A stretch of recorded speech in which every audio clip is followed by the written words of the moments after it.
Miguel. What's going on, y'all?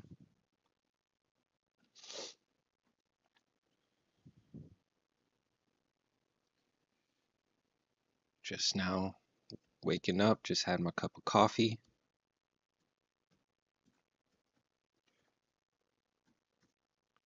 Gonna start with some Gran Turismo. I really need to get back to Sekiro. I haven't touched Sekiro in a minute.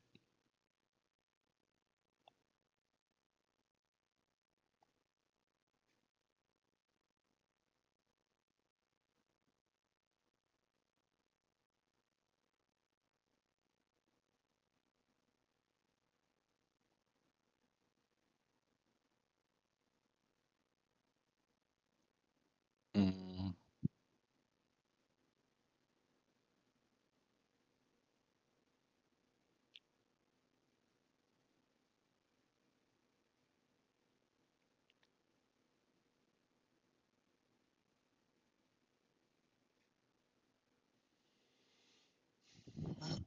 whole bunch of stuff happened overnight. We'll get to all of that. Highlighted yesterday, ASAP Rocky's free. Um, Pretty sure there's other like great stories that happen. Maybe I should do that. Maybe I should find like some positive stories to try to mix things in. It could be very doom and gloom when watching what our stupid ass president is doing.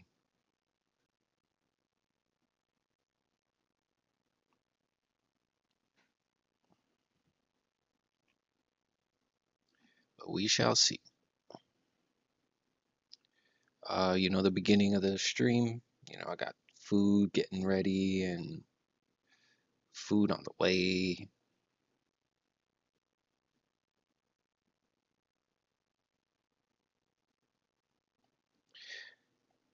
But here we are.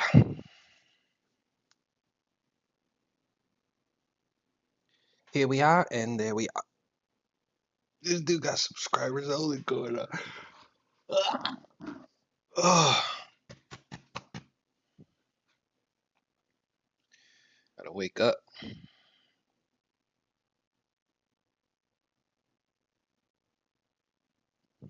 What did my shirt say? Oh, the revolution of sound. Barnabas. Thank you, yo. How have you been?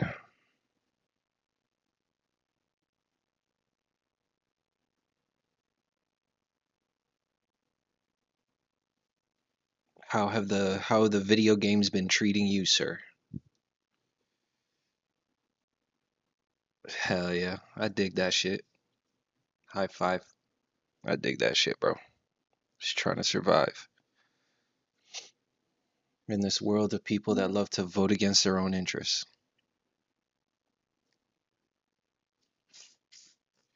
Just trying to survive.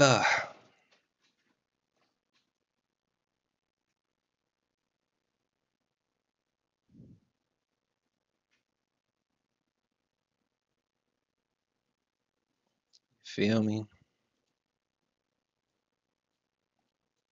And thank you again for the luck wishes. I was using the Mustang just to like, cause I was so bored of using the Metacar. I was trying to use like the Mustang yesterday. The Mustang did all right. I can't lie, the Mustang did all right. Um, but yeah, for this race, I'm gonna start off with the um Supra, and we'll go from there. I got a couple practice laps in right now, just off stream, and I was practicing on the hard tires. What I like to do is I like to set my pace. I like to get a qualifying, well, no, I like to practice on hard, and then I'll set my qualifying time on the mediums or softs, whichever when we get to switch tires like this, whichever's a better tire, and then I'll go back on the hard and I'll try to beat that time on the hard tires. Feel like it's like a good way to practice. Still dealing with this ear infection. Sucks. I just felt like a sharp pain in my ear. Like, this shit sucks, bro. I can't wait for this shit to go away. And I've been taking the medication, putting the eardrops in. I can't wait for this shit to go away. It's like, ugh.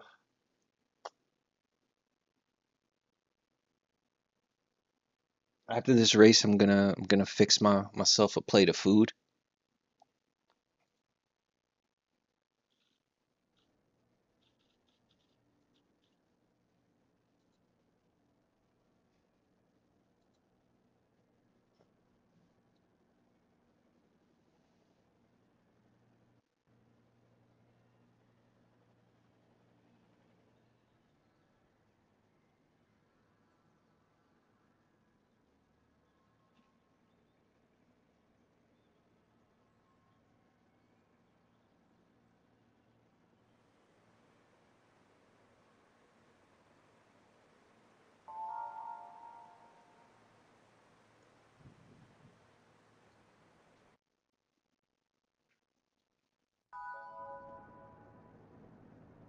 Here we go. Here we go. Once upon a time, not long ago.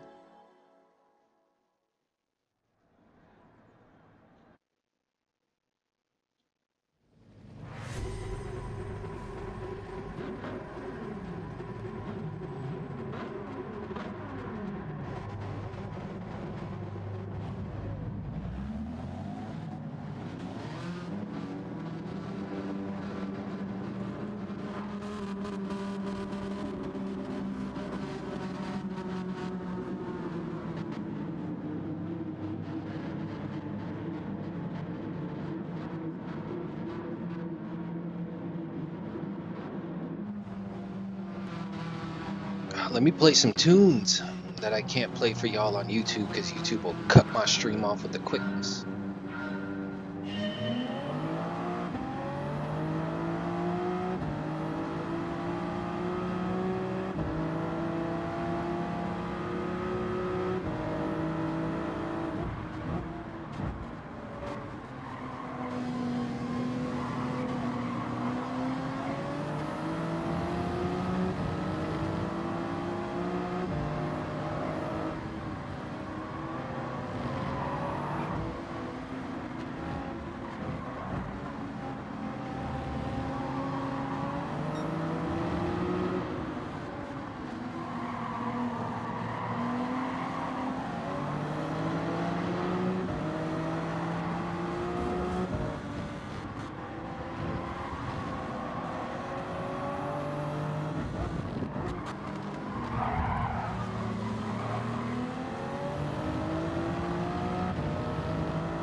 So far so good, race is pretty clean.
Why can I not catch up with these motherfuckers, bro?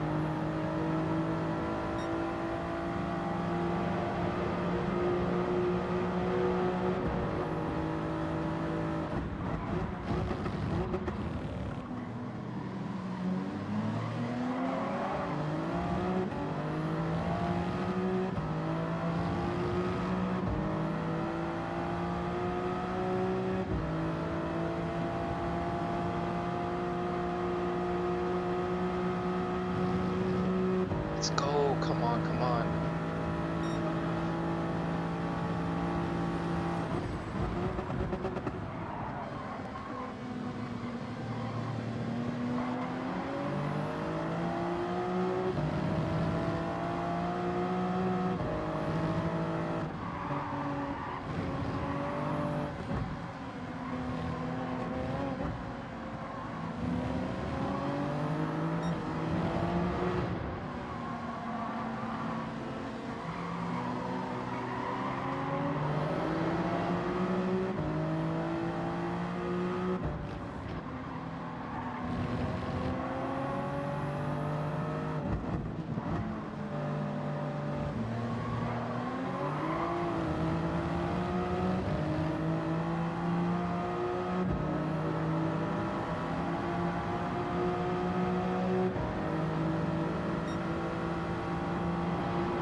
Horrible corner.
now it's time to pit.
it there, bro.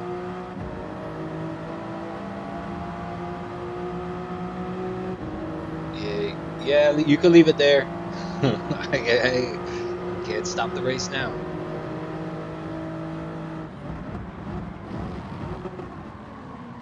Yep.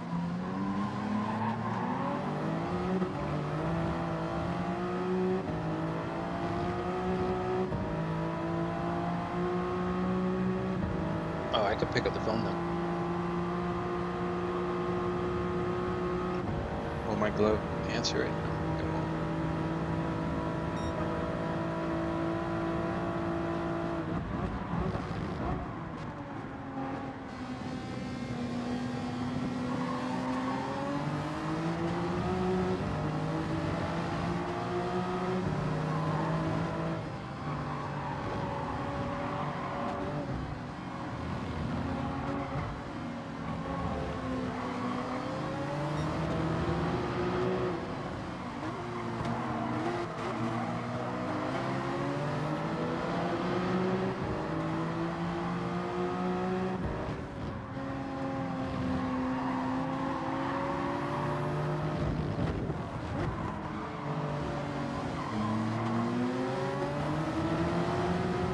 You can leave it outside.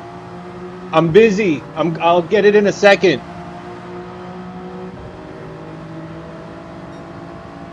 That was loud enough, I hope.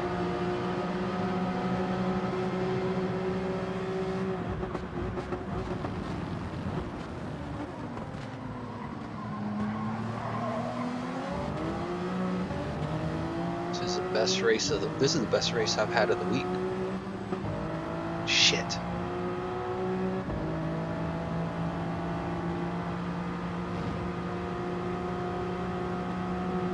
It's the cleanest race of the week.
Okay, shit.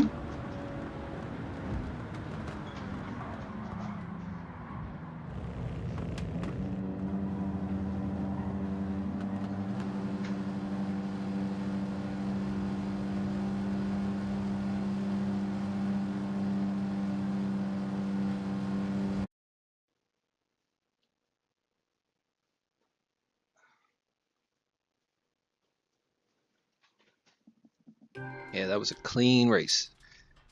It got a little sketchy there at the end.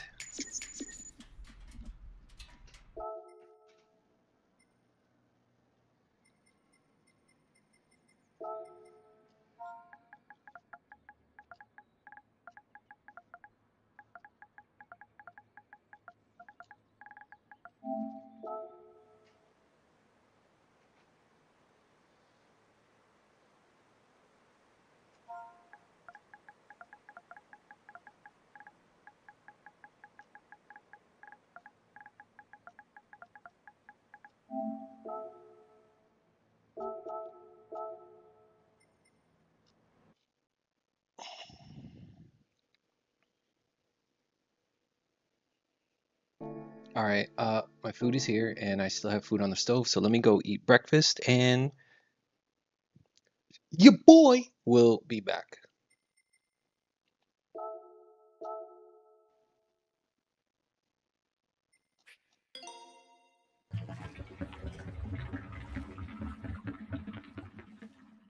Mm.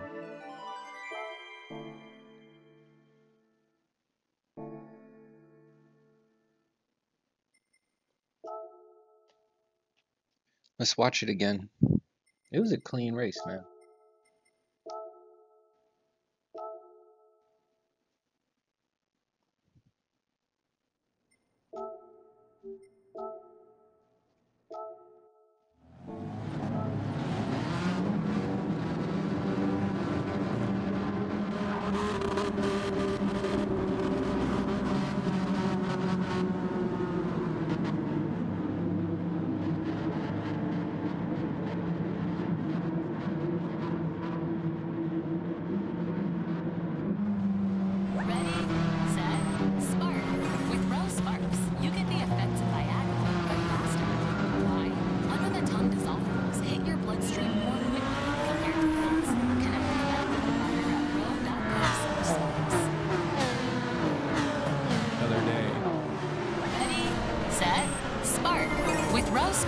You get the effects of Viagra, but faster.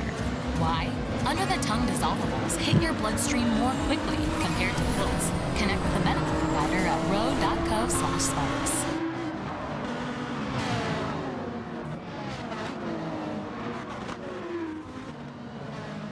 At Mint Mobile, we're always looking for innovative ways to save you money, so you can keep paying $15 a month for premium.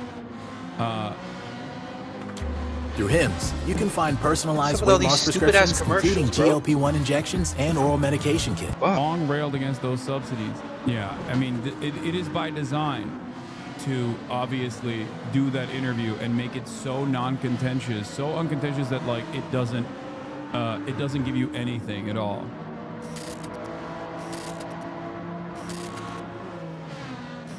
Anyway, where was I? What was I going to show you? All right. Okay. What are your thoughts on Curtis Yarvin? I don't like to think about the existence of that man at all.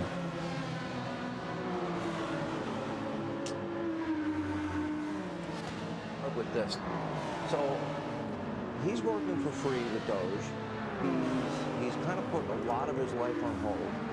And you sued Twitter a number of years ago. You just made him pay you $10 million? That's right. That's right. Well, That's right. I sued from long before he had it. Yeah. And I mean, they really did a number on me, you know. And I sued, and they had to pay. They paid $10 million settlement. You're okay with that? I mean, I left it up to the lawyers and you know the team running Twitter. So I said, you guys do what you think is the right. It makes sense. I think it's fun. I think it's a very low. I was looking to get much more money than that. So you gave him a discount when the lawsuit. He got a Oh, he got a big discount. I don't think he even knows about it. He's become one of your, if you read and believe the media, he's become one of your best friends. He's working for free for you. Well, I love the president. I just want to be clear about that. You don't care about that. I know. I love the president. You love the president. I think President Trump is a good man, and he's, you know. It's nice the way he said that. You know, there's something nice about it. Really is. It is. You know, because I mean, the president's.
Okay, sorry about that.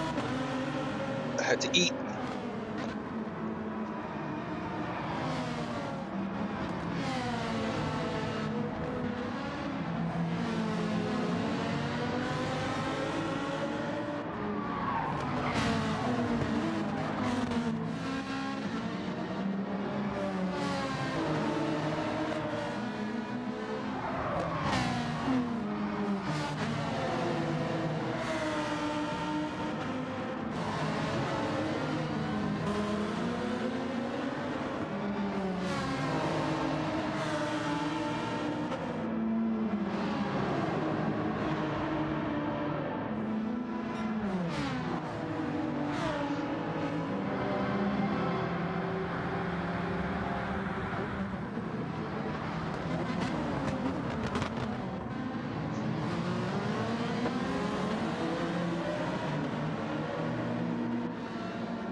How much time do we have for the next race?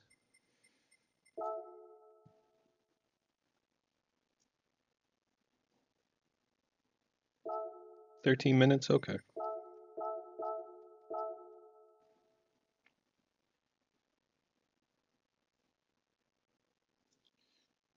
It's not bad.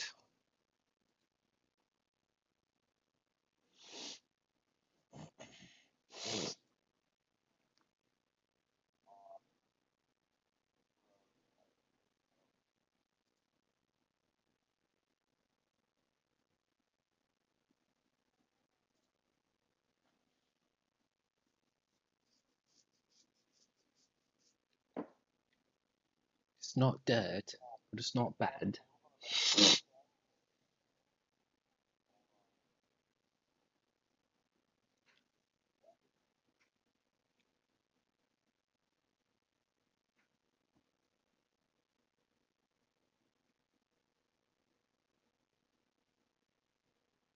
Hypocrisy he's building, or trying to build, or whatever.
Oh, Lewis Black.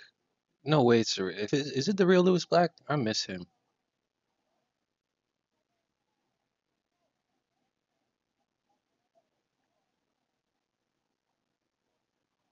What's the most recent one? It is the one and only Big Dog Lewis Black.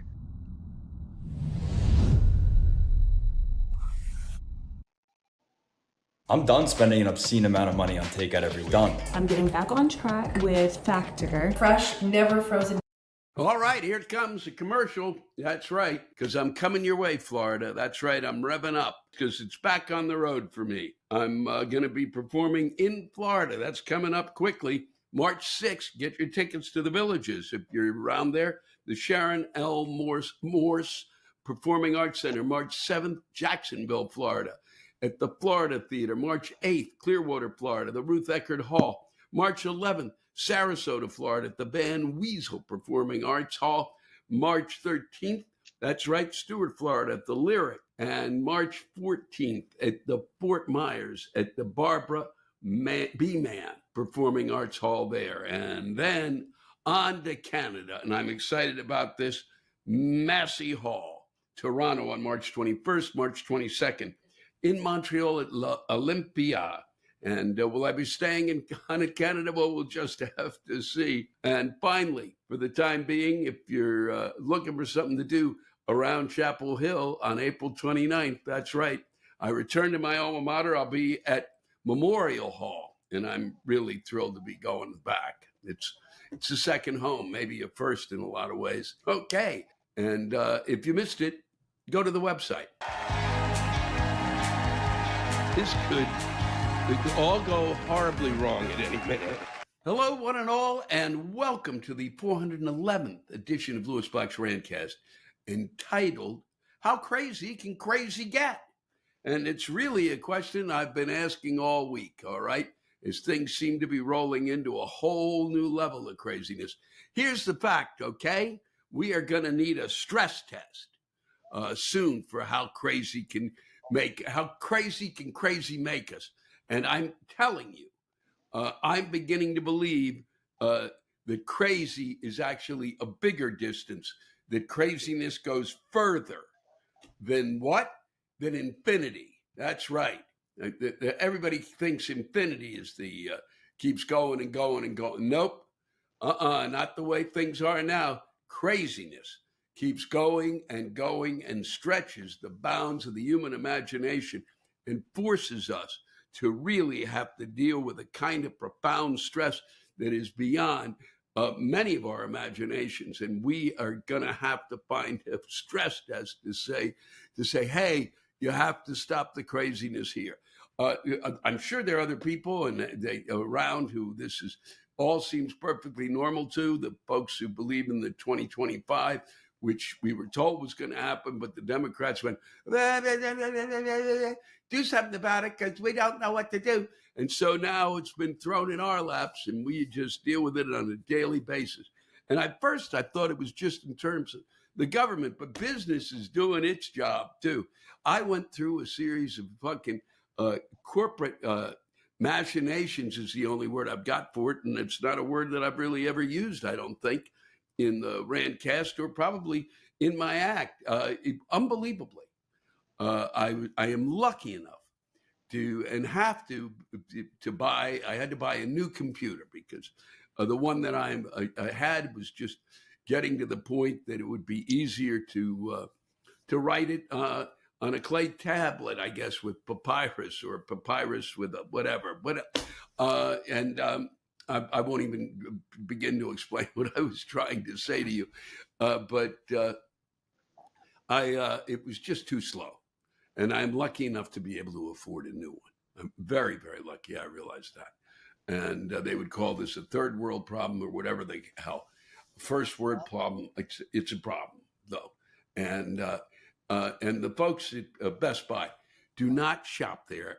Do not, if you want to go in and buy something and you get it and you take it home immediately, do that. All right. Do not think if you're calling a Best Buy that you are actually talking to the store. That now goes really to someone who's out there somewhere in an office or in their home who's dealing with you and isn't at the store. So doesn't really know. And they may be looking at some sort of files that they have that they've been given by the store. But I literally fell down a rabbit hole. I said, I talked to these people. I don't know why. I've been screwed by Best Buy the last two things that I've purchased from them over the past 3 or 4 years. So I have a tendency to forget. because I've had, until the pandemic, a great relationship with them and thought they were really doing a terrific job. Well, they're not anymore. They're not even close. They're not even in the ballpark. Okay? So I make the order and I'm told that it'll be coming 2 days later. This is last week. It's going to come on February 13th. And I'm very excited. On February 13th, I get a backup thing that's telling me that it's coming. And I am told it will be brought by someone from the Geek Squad. They will bring it and help me set it up. And they will do all the things that will make it possible. They will transfer the information from one computer to the other. They will make my life very easy because why? When it comes to tech, it inevitably bites me in the ass. I mean, inevitably. It's not a mistake that I make. I will push the button. This is what you have to do. And it's supposed to happen, and it doesn't happen, all right? What happens is something that's over there, and it needs to happen over here. And that occurs constantly. Day after fucking day after fucking day after fucking day after fucking day. If something doesn't crop up in terms of the tech, one type of tech thing, be it my phone, the computer, the television, whatever, anything that has to do with technology, something every day will screw me. And and it is not because, he's gotten older now. Fuck you. It's got nothing to do with age. All right? It has to do with these machines, much like a dog, a rabid dog that might sense your fear. These things bite me. And so I got this thing. It said it was coming. I couldn't have been happier. I'm going to need help. And on that day, on the 13th, and I should have been a tip-off, I get a thing from an email from them, okay? And they are saying that they're going to be sending over somebody. I don't even look. I just see that this is going to be the guy, and he's coming over, and he's going to do the stuff for me. I couldn't be more excited. And so that's all I looked at. And then I get a call from the guy. He says he's on his way over. I said, well, you're bringing over the new computer. He said, no, I'm not bringing over the new computer. I'm just coming to help you set up the computer that's supposed to be there. Well, the computer wasn't here. Okay. I said, what do you mean the computer's not with you? It's supposed to have come with you. That's what I was told. That was what I was told by the person I talked to. It was on the phone. Well, the person you talked to who was on the phone wasn't really in New York. Well, where was that person, and why weren't they in New York, and why weren't they in the store that I thought I was talking to? Well, they're not anymore because this is what we do in terms of our the corporation in order to kind of maximize profits or whatever the fuck it is. But he says he is coming over to do this. I said, well, the computer's not here. He said, well, that's because they're shipping it. I said, well, take a look at. I said, this is ridiculous. I said, you're downloading, you're going to help me do stuff, and the computer that I'm supposed to have isn't here. You were supposed to bring the computer. Well, that's not my problem. Well, it's certainly not my problem. And I said, well, you shouldn't come over because there's nothing to do. And then I go back and look, and I go down a chunk on this email and find out that he's coming over on the 13th to download the information. The computer's coming on the 27th. How difficult was it to have seen that? Huh? For anybody. It was, how? If you say that this guy is coming, as soon as I see that, I go, okay, here he comes. Now I go look for it. Why wouldn't the person who sent this out realize they're sending somebody out to download this shit, and they're downloading it into something that doesn't exist? And or maybe if they downloaded it, it would magically appear. I just cannot believe that. Yes, am I lucky enough to be able to have this problem? Sure. But now I've got to solve the problem. And Best Buy, I get on the phone again and discovered that that's the point where I realized that nobody is really at that store. The first thing I make the call, I said, well, are you guys at this store at 44th and whatever? 44th and 5th? No, we're not here. I'm somewhere else. And then I start talking to them, okay? And it took 5 hours, not exaggerating, for me to go up the corporate ladder. And I call it up the corporate rectum, through the corporate small intestine, I guess, to the large intestine, and up the esophagus to come out their mouth. And for them to tell me, you're fucked. So when I finally get to the very end, in the 5th hour, when I get as far as I can with them, now I'm at what is the managerial positions, okay? Because the first 5 calls I made, the first 5, which was about an hour and 15 minutes, the people I was talking to, I lost the connection, right? We were no longer, they didn't hang up. It was just the,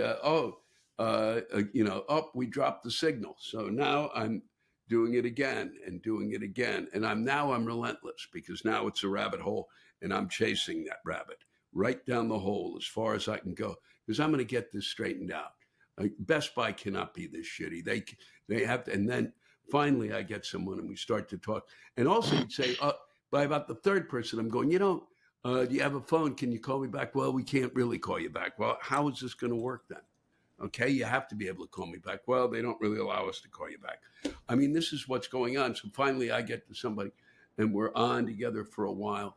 And they tell me that, yes, we're going to be able to, we're going to start working on this now. And that person finally takes a look at what I've been trying to tell them and goes, wow, this is incredible that they would send over somebody to download the information and help you set up a computer that wasn't there and won't be there for 2 weeks, for 2 weeks, for 2 weeks.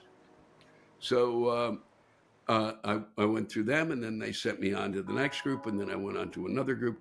I literally went on until I got to the final group. Now I'm at the group that is really as close as you can be without talking to the home office, to talking to the corporate entity itself.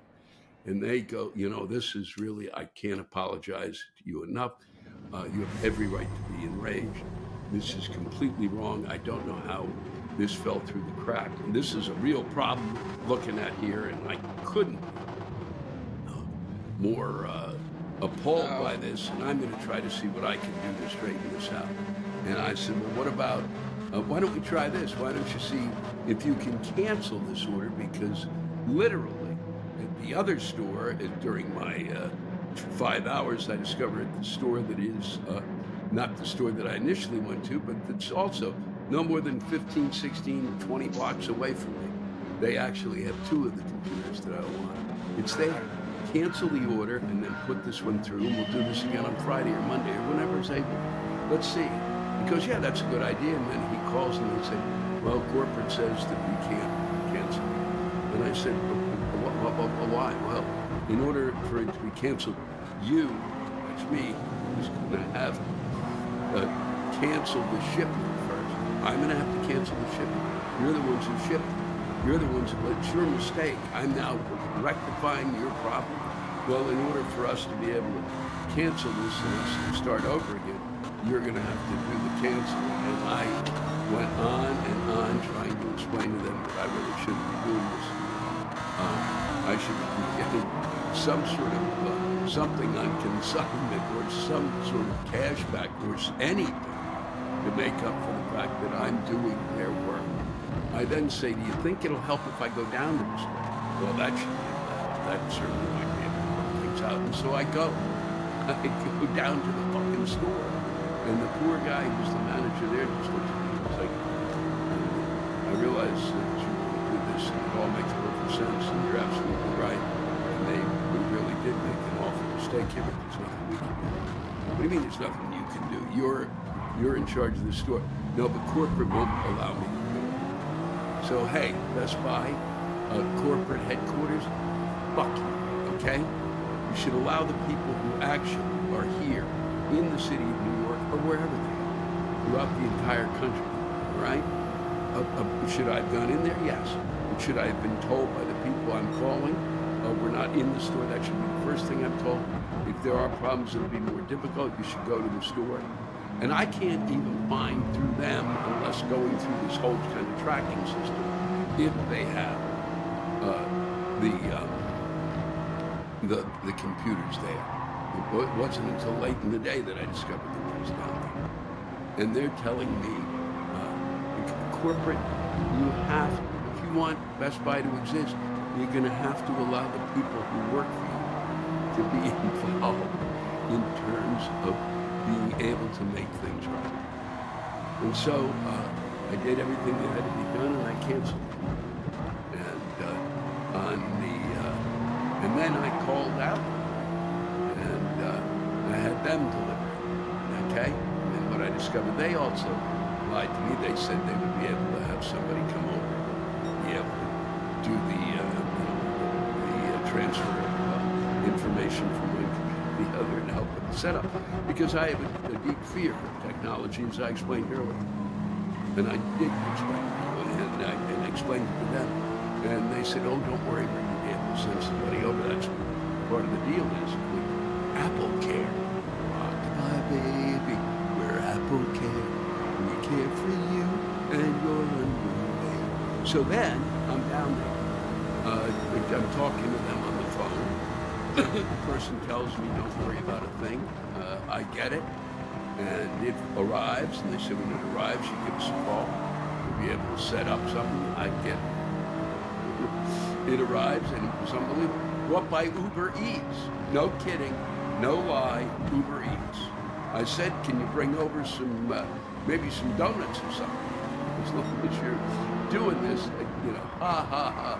Boy, it's just slapping my thighs, laughing. And they do this. They go, okay, I make the call to tell them that to set up the time to meet, and this poor person in Texas, because nobody is in the place you're talking to, not even at Apple. They have special people around, people who come from interplanetary positions to land here on Earth to help us, because Apple is, they're aliens a lot. That's how they come. They're able to care so well for us, and this poor woman, I'm kind of going, well, I need somebody. And she's calling around. Well, I don't think we have that. Well, I was told you. Let me check. Maybe you do have it in New York. And so she called around and found out that no, they don't have it in New York, and I'm just going to have to do it. And I can do it for you, she said. We've never had any problem. Oh, you're going to have a problem with me because I'm not doing it this way. And I fought him for a while and then realized I was going to have to do it. Or return this thing. Or, and this is really astonishing, take down a fairly large computer and a new computer in order for them to transfer. And how people could do that is beyond me. Even if I was in my youth, I could not be able to get that done. And so, two major corporations basically lied to me to sell me a computer. Okay? They didn't have to lie. I was going to buy the fucking computer. All right? And then I would at least give me the option to try to find somebody who was going to help.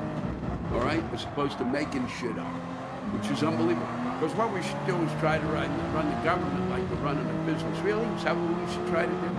Because, boy, that business did both those businesses remarkably well. And our government is becoming more like a business because they're just lying to us. Just making shit up on a daily basis. Well, yeah, boy, this is really, there's fraud being committed, we are told, on a daily basis, really much. And then, really from the office of the presidency with his kid there, when it was 13 kids or whatever, the Musk job and the Musk man, and he is standing next to the president with a coat on in the Oval Office and telling us, boy, he's straightening the thing out because he's claiming there's fraud, but he's got no proof. There's no proof. There's no proof. There's no proof. If you're going to tell us there's fraud, show us the proof, okay? You have to do that. You can't just claim there's fraud, all right? It harkens back to the problems that we had with that idiot douchebag, Joe McCarthy. I did a remarkable paper on him when I was in school. Read way too much about him, and he would just make numbers up. Gee, I wonder who that sounds like. Just made them up. There are 512 communists here. There's 247. There's 19 communists down on this Air Force base. There's 112. Well, one of them is this. Two of them are that. Whatever. All communists, right? Who were just really never just made it up.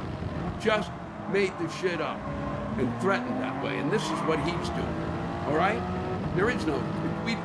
there may be fraud, okay? There probably is some fraud. Find it, okay? And bring us to proof. Just don't say there's fraud and this is what we're doing. Because you see differentiation in numbers and you think it should be done another way, you're a businessman. What do you give a shit? It's not your money, all right? You've got so much fucking money, it doesn't matter, okay? You don't understand what's going on with the folks out there at all, or what their needs are, or why government needs to exist in terms of those people, because it's there in part, whether people like it or not, to help protect them from people like you. That's what makes this so fucking absurd, okay? But look at what business just really gets it. No, they don't. They made shit up. And then I'm calling Spectrum, which we do. And in order to kind of fucking, I realized I could save money. And this was just stunning. So, and they made shit. Well, we're going to give you this, that, and the other. They told me I was going to get this package, and in this package there would be this, and I'm not even going to tell you this. Okay, I'm going to finish up the story about the folks at Best Buy, because those idiots then, the next day, on 14th, I get this thing saying that on the 15th, that the computer's going to arrive. Well, it was supposed to arrive on the 27th. If I knew it was going to come on the 15th, I might have said, okay, how can we do this? Can we work this out? But no, it was 2 days later I get it. Okay? And they tell me it was the day after I get it on the 14th.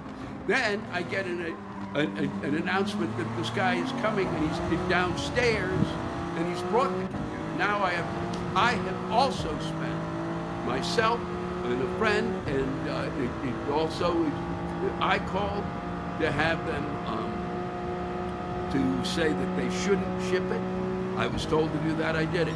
And I'm going back because I'm sure that this story excites you no end. Many of you will probably turn it off. Is he still talking about that? Yes, I'm still talking. Okay? I'm still talking about it. So I canceled it. I had somebody else I work with who canceled it. They said it was canceled. Then they said it was canceled again. Then I canceled it yet again. Then I had to go downstairs because the person showed up because it wasn't canceled. So UPS, they created some line of bullshit too. Because they said, yeah, it's canceled. Well, they hadn't. They sent some guy out. And good, because he was somebody who really probably needed the job, because it was something called Roadie HD or something like that, which is a subsidiary of UPS, because they probably don't have to, maybe, they don't have to give him a uniform, they don't give him a truck. He drove all the way from like 40 miles to get me that thing, I guess, as quickly as possible. So in some sense,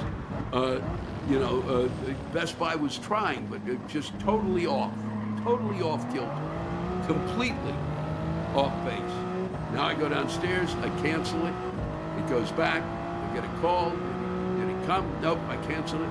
Oh, well, if you canceled it, then, you're not going to be able to, we're going to have to cancel the whole order. Perfect, that's what I wanted. And it was done. And it took the whole fucking week to get that done. Hours upon hours upon hours. Just appalling. Just fucking appalling. I don't even know, and I was going to do other stuff today. And I'm not. I'm going to save it for next week. Eric Adams, our mayor, is apparently involved in it. He's basically did a quid pro quo, something you rarely hear, except for those of you who learn Latin. And he goes on Fox with the border czar. Isn't that a very sweet name for someone who's going to help protect us? He's going to czar it up, which is refers to the Russians. He's going to make it's bigger than communism now, czar. And he's going to make sure that border is shut. He's going to make sure that Eric Adams deals with immigration in New York. And if he does that, quid pro quo, we will let Eric Adams off the charges that are out there and pending, and the Justice Department drops the fucking charges. Are you kidding me? Are you kidding me? And then this guy Homan, the czar, announces on Fox, sitting next to him, you better honor that deal we made. Now, of course, they'll say it was a joke. It wasn't a joke, okay? They did make it, all right? And they did drop the charges. And how do we know that? Because seven attorneys, okay, walked out of their jobs, all right? Will probably make more, probably filing suits against the federal government, okay? Which is what they'll be doing for all sorts of the other cases that will be coming through. And then these idiots will ignore them because they believe that they're bigger than the judiciary. They're not. 3 equal branches of government, 7 attorneys. Go fuck yourself. The industrial grade product you need, plus 1 million more. Call, click Grainger.com, or stop by. Grainger. For the ones who get it done. Score free supplies at Michael's Maker Hall. Shop today to stock up and save with BOGOs on thousands of creative faves. And I don't even get to all the stuff that I can. There'll be more next week because it's absolutely extraordinary how crazy can get. And I can guarantee you it's going to get crazier. And crazier will pass infinity and laugh at it. I wish you all nothing but the best. Good luck out there. And if you find that you're being lied to, I'm sorry. That's the way things are now. They just make shit up.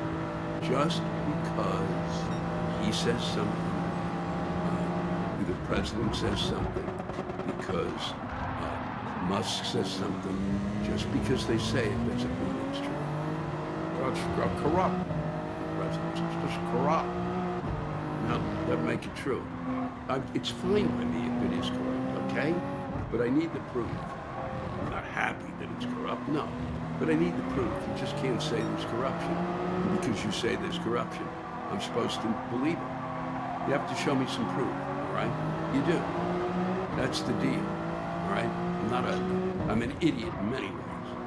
But when it comes to reality, if you're telling me that the earth is flat, you gotta prove it.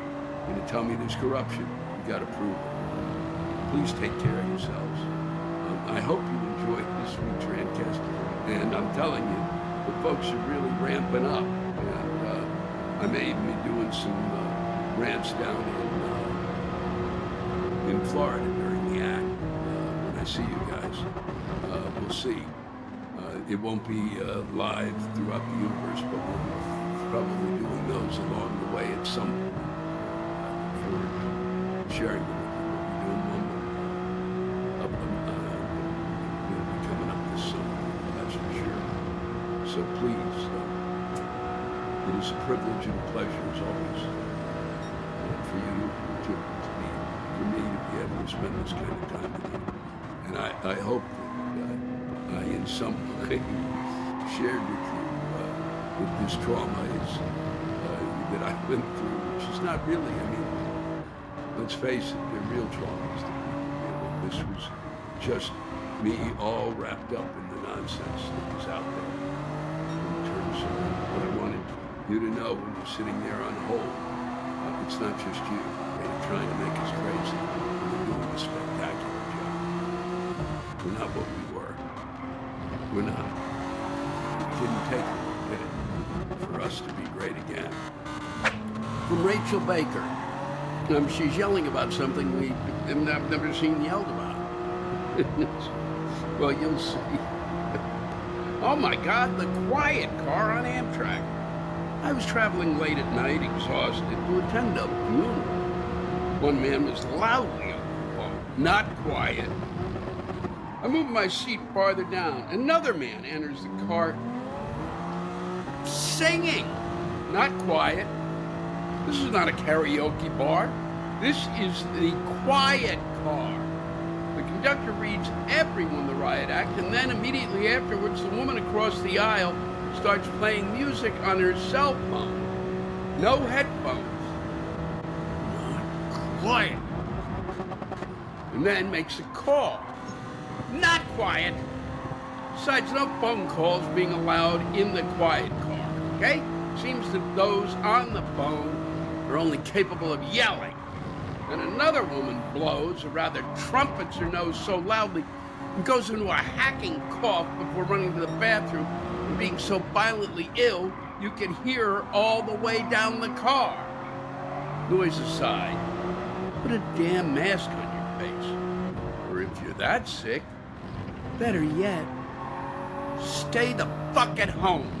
Or at least go to the non-quiet car, where everyone else in the quiet car should have been. Well, Rachel, that was a right to the point, dead on, slam the quiet car. I have never spent time on the quiet car. Never. I don't go in there.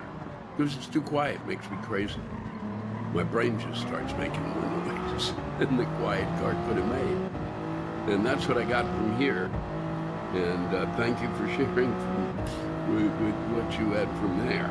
Thanks, Rachel. And just, I think some of just check the cars out. Some of them most of them are pretty quiet. But maybe you travel, I used to travel Amtrak a lot to see my folks. And I didn't find the Amtrak to be that loud. Join Planet Fitness today and save $28 or more. Just $1 down, $15 a month. Deal ends February 28th. With Crypto.com Sports, you can make your predictions about the big game. Trade on the outcome using dollars or crypto. And if your prediction is correct, you profit. Check it out now at Crypto.com or in the app. But with the quiet car may just be the magnet of, oh yeah, I'm gonna go fuck with people who want it to be quiet. Who knows, Rachel? Take care of yourself. And I hope you find a quiet car that's quiet enough someday. Bill Portland poses an interesting thought. Our new commander in Fuckwad pretty much has unlimited power. Why not use it for something good? Change the national anthem. Okay? The Star-Spangled Banner sucks donkey dick. It's a goat. Francis Scott Key was a fucking hack. How about an American with some actual talent? I say we make it Born to Run by Bruce Springsteen. He is basically Mozart. And Francis Scott Key was Salieri. Bruce Springsteen is a steely-eyed, badass motherfucker of an American gem. Instead of everyone inwardly groaning as the Star-Spangled Blather is droned on at ball games, how awesome would it be to sing along with the boss? I don't know much about Bruce's personal life or politics. I don't read any of the celebrity gossip tripe. I know Springsteen is a good guy because my ex-girlfriend, who is a saint, adores him. She hates anyone lying with the scrotum machine. Let's face it, a screaming pile of rat shit has more integrity, honesty, and intestinal fortitude than the douchebag whose name shall not be mentioned. I was invited to a Springsteen show but declined because I don't like crowds. I'd rather slam my balls in a drawer full of steak knives than endure that much humanity. Hey, Cole. Sorry, Lewis, but I probably won't be attending your shows. Yeah, I can see you're all broken What do you mean? up. Boo fucking who. Born to Run is a win for the American people. Springsteen might object to his masterpiece being associated in any way to the aforementioned pile of rat shit, but it's for the greater good. Well, Bill, I'll tell you something. I don't think we're going to find that the commander-in-chief, who you will not mention, would make that move. What are you talking about? I don't think he was a fan of the... Shouldn't do what to myself? I have to use the restroom so bad. I'll be right back and we can discuss what I shouldn't be doing to myself. Hang on. I love Lewis Black. Some of Springsteen's music, I have to use the restroom so bad though. or at least a song. That's probably why I was racing as fast as I could. When he was running for office, and Springsteen to end the told race. him, nope, that's it. Get it off there. I didn't support you, so no. And since he didn't support him, and you know how he is about retribution, he's not going to pick Born to Run. And I would have to spend a little time here trying to think that one through, because Bruce has got some, some great songs. I mean, Born to Run would be great, but I don't know about the national anthem, but certainly anything, I think, in a way, could give the Star Spangled Banner a run for its money. Be right back. Gotta I'm use the glad you restroom. shared that with us, Bill. And send in some other suggestions, those of you out there who might think that there's a better way for us to, a better anthem, really, that we could use. Don Geckel wants to rant about some numbers. And if you don't agree with his numbers, then you write in and tell me what numbers you have and where you found them. And this just came in. This isn't a while ago. We talk too much, says Don. 70% of us are visual learners. If we showed a graphic of the last election, we might shut up the assholes who claim that numbnuts won a landslide election. 546,000 eligible voters. 87,316,000 did not vote. 155,230,459 actual votes cast. 64% of the turnout. 75,019,230 voted for Harris. 48.3%. 2,907,661 voted for other, always a great candidate, 1.7%. And 77,303,568 voted for Trump. And that's 49.8%. Okay? So according to these numbers, it's Trump won by 1.5%. I am adding that to what Don has said. And Don ends with Trump's vote is only 30.1% of all eligible voters. Anything but a mandate. I also would add that 1.5% is winning by 1.5% is not a mandate. It's called, it's what people have been yelling about. It's 50-50. The Trump 50% won by a little, and therefore should get a little more when it comes to negotiating. But that's not the way it's seen. But thanks, Don, for pointing out those numbers. And for those of you who don't believe those numbers, what can I tell you? Send me in the numbers and where you found them, okay? Because I think those are close to what I've seen. But what's amazing is 64% of us vote. And then we go, boy, 36% aren't paying attention or could give a shit, really, and don't think it matters. And who can blame them? Who can fucking blame them? Huh, Don? Thanks. Elizabeth Gray had this to share, and I'm glad she did, because it really, I got to say, it tickled me. And I can't believe I said that. Last night, I was expecting to hear more news about the end of the world as we know it. But instead, I got this statistic. 500 people have died while taking selfies since 2018. I started laughing uncontrollably, but I listened and learned. Who knew that the Grand Canyon had the most selfie deaths? But how were they discovered? By the people at the bottom of the canyon? Or by the people riding mules who were hit by an arm or a leg sailing by? And who knew that the number of selfie deaths in Russia was so great that the government created a safe selfie campaign called "A Cool Selfie Could Cost You Your Life"? I could just think about that all day, and I wondered if anyone took a selfie with Putin and lived. These questions led to more questions, like who really counts the corpses? People with a little spare time in between their 4 jobs and want to feel great they're alive? Or is it escaped convicts using a public library computer to upload their results to the Selfie Death Tracker app? Or maybe it's just a rogue chess club. And if selfies are judged by their number of likes, are selfie corpses rated? If so, is it by splat size? Number of limbs still attached? Does it get more points if their phone is working? A bonus if you can retrieve the actual killer selfie or find a near-death post? Last question. What do you put as the cause of death on the death certificate? Death due to selfie or death due to faulty footwork? Both? Finally, I was taken out of my questioning by the report of this fatal selfie taker. He was struck by lightning. I was shocked, not as much as he was holding his metal selfie stick.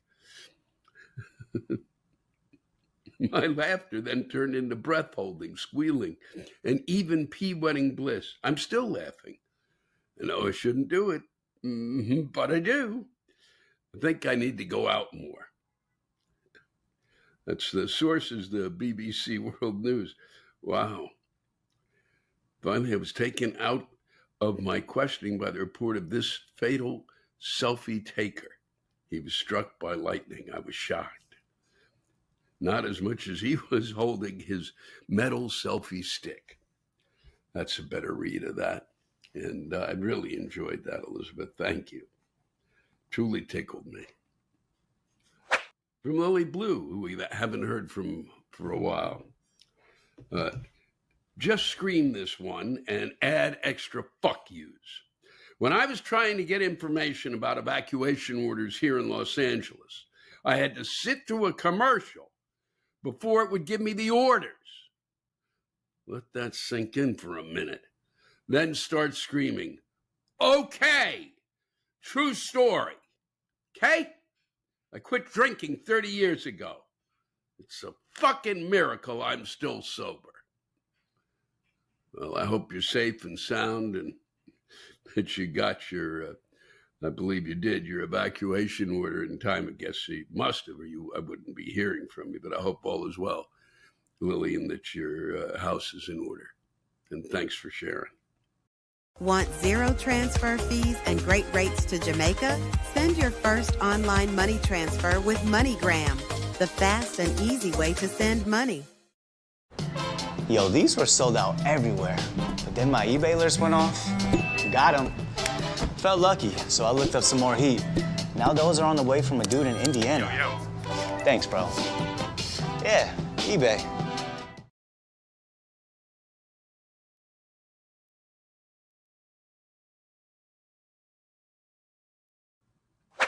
Here's one from Chris Weathers, and we haven't heard anybody scream about this in, well, I think forever. Dear Lewis, while recently shopping at a Walgreens in Nashville, the cashier refused to sell me cigarettes because my license had expired. I don't drive anymore, but it's the only ID that I had. My legal-age nephew that was driving me offered to go into the store and purchase them for me while I waited in the car. The cashier refused to sell them to him because he was purchasing a carton of the same type of cigarettes. I wasn't trying to buy drugs without a prescription. I wasn't even trying to buy alcohol. I just wanted a carton of fucking cigarettes. I don't drink anymore. I haven't used illegal drugs in decades. Smoking is the one only self-destructive behavior I still entertain. Jesus, tap dancing Christ Walgreens, let me have this one fucking thing. How old are you, Chris? I mean, that's what's amazing. They can't make a judgment call. You have to have the ID. Or maybe you're a kid, but I don't think so. If your license is expired. So, wow. You hadn't used illegal drugs in decades. It's so amazing. They can't just sell them to you. They need a legal license. Wow. And that's your ID. Thank you, Chris. Wow. And you're just trying to get smokes. I used to try to get smokes. Maybe I won't go into it. That isn't the way God sends messages, through a cashier at Walgreens. But you never know. He works in wondrous ways. From Amber Gonzalez. Thank you for this, Amber. Hey, Lewis, lately the country has gone to shit. I mean, that's no secret. But I recently experienced something good I just had to share. Back in September, my kid's school installed unnecessary speed bumps on the private road that goes up the hill to the school. Why? Because some bored asshat had nothing better to do than bitch to the school until they put in the speed bumps. They have been an inconvenience ever since. That is, until the county... Okay, I'm back. Cole, you still there? What? Wow, this crap you're listening to, you shouldn't do that to yourself. But yeah, do what? Louis Black is great. Very, very intelligent comedian. He's just ranting.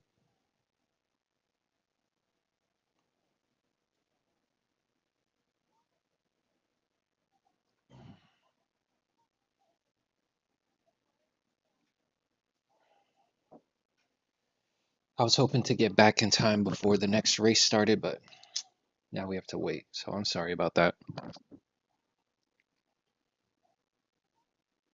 It got blasted with snow in January. After 2 days of distance learning, my own personal hell, I drove the kids to school, ready to kick those assholes out of the car, when I noticed the speed bumps were shattered to hell. The school never marked the speed bumps, so the snowplow trucks destroyed the little concrete heaps. I swear, it was the best thing to happen the entire school year.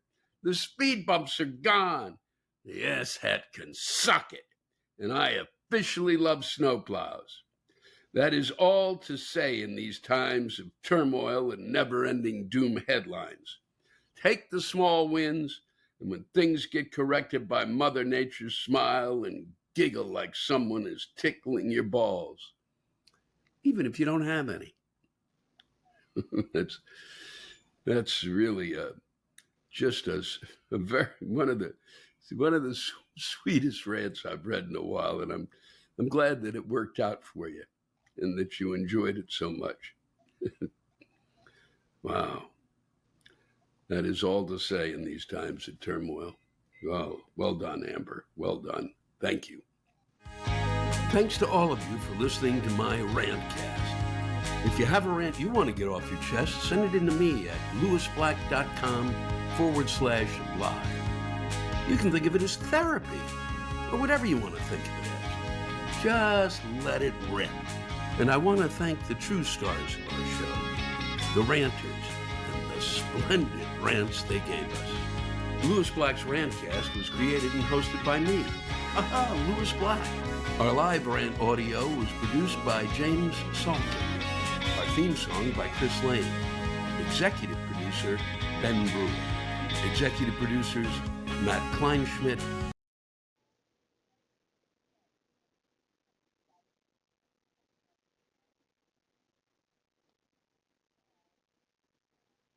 You might just be a carpenter and want to have other carpenters that you work with. And so these collegia are proliferating, especially into the period of the Republic. Many of them don't have enough money to meet in a proper scola, which is a clubhouse. And so lots of them do what many confraternities have always done, and that is meet in a public house called a pub. And so you go to a tavern, the tavern keeper allows you to sit there and to congregate. And when we try and understand the movements within the late Republic, one of the things that I think is important to see is that these groups are coming together extremely quickly in a very organized manner in order to hear public speeches called cantiones. And so my question is, okay, we have rhetoricians like Cicero who's calling them just a gigantic mob. But in reality, he's giving us clues that say that they're starting in a specific sector that artisans are known to live within, and that the tavern keepers are involved in it. And to me, trying to reconstruct the underlying structure is very important because a lot of that gets erased in the name of marginalizing them. And marginalizing vocabulary is something that we've seen especially since 2020. That when you marginalize a crowd, we saw this even with Occupy Wall Street as well, is that yes, Occupy Wall Street actually was quite organized, even though, yes, they were very against hierarchy and a lot of the traditional leadership structures. But we really see that it's elite people who tend to call crowds mobs. So whether it's Black Lives Matter, whether it's any other social movement, it deprives them and really robs them of their peaceful protest and of their organization. And I think that this is something that always has happened, is that really wealthy people, if you want to completely marginalize a movement, you just simply call them a mob. And that just is an unjust way to label many groups, not all groups, but I think a lot of groups have been robbed of their legitimacy by being called a mob, because immediately you think of violence and criminality and also anti-patriotism. And that's something that with unions, for instance, if we go back to Garfield, President Garfield, not the cat, yeah, I mean, I like the cat too, but no relation. President Garfield, he hated unions, and he thought they were unpatriotic, and he thought of them as just individuals who incited mob violence. And so it's not hard to trace and to track down the ways in which we marginalize groups of people individually, but also groups that are coming together in order to fight for their rights. But it's not just in rhetoric, right, Sarah? I mean, because also then the discourse and the language and the denigration also turns into policy or legislation. And we see that now, you know, with anti-protest legislation across the countries, whether that is, you know, from campus protests against genocide in Palestine, or, you know, long before, you know, anti-assembly legislation. But you were also talked about this in your book Strike, about how the elites and the wealthy, you know, call associations or call, you know, regular people getting together, not only a mob, but then they kind of legislate against them. Talk about kind of where that came from and some of the parallels there. And then right after you do so, before we get to the next question, I'm going to read out the name of this song. Sure. I think we're all thinking about anti-assembly legislation, especially since October 7th, and thinking about groups coming together and protesting against the treatment of Palestinians, especially. I visited the groups that were on the quad at the University of Chicago. We had a very small group at the University of Iowa, for instance, and many campuses across the country were pushing them off of public property. Now, University of Chicago is a private school, that's a little bit different, but we even saw this at public schools that people were getting arrested, that they were not allowed to assemble, even when they were just peaceably in their tents and just sitting there. So I think that we've been thinking about freedom of assembly and whether that is a civil right and to what extent it should be protected. And when we go back to the ancient world, we see that freedom of assembly was something that very wealthy elite people like senators and the emperor were very, very anxious about. And it's not something that is new, that especially, for instance, Julius Caesar and Octavian moved to make legislation very soon into their periods of rule that say, okay, well, you know, collegia, maybe they can meet at certain times, but predominantly we're going to have them disband unless they're the oldest collegia that have ever been established, and if they have a public utility, right? And this idea of the civic good, that a collegium has to serve the civic good, it's tying into this idea of patriotism again, is that freedom of assembly is only extended if it is for the good of the res publica. But when you get into the empire, the res publica does not really exist anymore. It's a false reconstruction that Augustus has made, right? He calls it the reconstruction of the res publica, but come on, it's an empire. It is the empire that he is building, and he is the imperator. And so what he's really saying when he disbands collegia and when he begins to threaten freedom of assembly more and more is that I don't want myself threatened. by this, and I don't want any public discord that might turn into resistance against me. And the smothering of resistance before it can really ever get a lot of steam is just something that is quite common within the Roman Empire. People think that the Roman Empire was so good to live in that there was just no resistance, right? Like after Spartacus, we have, very little except for maybe the Jewish wars that are in Judea.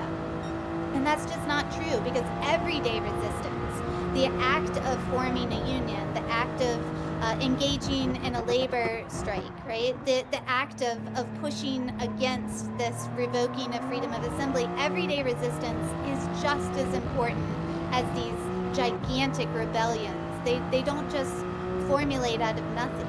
And so I think that freedom of assembly has always been revoked and questioned and placed as something unpatriotic, because those in power have always known that when people get together, they have more power collectively than they do apart, and that's why the motto of the United States is E pluribus unum, one out of many. And right now we're seeing a shift to just the unum part, but not really the people as much a part of it. So that's something that is really scary to see Trump tweet out today, "Long live the king." It was something that gave me chills, because I immediately thought of the late Roman Republic. Yeah, I mean, the parallels that you wrote about, in doing this work, not knowing what was to come this past November, what actually was going to happen. The parallels are stark and harrowing. It makes your book all the more relevant and amazing, although, sorry that's the case.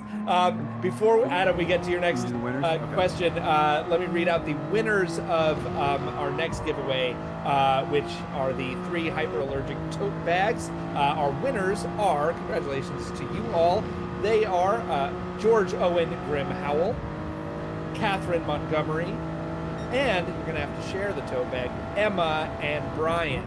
So congratulations to George Owen Grimm Howell, Catherine Montgomery, and Emma and Brian. You get tote bags. Look out for the email that you signed up to Patreon with. We will get in touch with you and get those out to you shortly. And also, we are giving away 3 t-shirts. The ones that Sarah's wearing, America Needs Unions from Raygun. Our 3 winners are Sam S., Andrew Schiffman, and this is my favorite of the night, Boldfield.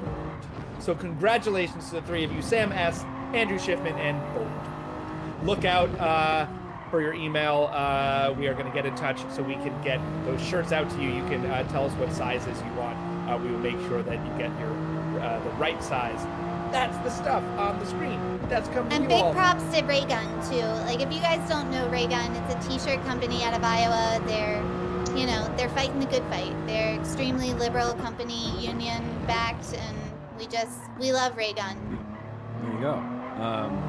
Congrats to all of you. Maybe the first on-air promo. So that's good. I'm sorry. Yeah, I was not joking. trying to. I'm not joking. getting paid by Raygun. Sarah, I I'm joking. love I'm joking. I know. Sorry. I just wanted to clarify. We'll put a little lame shade on that. We are. They're great. It's Iowa. What's not to love about Iowa? I just want to say, so I want to sort of back up here a little bit and sort of maybe circle back with what we talked about with your book, with the sort of more topical themes about the right-wing fascination with Rome and its superficial, albeit superficial, which is, I mean, look, Rome as a sort of idea is the way we sort of perceive the West, right? It wasn't until the late 90s that to graduate from Oxford, you had to know Latin. It is the way in which academics and intellectuals and scientists talk to each other up until, again, the 1800s. Rome obviously is kind of what is viewed as Europe, as a sort of, for want of a better term, white civilization, despite the fact that it, of course, wasn't one in any meaningful sense. But that's certainly how it's been idealized as it's gone through its various white supremacist historical laundromats throughout the decades. And so it kind of makes sense why people who are kind of adrift or don't really have any firm, who aren't very firmly committed into any kind of ideology would be drawn to it because of its proximity to it's sort of a more politically correct form of white nationalist sort of myth making. And so in some senses, it makes sense why a sort of mediocre, internet addled dope like Musk would again, superficially be into it. He sort of praised Mike Duncan's podcast, much to Mike Duncan's chagrin. And so it all kind of makes sense because it is this sort of idealized white sort of heroic version of themselves. And in a weird way, I know I mentioned her book before, but Mary Beard's book, SPQR, at the very end, she has this line that's clearly in dialogue with that, where she says, I get asked a lot, basically been working on this book for 50 years. I get asked a lot, what do we have to learn from modern society in Rome? And I'm paraphrasing here, forgive me if I'm misrepresenting this, but she kind of says basically nothing. And I don't think she meant that like in a sort of anti-intellectual way. I think she was, it appeared to be in the context it was written to be responding to these people who constantly say we're at the end of the Roman Empire, because it's so cliche, right? Isaac Newton said it. I mean, every 10 years we're in the end of, everyone likes to talk about the fall of the Roman Empire because what are you criticizing? It's homophobia, right? You're trafficking the idea of we're becoming effeminate, we're becoming weak, blah, blah, blah. The meme that Enima has up, strong men create good times create weak men, blah, blah. A lot of immigration. They really like to harp on immigration. The barbarians are coming. So right. It is something the barbarians every and the 5 gays. minutes. Yes. So if you would comment a bit about, or rather, it's a little bit open-ended, but I want you to talk about why you think that the mythology, the white supremacist mythology of Rome appears to be increasing, but has kind of survived, and what you think, like, to what extent do you feel like I don't want you to name names necessarily, but what extent pop history, movies have really contributed to that, where they do have this very one-note kind of vision of, not to sort of blame them for this necessarily, one-note vision of Rome. Yeah, I did review Gladiator 2. So we just, I reviewed it for Hyperallergic, and I think a lot of the misconceptions about Rome are very entertaining. That when it goes on film, who doesn't like watching the first Gladiator in the year 2000? And all of the things that are being picked up on and received right as it's being filmed at the end of the Clinton administration is talking about, like, we can bring Rome back. We can bring the Republic back. Now that's absolute bullshit, because Marcus Aurelius in no way ever wants to bring back the Republic. There is no hint of evidence. He had always set Commodus as being the one that was going to be his successor. But this idea, right, that the Republic could come back, that was a romantic idea of the year 2000 that then resurfaces this year with the latest Gladiator 25 years later, really 24 years later, coming to the surface, this idea that the Republic could come back. So I think that there are some people who really want to see a genuine resurfacing of proper governance, or some sort of governance that people influence in some way. And so I'm not saying that Gladiator 2 is completely innocuous, because there are a lot of things wrong with that movie, but they are entertaining. Like, whether there were sharks in the amphitheater or not, and there were not sharks in the Roman amphitheater. Sorry, the seats. Like, let me live the lie. You could fill the Colosseum with water. It was watertight. So that's true. You can have a sea battle in the Colosseum, but there were not sharks. They got a little greedy with the sharks. The CGI was just too far. So there are innocuous things, I think, like sharks in the Colosseum, that I'm really fine with. It's just that this love affair with the fall of Rome is this idea that, especially conservatives, but we also have liberals who have written horrendously facile op-eds about the fall of Rome as well, that they can be the prognosticators using history.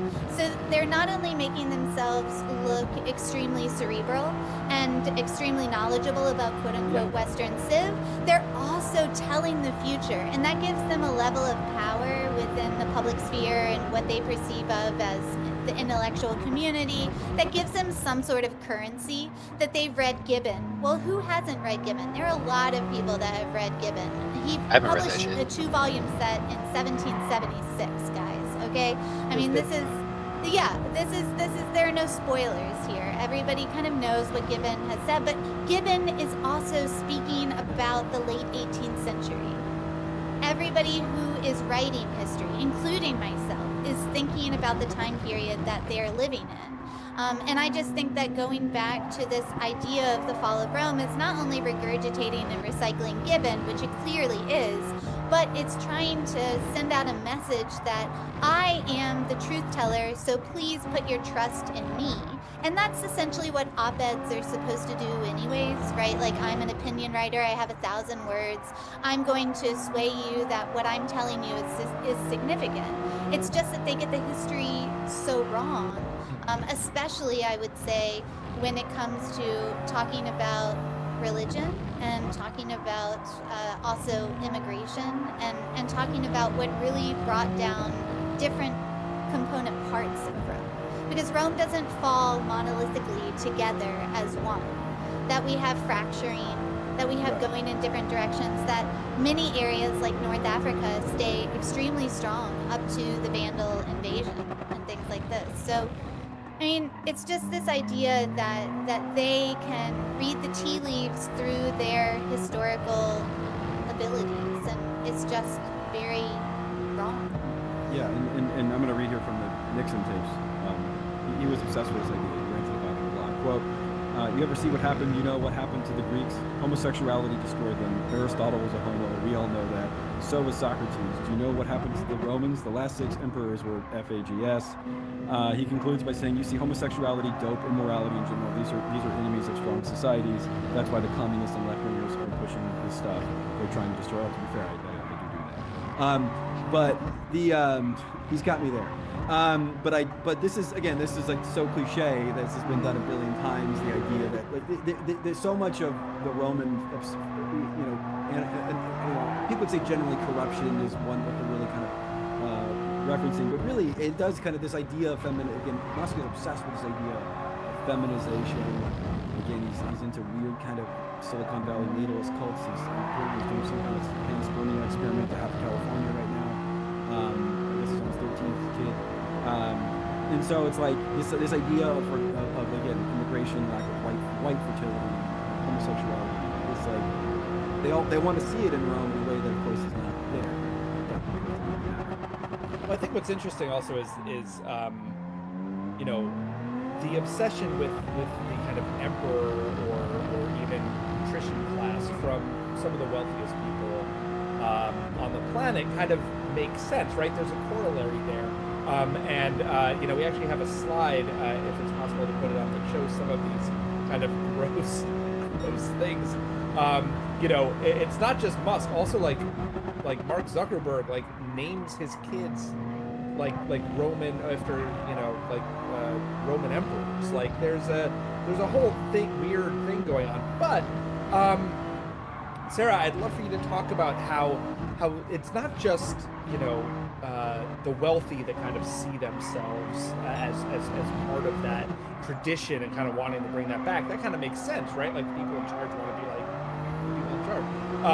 But it's for like the workers and the people who glom onto this aesthetic as well, who all see themselves as warriors, not as other kinds of workers, right? I mean, we're seeing farmers in the United States right now gutted by the cuts that have just been made to USAID. You know, hit hardest, you know, American farmers.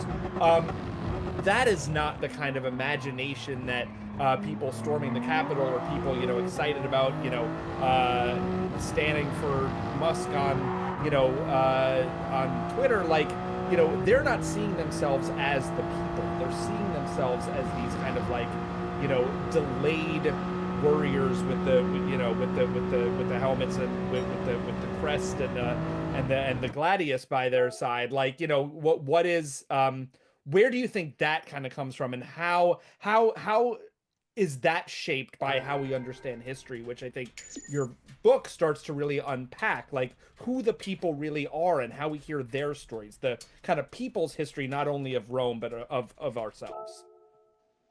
I think the idea of the American dream is that we can always pull ourselves up from our bootstraps and be Musk.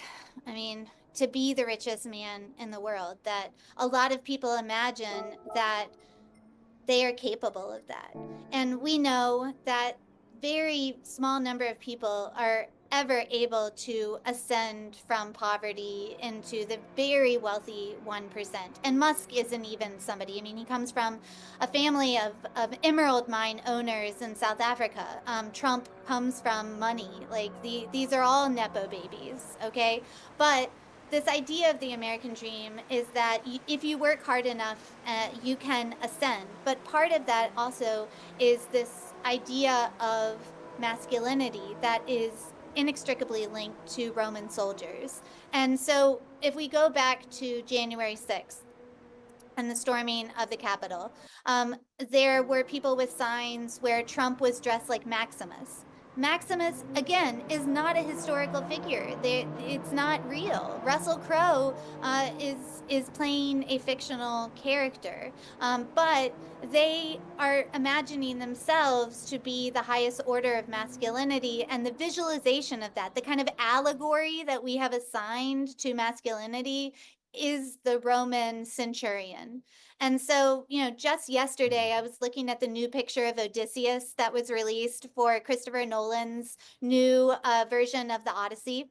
I want to see it. I'm going to see it, right? But Matt Damon has a crested helmet on that is very much not exactly what would have been worn in the Trojan War, but it is a crested helmet that is kind of very much emblematic of later soldiers that are fighting, because the Greek phalanx and Sparta, etc., also is a symbol of masculinity. And so when you try and question those constructions, people get very upset because especially white men tend to idealize both Spartan soldiers and also Roman centurions and soldiers as their everyday lives. Like, this is how I should go through life. And these are people that don't quite realize that if they were transported back to the ancient world, the vast chances are that they would be an enslaved person or a farmer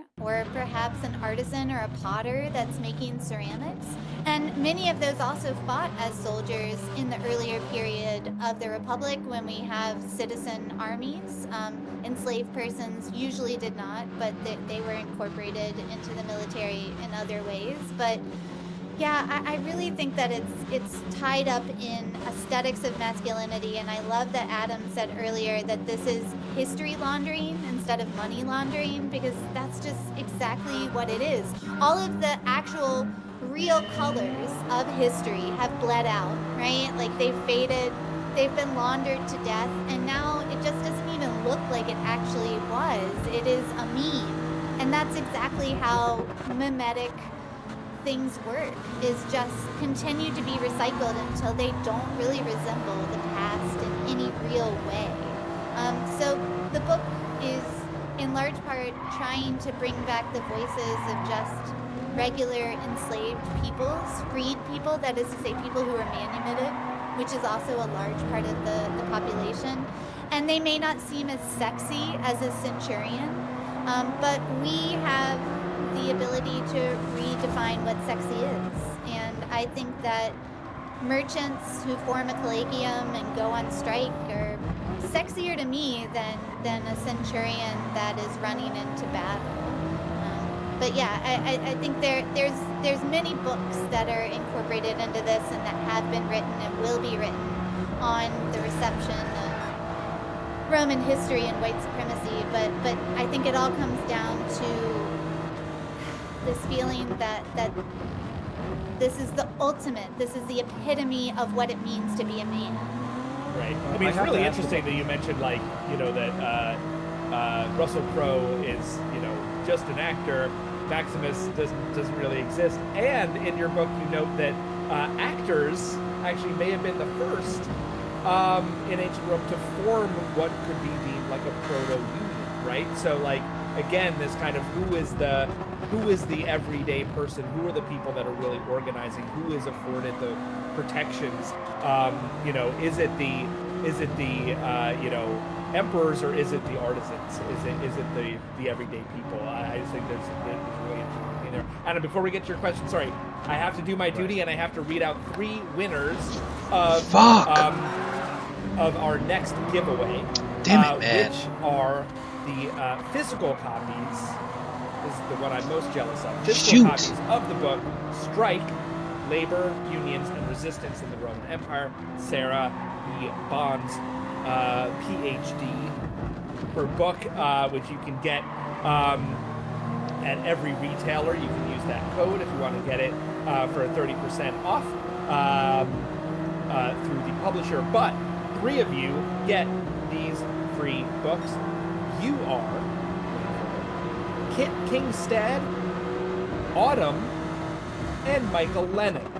So congratulations to Kit Kingstead, Autumn, and Michael Lennon.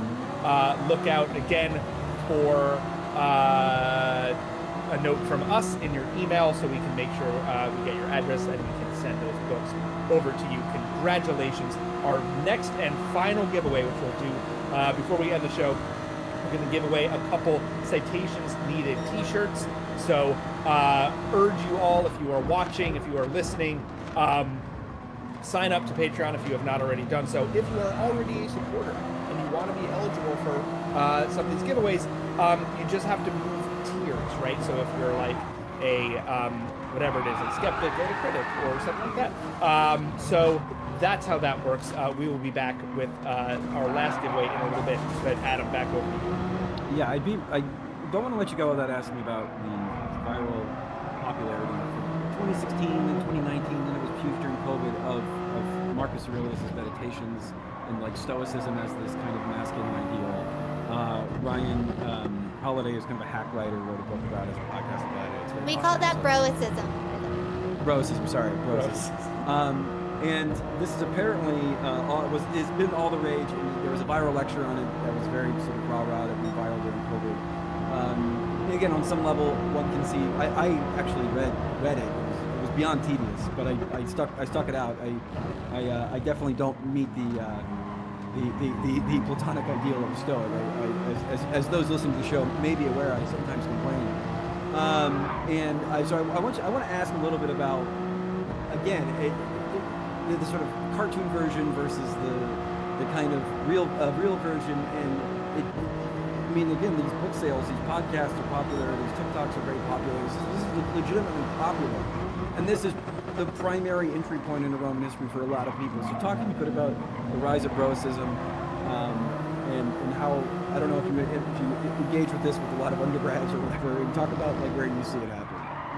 Yeah, I want to say, if you're going to buy a translation of Marcus Aurelius' Meditations, my professor, whose name is Gregory Hayes, I believe wrote the best translation. So if we're going to give actual money to anybody for buying Stoicism, please don't do those Instagrams that are like, Stoicism every day. I'm going to send Stoicism and witticisms to your inbox, which half the time they're fake. They're fake quotes from Seneca, they're fake quotes from Cicero, they're fake quotes from Marcus Aurelius, etc. In any case, translations, who you choose to translate your words are extremely important, and we can see that in Behind Nema. He has Emily Wilson's translation of the Iliad, and so yes, pick your translator carefully, number one. Number two, I think that if we think about technocrats and why this philosophy is extremely alluring to them, we can think about the fact that when you are a Stoic, you have to be happy with your lot in life. And it really behooves technocrats to have coders, to have people that are working within their companies, have a philosophy where they come to work and they're like, you know, gosh darn, I'm just happy to be here. I'm going to be the best coder that I could be, right? And when we read things like Epictetus, then we think, oh, I will be the best enslaved person that I could possibly be. But let's face it, when you write the Meditations as Marcus Aurelius, and you say, I'm happy with my lot in life, well, you fucking should be. You are the emperor. You are the emperor. Right? And so Elon Musk adopting Stoicism, which he really is not a Stoic in any No, I don't think Stretch of the imagination. Stoics would post 50 tweets a day. Yeah. No. He is.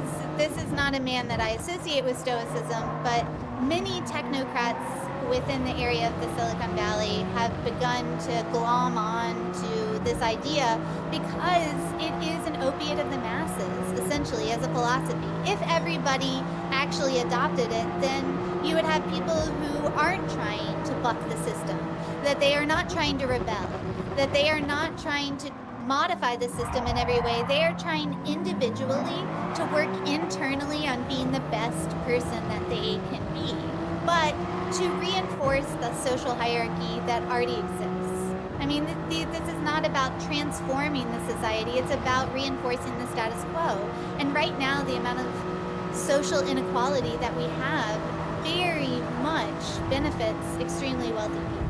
Yeah, and we yeah. No, please, that's, I mean, these are just wealthy people that want to maintain their wealth to an even higher degree, and Stoicism is a philosophy that supports their thesis, which is I am awesome and have a lot of money that I wish to keep. And so they've only adopted the philosophy post-thesis. And everyone else needs to be cool with that too, as part of their own personal. Yeah, get with it. Come on, guys. This is part of the world that we live in. So just pacify yourself, go forward and come to the office. Do not stay at home and do not work from home. We want you in an office. We want you doing the tasks that we are asking you to do, and please don't question it, because questioning leads to disruption, and they don't want disruption.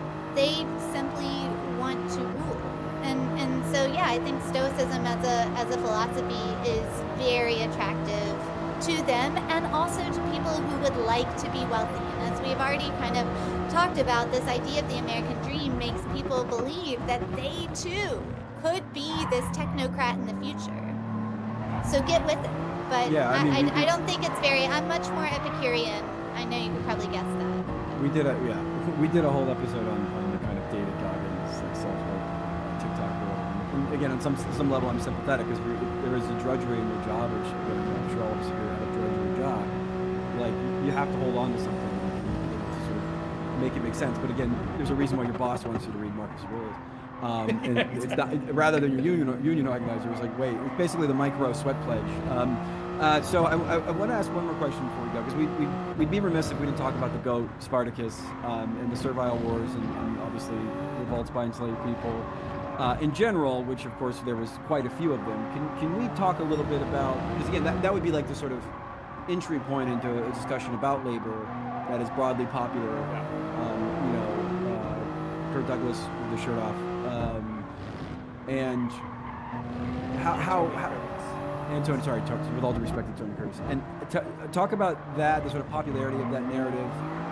Again, it's reduced to this kind of heroic narrative, but like, where was that oriented into this broader association framework, and how people kind of mimic these structures, and what lessons can be drawn from that are not this kind of cartoon, Marcus Aurelius telling you how to eat shit and suck it up. Well, I think Spartacus as a folk hero does not really gain a lot of steam until around the period of the French Revolution and a little bit before. So in terms of his revival, up until that point, people knew who Spartacus was. Of course, he is written about by people like Appian and Plutarch, etc. That we have 3 servile wars. We have the first one is in Sicily in the end of the 2nd century BCE. Then we have another one that formulates out of Sicily a few years later. Spartacus himself is a few decades after that, and he's not on Sicily. He is breaking out of a gladiatorial school in the area of southern Italy. And Spartacus is seen by the contemporary sources and the sources that are not long thereafter as a rebel and a rabble-rouser. And of course, they're not going on strike. They fully want freedom and never to come back to their jobs again. They do not want to return to being gladiators, so they're not leveraging their labor in any way. They want to go free. And my belief is that they really should have, when they got towards the Alps, to continue going, but they circle back and they come back into the Italic Peninsula. And I always want to yell, like, keep going, Spartacus, keep going. But he's not a hero in his own day. He may have been with enslaved persons. We don't have a lot of their narratives or reactions to him. But during the period of the French Revolution, into later political campaigns in the 18th and then 19th and then 20th century, Spartacus gains more and more as a folk hero of freedom and rebellion against tyranny. Whether it was in Prussia, where he was extremely popular, he became very popular in France and in the United States, and especially during the Haitian Revolution, where Toussaint Louverture takes the name of Black Spartacus. He's given that name, but he is seen as, you know, this Haitian revolutionary leading enslaved persons to fight against enslavement within the island of Haiti, right? So all of these things build Spartacus's hero worship, but the movie in 1960 really is what does it to the highest degree. Written by a communist, no shocker there. Written by Dalton Trumbo. Exactly, and it's during the period of the blacklist. You know, they're blacklisting communists after McCarthyism. That Spartacus is really about fighting against the man. And I see Spartacus absolutely as the GOAT and a hero that should be celebrated. But we have to also remember that he was working within a gladiatorial troupe. And that gladiatorial troupe lives within the gladiatorial school, and they coordinate together. Spartacus has lieutenants that he works with, but he has a group of people that are very close to him that mobilize in a very planned rebellion. In the gladiatorial school, they go to the kitchen and they grab utensils and knives and break out of the gladiatorial school. And then, as they are moving through Italy, whether to Vesuvius or whether going north, etc., they're gaining more and more enslaved persons in a very organized manner, up to about 100,000 people. And this is during a period when Roman slavery had been growing so quickly. Over the past 200 years, Roman slavery had expanded to a level that it had never seen before. And the number of enslaved people was so high within the Italic Peninsula. So, I mean, I think Spartacus deserves all of those kudos, but we also have to ask ourselves about other enslaved people into the period of the empire. And part of that is looking at enslaved people that rebel against Rome, whether they're mint workers, whether they're charioteers, whether they're bear trainers, that we never have a slave revolt that is to the level of Spartacus that we know of within the Roman Empire for the rest of its existence. There's never a rebellion that is to the degree that Spartacus inspired and carried out, but that there are still enslaved people that went on strike and that engaged in joining collegia. And so circling back to that first thesis that I was talking about, just because enslaved people exist within a society does not mean that there cannot be labor organization and that there cannot be people working together for a higher purpose, right? And so sometimes that purpose is manumission, and sometimes that purpose is to get higher wages. But just because they're enslaved does not mean that they're completely impotent or without any power within this labor economy. Well, I think that is a perfect place to leave it, Sarah. This has been so wonderful. Before we let you go, I'm gonna announce our last two winners, and then we will wrap our last two winners. This is for Citations Needed T-shirts. We will get in touch. Look out for your email. The winners are Thomas Dortch and Nicholas Soto. So Thomas Dortch and Nicholas Soto. Congratulations. And thank you everyone for joining us on this Citations Needed live stream begathon. It has been truly wonderful to talk to you, Sarah. We have been speaking with Dr. Sarah E. Bond, Associate Professor of the Classics at the University of Iowa. You do have like a longer title, Erling B.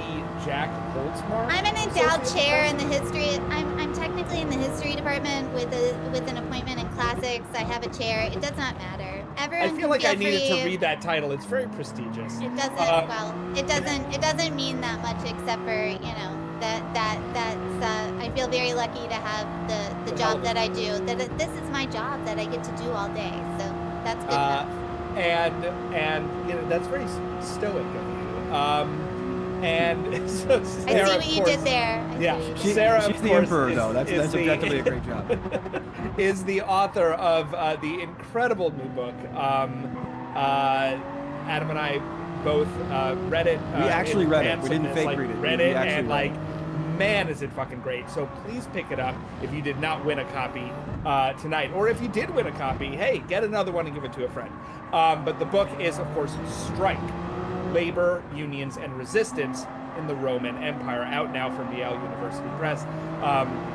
But Sarah, thank you so much for joining us today on Citations Needed. It has been amazing to have you.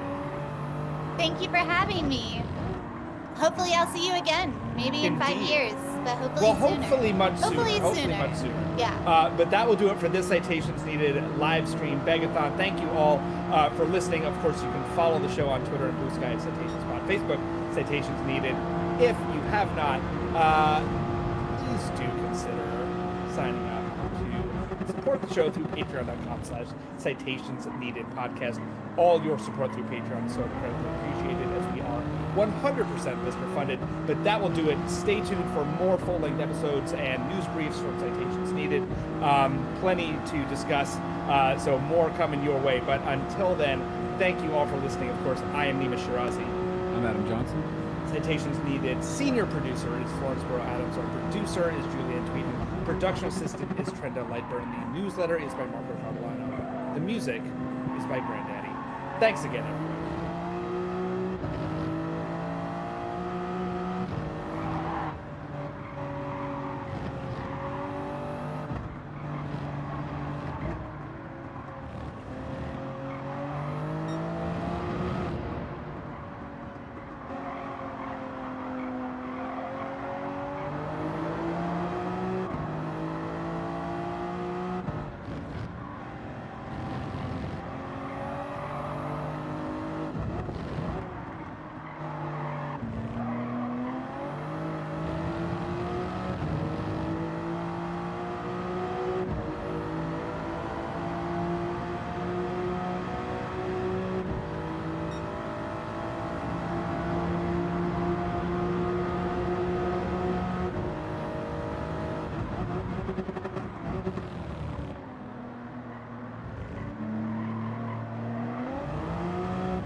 Running a small business?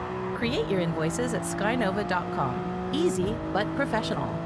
I oftentimes compare American politics to professional wrestling. Trashy, loud, you got over-the-top characters that sometimes abuse spray tan. And you get this better than anyone, being a senator from Connecticut. We're in beautiful Stamford, Connecticut. We are. WWE worldwide headquarters, right here in Stamford, right down the street, next to the train station. But you had to beat one of its founders, an actual wrestler, to win your Senate seat. Is this correct?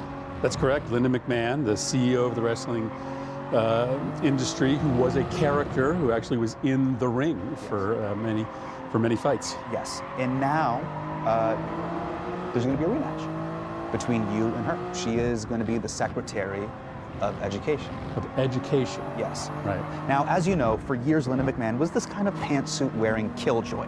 Now, whenever Vince McMahon wanted to do something fun and or shady, Linda would come in and go, nyeh, nyeh, nyeh, nyeh, right?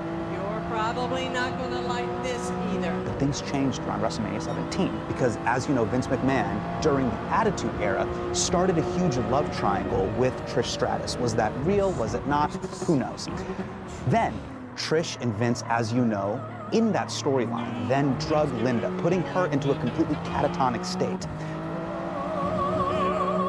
Then at WrestleMania 17, Vince McMahon and Shane McMahon, they faced off with each other. Meanwhile, Linda was completely catatonic in a wheelchair until suddenly, as the match heated up, she gets up out of her vegetable-like state and pow! She kicks Vince in the nuts. Huge moment. Crowd goes nuts. Now, how do you think that type of deep experience will help Linda McMahon as the Secretary of Education? Here in America, half the country wakes up every day with two questions. One, what the is happening? And two, what is the point of the Democratic Party? The Trump administration is literally looting the federal government, and everyone is mad at the Democrats. And the Democrats are like, hey, what more do you want from us? We called the orange guy weird. At this point, the sole purpose of the Democratic Party is to basically just spam people with unhinged fundraising emails. They're kind of like a Filipino bot farm in the shape of Chuck Schumer. Gross. So I figured, you know what? No more complaining. Why don't I take my questions, complaints, and critiques to my own representative, Chris Murphy, a senator from my home state, Connecticut. Senator Murphy has spent most of his career flying under the radar, cleverly disguising himself as a McKinsey consultant, just blending into congressional crowds of white men like an Arctic fox. But after Donald Trump's re-election in November, he came out hot, going after his own party for being a bunch of out-of-touch, snobby elites. This is not a moment for small changes or reforms. This is a moment for a fundamental rebuild. We have to talk about power, who has it and who doesn't have it. I think we've got to engage in some much more robust economic populism. Democrats have to fight the fights. And frankly, Chris, I don't see that happening across the Capitol right now. Interesting. He has the talking points of Bernie Sanders with the face of someone who works for BlackRock. So I sat down with the senator to talk about how Democrats need to change, whether America is becoming more of a corrupt oligarchy, or it's always been one, and exactly how broad do we want to make this Democratic Party tent? Are we talking about all lives matter broad, or let's bring back R. Kelly broad? We're gonna switch up, play some FC25, give my fingers a break.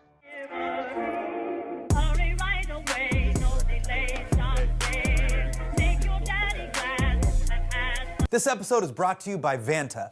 Simplify compliance and get $1,000 off at vanta.com/Hassan. That's VANTA.com/HASAN for $1,000 off. So Senator Murphy, I came across some pretty disturbing stuff when I was prepping for this interview. According to your team, your go-to foods are hot dogs and energy drinks. Yeah. Okay. Why do you have the diet of a 13-year-old incel gamer? I think we all sort of are faced with kind of arbitrary and society-imposed pressures. Okay. Right, as you get older in life. Yeah. To veer away from the foods Yeah, they called another that time actually out. taste the best. Right? Like You're talking about Red Bull. I'm talking about hot dogs and pizza and Red Bull and Diet Mountain Dew. Like, so Senator Murphy, you're telling me at age 51, sometimes you wake up in your beautiful house in Connecticut, not gonna say where, and you go, you know what? I'm just parched for that rich liquid taste of what's probably the inside of a car battery. Yeah, I will occasionally have a Diet Mountain Dew first thing in the morning. Listen, I'm not like super proud of that, but I don't run away from it. Let's piggyback off of this energy drink addiction that you may have. You had a pretty intense manic episode after the election, and you went on a pretty epic November tweet storm where you talked about the election and your thoughts. Now, real quick, how many Red Bulls in were you before this tweet storm? Like 1.5. Okay, 1.5. Okay, so this is the tweet storm that I'm talking about. Yeah. I'm gonna do a quick recap for you, okay? It was 10 major points, but basically what you said is you said the Democrats should turn up the volume by calling out billionaires and go all in on economic populism, and then turn down the volume on stuff like guns, immigration, and the environment, so that more people are comfortable coming into the Democratic Party tent. Am I roughly describing the summary of these 10 points? Yeah, I think there's obviously more to it, but yes, I think that we should be leading with the issue of populist economics. Okay, so since Trump has been inaugurated, you've been going really hard on this economic populism idea, essentially saying that Trump is turning the United States of America into an oligarchy. Probably the most common question that I'm asked as a professor at Hillsdale is, what happened to my country? You know, when they poll Americans, they find that a vast majority don't think the world is going to be a better place for their own children. In this course, we're going to look at who the mid-century liberals were and the changes that they introduced into American society. We're also going to look at the radicals, the counterculturalists of the 1960s, and the changes that remain with us today. We're going to look at the group called the neoliberals and the formation of an oligarchy in the American regime in the 1980s and the 1990s. And finally, we'll see how those radicals in the 60s made peace with those neoliberal oligarchs in the Great Awakening in Barack Obama's second term, and the threat that it poses to Republican liberties for us today. These movements are promising to strip away all of the rights and the freedoms that give life happiness and meaning and purpose. I don't think people understand the source of most current ideologies, and what this course is going to show us is where they originated and how they took control of our society. You'll see the changes that have taken place in America, the ideas that are responsible for those changes, and how we as Americans can challenge those ideas and reclaim our American heritage. This is our course on the American left. Let's begin.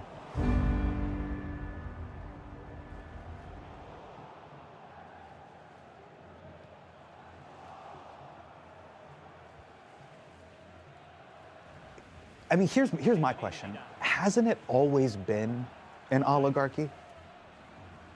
I mean, I think... You know, because I literally talked to Bernie Sanders this past year. Yeah. And he told me within 2 seconds, he was like, look, it's not complicated. It's money.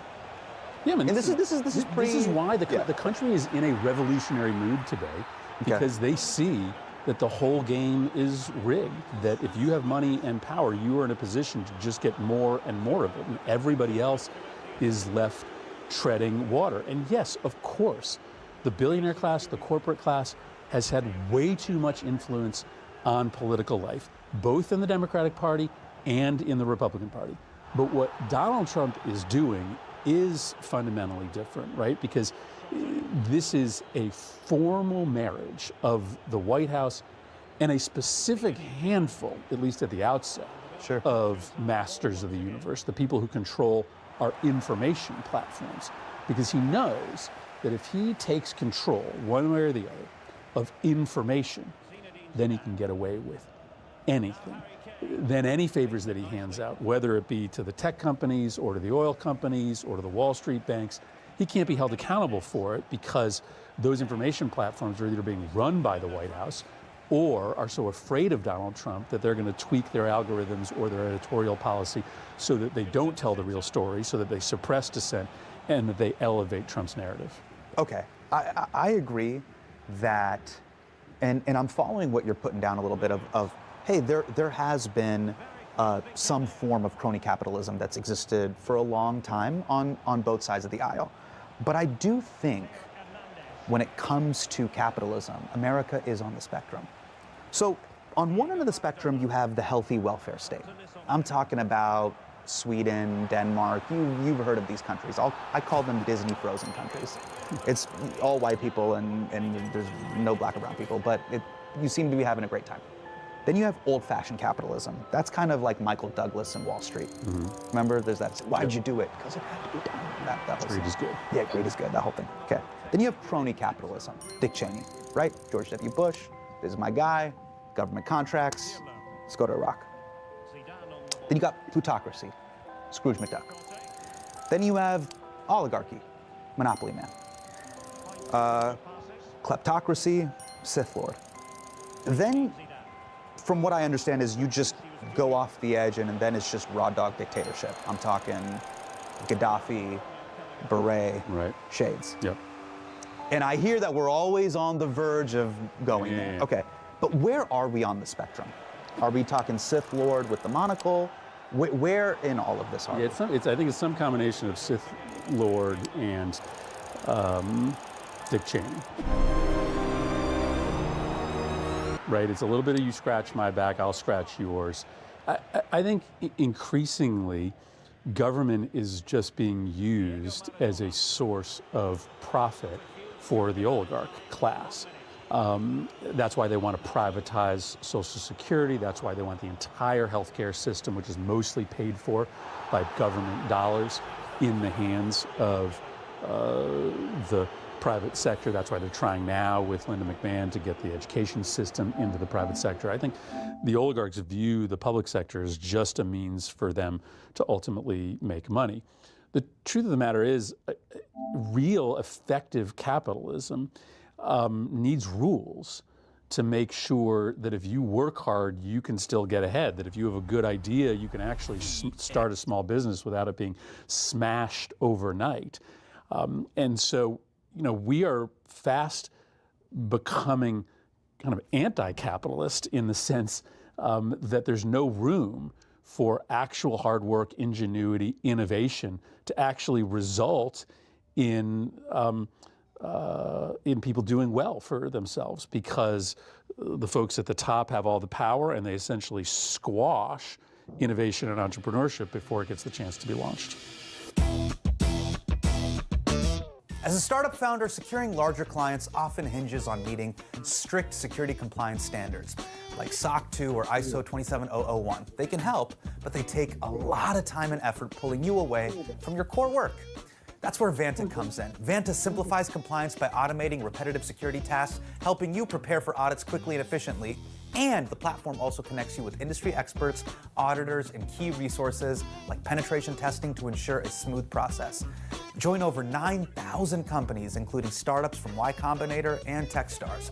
Visit Vanta.com/Hassan to claim $1,000 off. That's VANTA.com/HASAN. Introducing the Custom Shirt Experience by Proper Cloth. Just answer 10 easy questions about your body, and Proper Cloth's proprietary algorithms predict your perfect fit. Then customize your design, and your shirt will be hand-sewn and delivered to your door in just 2 weeks. If it's not a perfect fit, we'll alter it or remake it for free, guaranteed. Get started today at propercloth.com.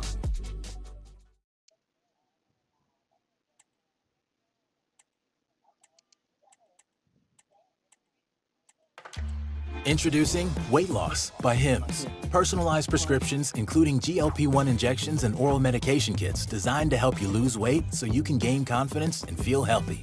Plus, get... We're talking about economic populism. Yep. And we're talking about how it has dramatically changed. This is a recent clip from George Carlin that's 20 years old. Got it. Here we go.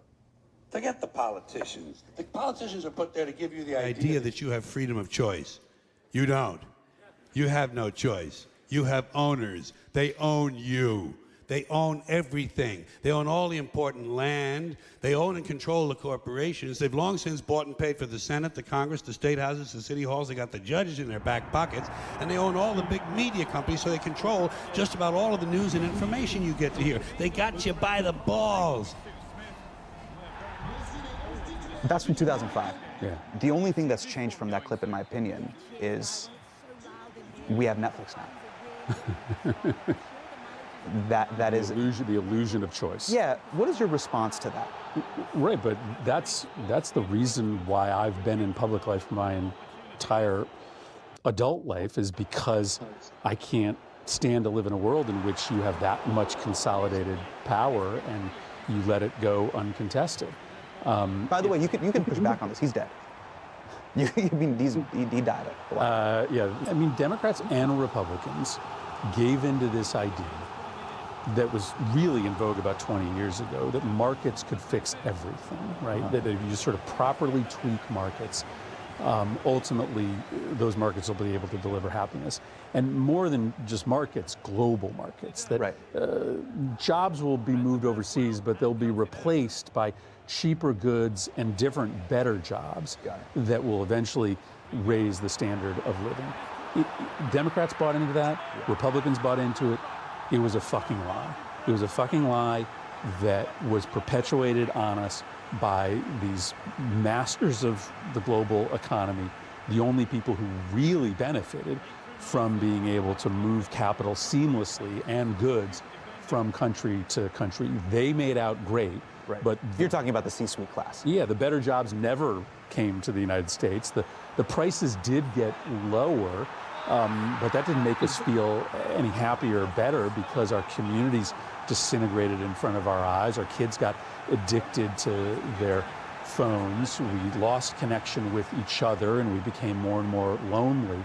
Life just started losing all of its kind of spirituality, all of its connection, and the prices being lower didn't really make us happy. I agree with that, by the way. I've said this all the time, that over the past, I would say 20 plus years of my adult life, you can get, here in America, a ton of dumb shit. Sneakers, clothes from Zara, video games, candy. You can get plenty of dumb shit. Real shit, education, healthcare, a general civic and societal safety, roads that don't have potholes in them. The real stuff that makes a robust society, you can't really get. So there's this longitudinal study of happiness that was done by a bunch of researchers, and they follow people through life, both folks of high income and low income, and they come to this very simple conclusion in the end, that what makes for a happy, fulfilling life is not your career, is not how much money you made, it's whether you have relationships and connection, whether you feel a sense of belonging in your community.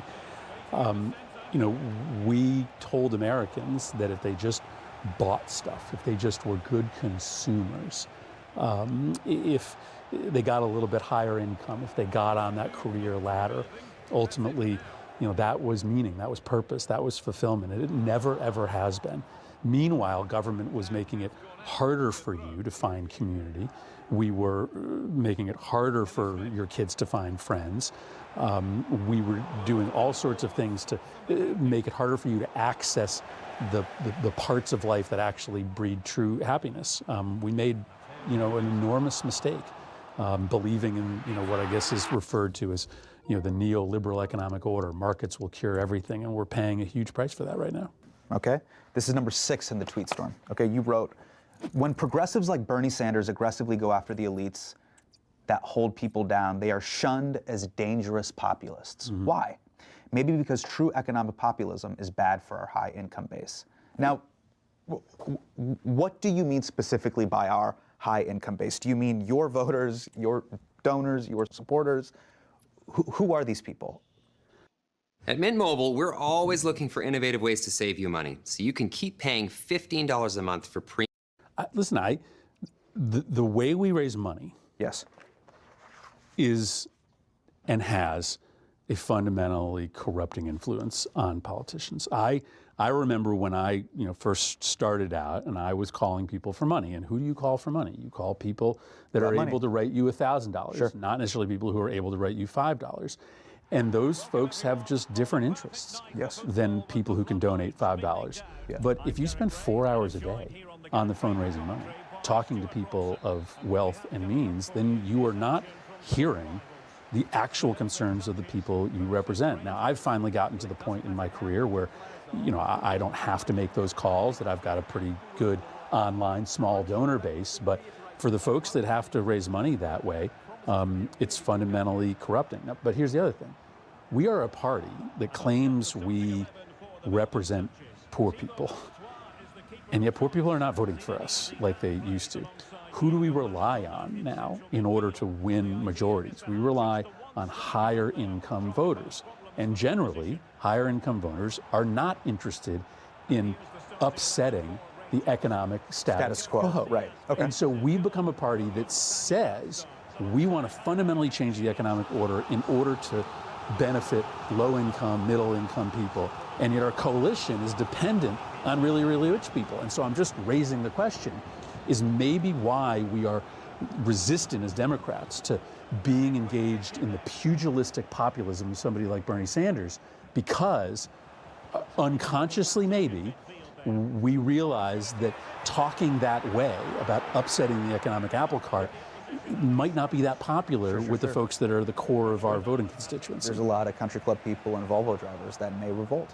That vote Democratic, but maybe are not interested in all of the monopolies being destroyed, and for the minimum wage to go from $7 to $15. How else did you get that Range Rover? Yeah. Right. You're essentially saying that the party has been corrupted by money. But this is the Bernie argument, yes? Yeah, listen, I think the entire American political system is corrupted by money. I don't think you can exempt Democrats from that. I think Democrats have been corrupted by money as well, much less than Republicans have been, in a much less overt way. But I think it'd be silly to pretend as if Democrats, not everyone, but some Democrats, ultimately are impacted by the fact that they're spending a lot of time with donors. But is that a real message? Hey, we're less corrupt than the other guys? You have to show how you're going to fix the problem. So when I first got into politics 20 years ago, campaign finance reform was like a top 3 issue for Democrats. We talked a lot about the fact that you had to get private money out of politics, and we were going to make a decision, maybe through a voluntary checkoff on your income tax form. We were going to publicly fund elections. We kind of stopped talking about that. Maybe a decade ago, we used to talk about ethics reform, lobbying reform. Democrats sort of stopped talking aggressively about reforming government and getting money out of politics.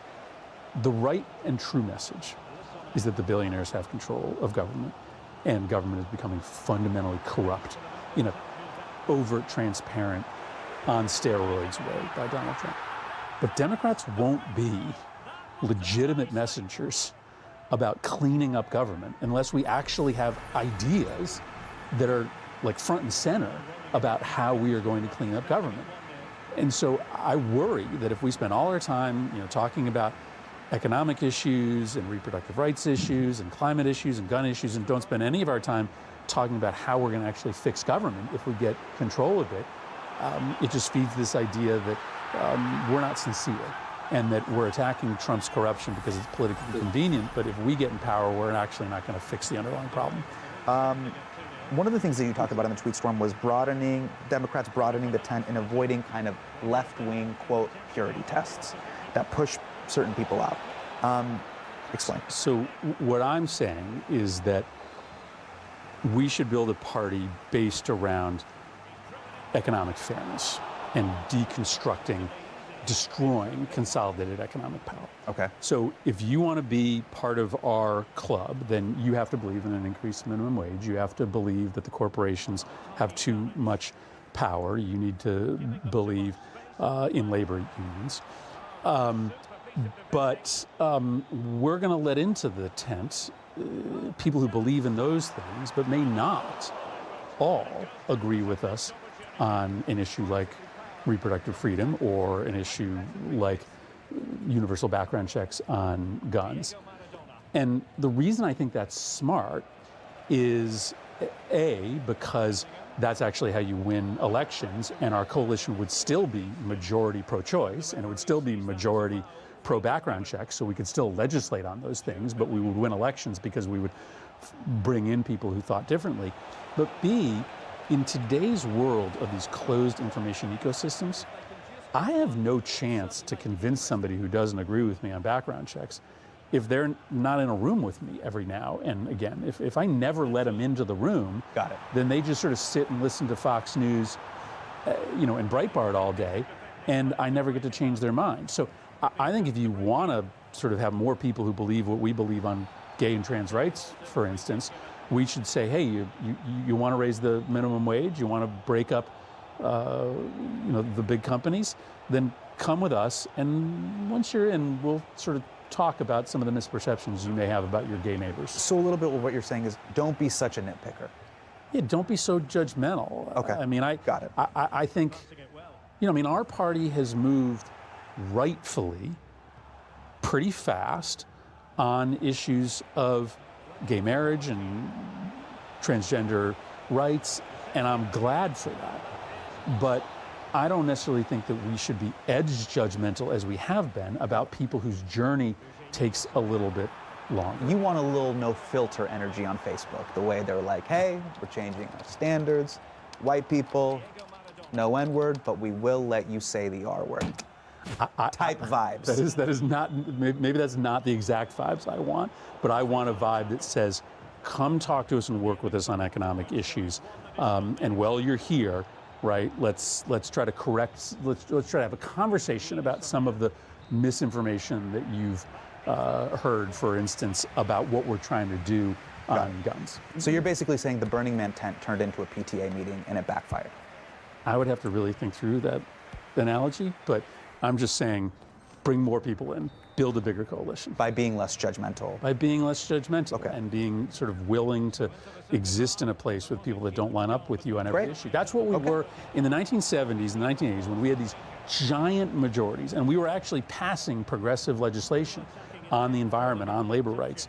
We were doing that with members of the Democratic Party that, you know, weren't all in agreement on civil rights or on guns. We had fights inside the coalition on those issues, but we were actually investing in and passing progressive policy, notwithstanding those fights. Okay, so let's test your premise. Yeah. Okay, let's do it reality show style, the way you do it in America. Okay, we're gonna play a game. It's called On the Island or Off the Island.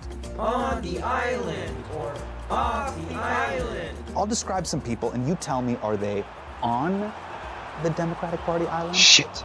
Or have they been voted off the island? According to you. Okay, but can I reject the premise? What do you mean reject the premise? Can I? You because it's not up to me. What I'm saying is that those people should be. Well, okay. Let's listen to your hypothesis. Here we go. Anti-vaxxers.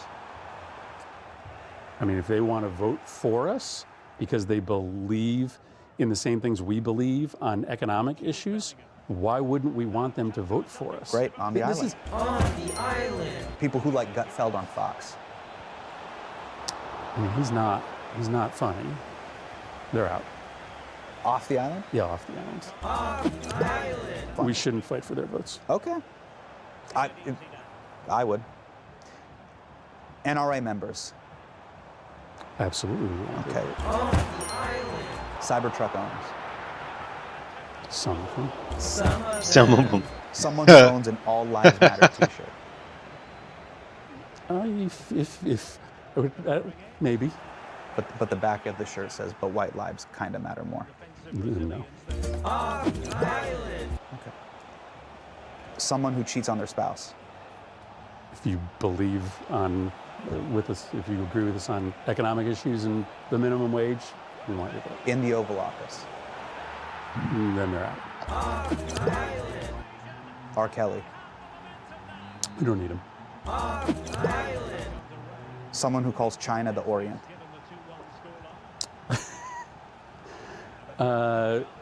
There are a lot of people who say a lot of dumb things. I would probably not choose to swear them off as voters for us. Someone who owns a lot of Nazi memorabilia, but it's only because they're a history buff, they swear. Yeah, that's probably not believable.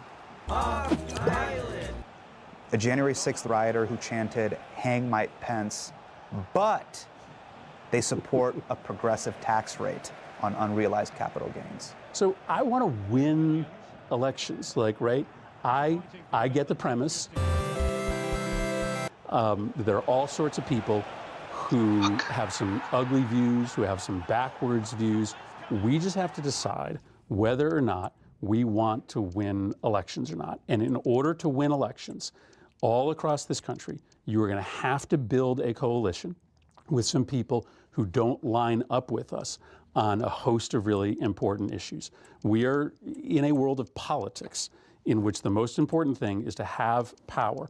And just because I have some people in the coalition who don't agree with me on guns or don't agree with me on every aspect of the kind of civil rights protections I want, doesn't mean that ultimately we won't have more success in passing either civil rights protections or tougher laws on guns in this nation if we grow a bigger tent and a bigger coalition.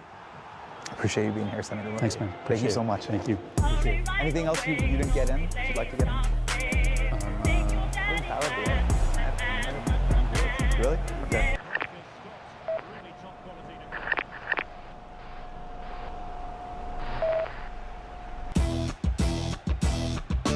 All right, so you're a startup founder. Finding product market fit is probably your #1 priority. But to land bigger customers, you also need security compliance. And obtaining your SOC 2 or ISO 27001 certification, that can open those big doors. But they take time and energy pulling you away from building and shipping. And that is where Vanta comes in. Vanta is the all-in-one compliance solution helping startups like yours get audit ready and build a strong security foundation quickly and painlessly. How, you ask? Well, Vanta automates the manual security tasks that slow you down, helping you streamline your audit, and the platform connects you with trusted experts to build your program, auditors to get you through audits quickly, and a marketplace for essentials like pen testing. So whether you're closing your first deal or gearing up for growth, Vanta makes compliance so easy. Join over 9,000 companies, including many Y Combinator and Techstar startups who trust Vanta. Simplify compliance and get $1,000 off right now at vanta.com/Hassan. That's VANTA.com/Hassan for $1,000 off.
Let's go.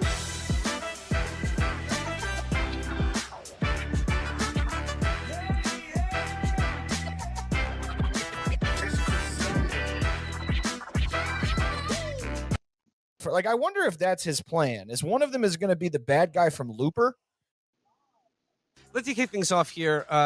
This is sort of a good hook to something we were talking about on our most recent show. We were talking about Elon Musk's brood and his sort of the fact that he's not fucking these women. He's using IDF.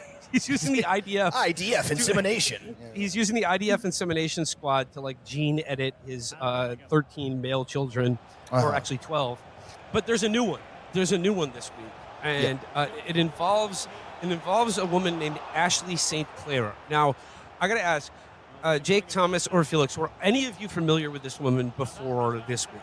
Yes, she used to post like racy kind of softcore stuff under a name Sex Laptop, and that was her like username. Like, you know how a lot of these people were either failed musicians or failed comedians or failed actors. Then that went to bullshit, so they just got involved in like saying brown people belong in a hole somewhere. Her thing was she was like I don't know if you'd call it one of those like Tumblr type softcore aesthetic nude posters, and then she like pivoted into doing like joking about doing like BBC like mixed porno, and then that didn't go too well, and now she's like there used to be batting cages in Atlanta, and now it's just Hennessy and fucking pancakes, and that's like her new She had one of those accounts that you would see in like 2014 or 2015 where all the pictures are in black and white. Yeah. And it's like very who is that girl that Edie Sedgwick imitation photo style? Mm-hmm. But then you read the post and it's like someone had the worst parents ever. Someone had a sad child, someone had a fucked up childhood. But then, this is very much a product of the time. That's sort of like BBC style posting. Mm-hmm. But I always thought it was fun. British Broadcasting Corporation. Yes, Ashley St. Clair literally BBC style posting. Sorry. Go ahead. She like what I always thought was so I don't know, not funny, but like I guess like telling Mhm. was that they would like use the name Tyrone for a black guy. Like Yes. no black guy has been named Tyrone since like the first time that starter jackets were cool. Yeah. Yeah. Like you're more likely to meet a white Tyrone that fought in the Korean War than you are to meet like an under 70 black Tyrone. But she literally said, "Oh, I want a Tyrone to fill me up or whatever," and that like she didn't clip that. She became. What's interesting about her is like she was she was Sex Laptop and she did that thing. But instead of becoming like the typical politicization path for those types is like they become like a Milo type, like like the avant-garde, right? But she became like a Babylon Bee, like Zionist, like neocon lady, which is I think way more interesting. Well, I thought it was cool too that like we can get into the IVF thing later because I'm also fascinated by that. But like, how does that even work? He just, I guess, dude, okay, first of all, I guess we'll just do it now. I thought he was using his fame and power to knock these women down. And I'm for that. He's mailing his loads to their house through like FedEx Priority. So he, out of anyone who isn't an entertainer or athlete, out of any of that shit tier celebrity, he has more of an opportunity to bust raw in these women who had the worst parents and worst childhoods ever. He could fuck all of them raw. He could nut raw 4 seconds per day than anyone else alive in his tier of celebrity.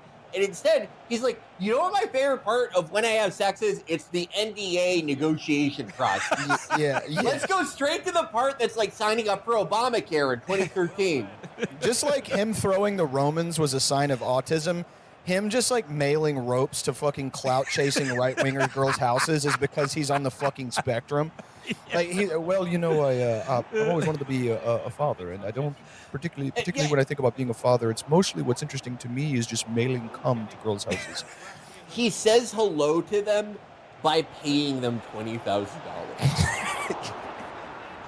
Like it something I've been thinking about a lot recently is the idea of like a pervasive sense of extreme passivity in American society, and that as sort of like a marker of permanent adolescence and immaturity.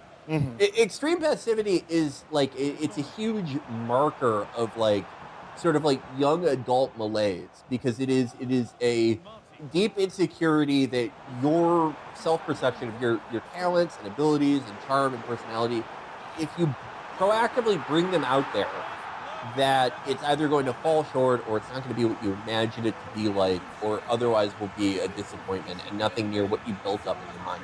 So you wait for the world to come to you. And it's interesting that, the most powerful man in America is doing this incredibly proactive thing of having 700 billion kids, but in the most passive way possible. Giving these women $50,000 so they feel obligated to say hi to him. And he's like, can you have my kid? No, we don't. We're not going to have sex at all. In fact, it will be less like sex than anything you've ever had. Ghosting a woman after you mail her your cum to put in her vagina is, I'm not going to lie, boss move. Like to just be like, because all of her replies you've seen are like, hey, Elon, we've been trying to reach out to you. And he's just not, like, he'll post 15 times a day about, like, you know, FBI crime statistics. But this lady who, like, apparently had his IVF baby, she can't get a text back. Thomas, you got to look on your face like you're like, I mean, a lot of us were doing stuff like this during the pandemic anyway. Well,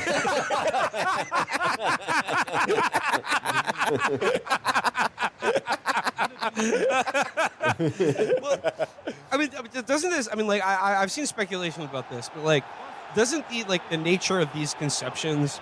Doesn't this introduce the possibility that like his dick is fucked up and mangled in some way? That was floated on TrueAnon. And also Azalea Banks said that Grimes told that to her, that he had like a penile implant that went awry. Dr. Miami did it. He's the one that tweeted about Elon's penis. It was like, we've just installed what we're calling the Tesla Model D. Have you seen these tweets? There were screenshots of them going around after Ashley St. Clair mentioned the whole baby thing. Apparently it was like 4 or 5 years ago, but it's like, just got Elon, and it's probably fake. But if you buy the TrueAnon Azalea Banks story, apparently Dr. Miami put like a penile injection in his shit, I guess for it to be rock solid 24/7 while he builds fucking space lasers. And I guess it went awry. Maybe his dick don't work. I mean, like it's a I'd certain heard rumors type. of that though. Like I'd heard rumors of that going back a few years. Yeah. Like, but I'd heard it was a robotic implant.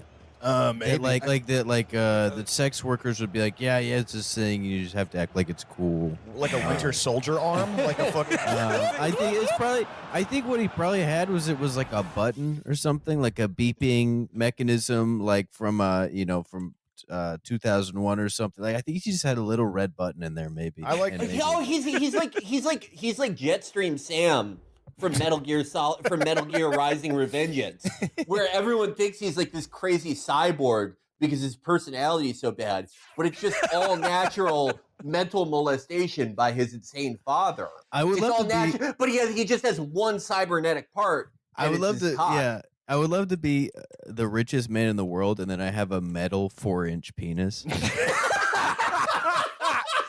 I mean, it's truly the one thing money can't buy. If you've been cursed by God with a bad dick, there's really nothing that anyone can do for you.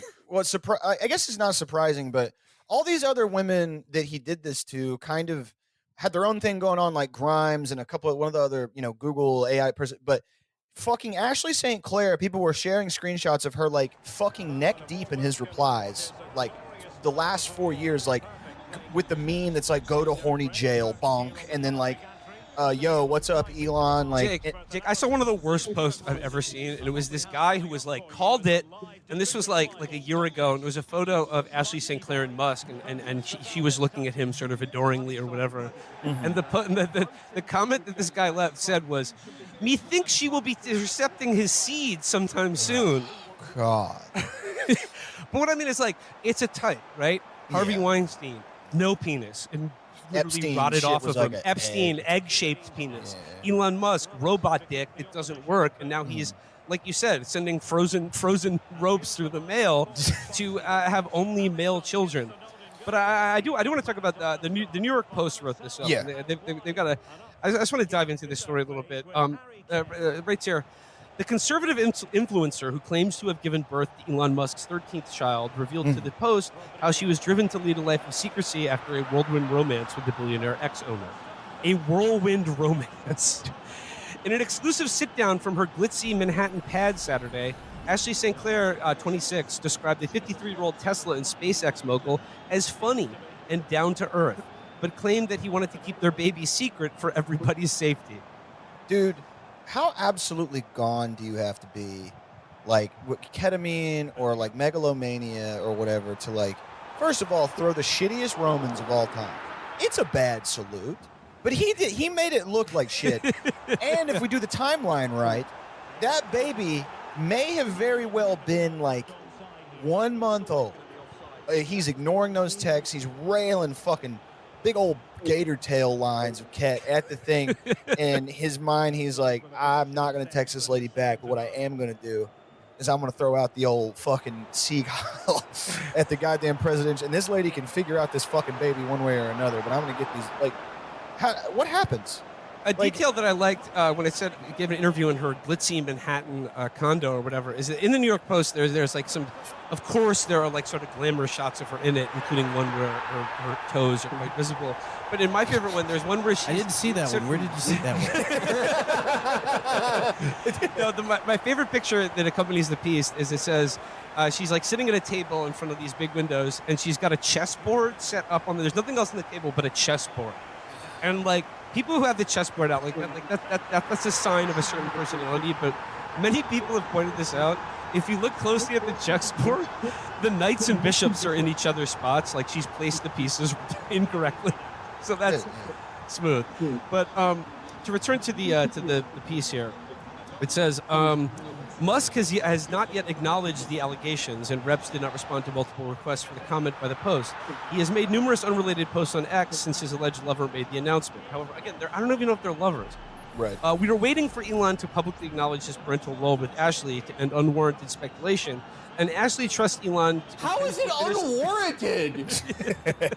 Oh, yeah, this is just between a man, a woman, and the mailman. Yeah, and like, also someone pointed out, well, I think, and again, it's speculation or whatever, but like, if he only is producing like male children, then are they doing some sort of like CRISPR gene editing, like hard, I guess what you'd call like, genetic or zygote science? I'm not a fucking baby doctor.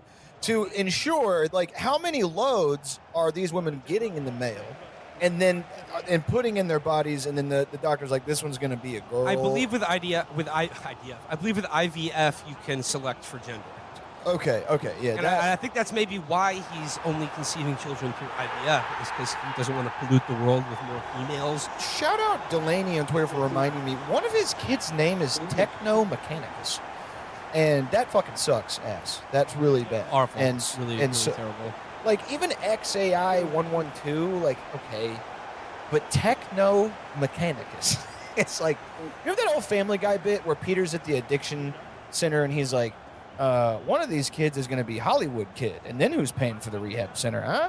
Who's paying for, like, I wonder if that's his plan. Is one of them is going to be the bad guy from Looper, like the fucking kid with telepathy that like explodes people, and that's who's going to like, take up his mantle for this like weird technocratic autocracy he's building or trying to build or whatever, and he's just using weird, profoundly mentally ill women to produce these men for him. I think like the more like pertinent thing with why he's doing this is, I mean, it's like clearly whatever happened with him and his father, Errol, clearly something is going on here. Yeah. And he has some complex about both like outbreeding his father, and only creating males, and doing it completely removed from any sexuality or really any physical element at all. Sure. Yeah. Definitely one of the most mentally molested people ever. Ever. I mean, like, one of the other aspects about his worldview is that he's like he's very like pro people having children because he's worried about population collapse, and he's worried about the underpopulation of the planet, which would seem to be at cross purposes with only producing male children. Because like if you were concerned about the population collapse, wouldn't only having female children be setting up humanity better in the future? Because like, if 99% of men on planet Earth died tomorrow, like the future of the species would be pretty well assured. But if the opposite were true, we would go extinct within a generation or so. One of my favorite movies is Children of Men, and I'm imagining like that movie, but everybody's like either completely functionally illiterate or like a Groyper shut-in, and like Clive Owen is just he's trying to get to his buddy's place in the woods to get like canned food and water, and he just opens the door. Instead of this like sage weed smoking old philosopher, it's just like the most fucking pale dysgenic blue light poisoning guy in the world, and he's just like showing him fucking like soy jack Chad memes, and Clive Owen just puts a gun in his mouth and the movie just fucking ends. Sorry, I can't go to work today. Music Groyper died at the age of 18. Yeah, exactly. Like it, like what. I don't know if people always talk about his worldview, and like this is why he does XYZ, like population collapse or like some weird thing. I don't know if he has a worldview so much as he completely operates out of spite. Like he hated the fact that there was an entire social network that mostly spent their time calling him a fucking weird loser.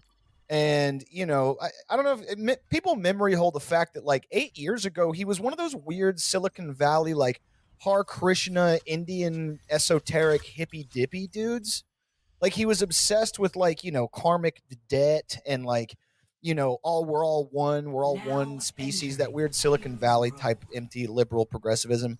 He got laughed out of those communities for whatever reason, and then in turn embraced whatever he's doing now.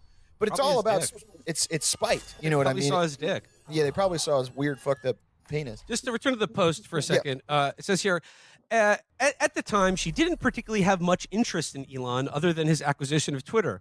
She first became aware of the billionaire thanks to her gay best friend, who frequently asked her to watch videos of Musk's SpaceX rocket launches. Oh my!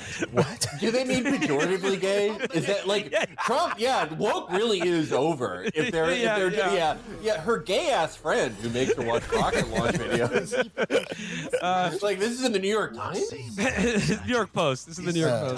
Oh, okay. I guess they've been doing that since Alexander Hamilton, started the paper. He goes, and at one point he said, "Are you ever in San Francisco or Austin?" And I said, "I am in Austin and Texas a good amount for work," St. Clair continued, adding that she worked for the Babylon Bee, a conservative satirical website at the time.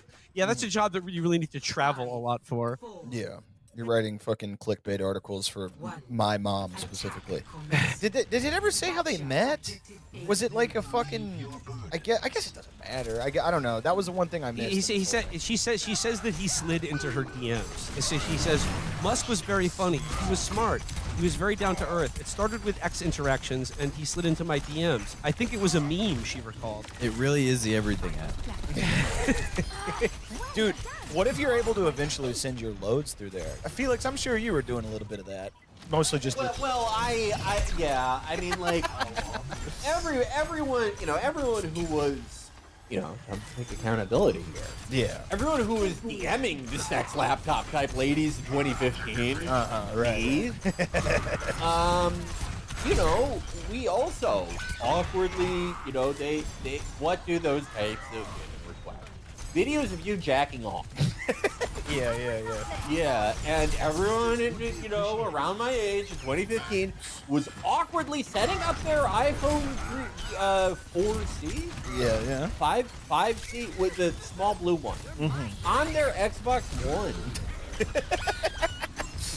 While doing that. And that really was like, that was sort of the version, who was the guy who, he did sort of like proto-animation with those, he did the first moving picture with that picture of the horse galloping. Oh, yeah. That's sort of like that, sending videos of you jacking off over Twitter DMs in 360p. That is to, transcontinental load delivery. Yeah. What that is to, major motion pictures today. Yeah. So I would consider myself a D.W. Griffith. The Elon Musk, Steven Spielberg. It says here, Musk allegedly provided for her with a lavish apartment in the financial district where rent for a 2-bedroom can soar to nearly $40,000, according to Street Easy, and a hefty security detail, but no romance, St. Clair claimed. Quote, "I was completely isolated during my pregnancy. Every part of my career and everything I used to do, I couldn't do anymore. I was told not to tell anyone," she claimed. Texts viewed by the Post between St. Clair and Jared Burchell, Musk's money manager, appear to show that she complied with the billionaire's wish to be left off the birth certificate and to preserve privacy, security, and confidentiality.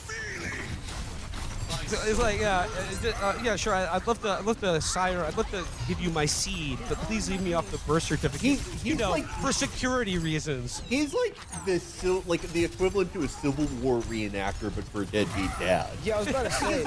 He's still giving her like millions of dollars, paying for her to live in a $15,000 a month fucking apartment, and doing all the shit, and all the embarrassment, and all of the negotiation, and the drama of. Like, everyone knowing about this, him publicly picking his favorite woman he mailed his load to, Siobhan, the top of the mom bracket, publicly. But he didn't even touch her.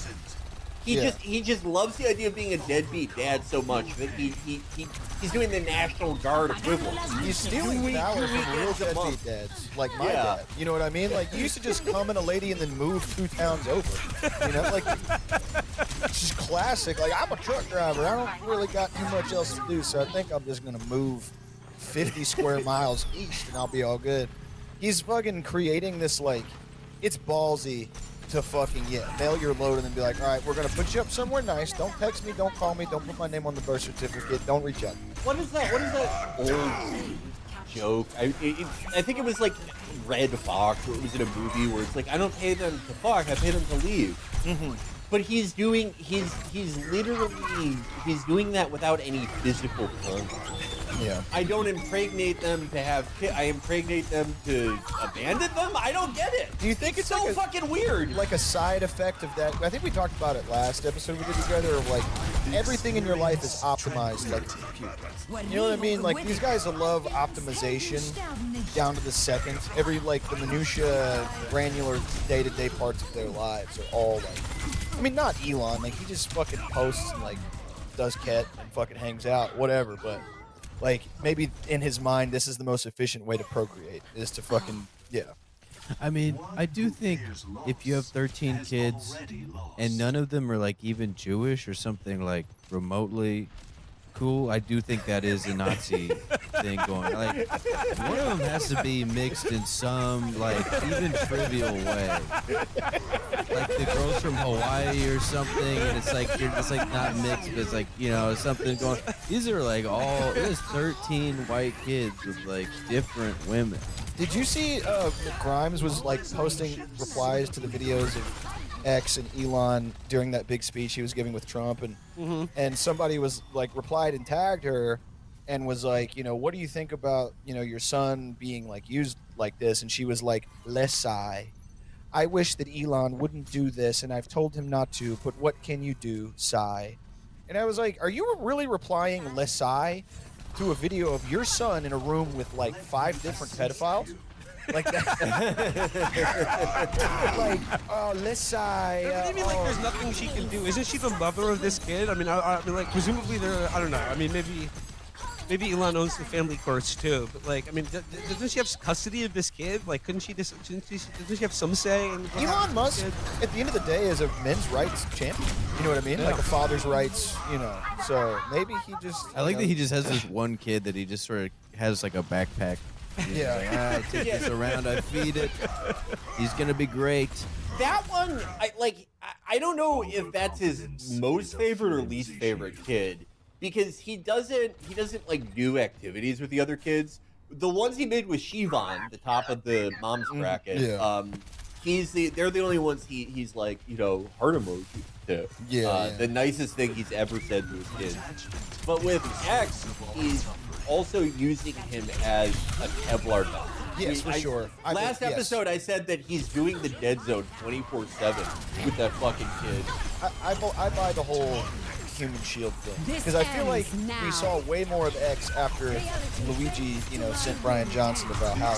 That was, I feel like you got to see way more of X like on his shoulder, or like he's carrying him literally in front of his stomach. Yeah, like he's like that is a weird way to carry a kid. I mean, like in general, and he's like waving with the fucking MAGA hat and his Occupy Mars shirt. Wearing an Occupy Mars T-shirt with a fucking Dylan Klebold duster, by the way, is an insane fit. Yeah, I have to say, look, I don't support gunning anyone down, much less a public figure. Of course.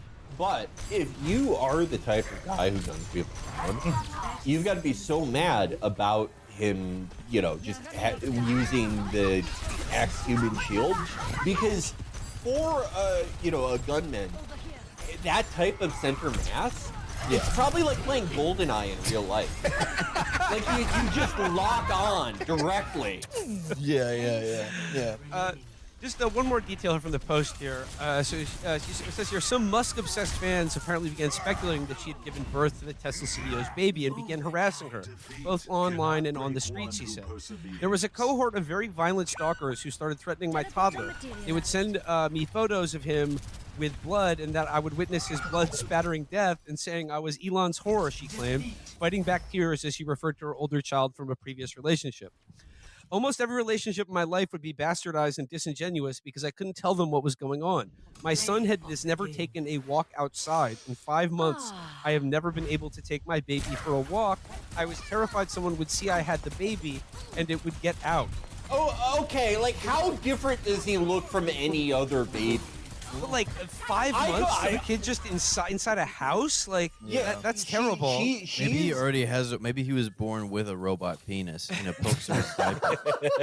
Yeah. This like this would be inhumane to do to a fucking husky. She's doing it to a human being.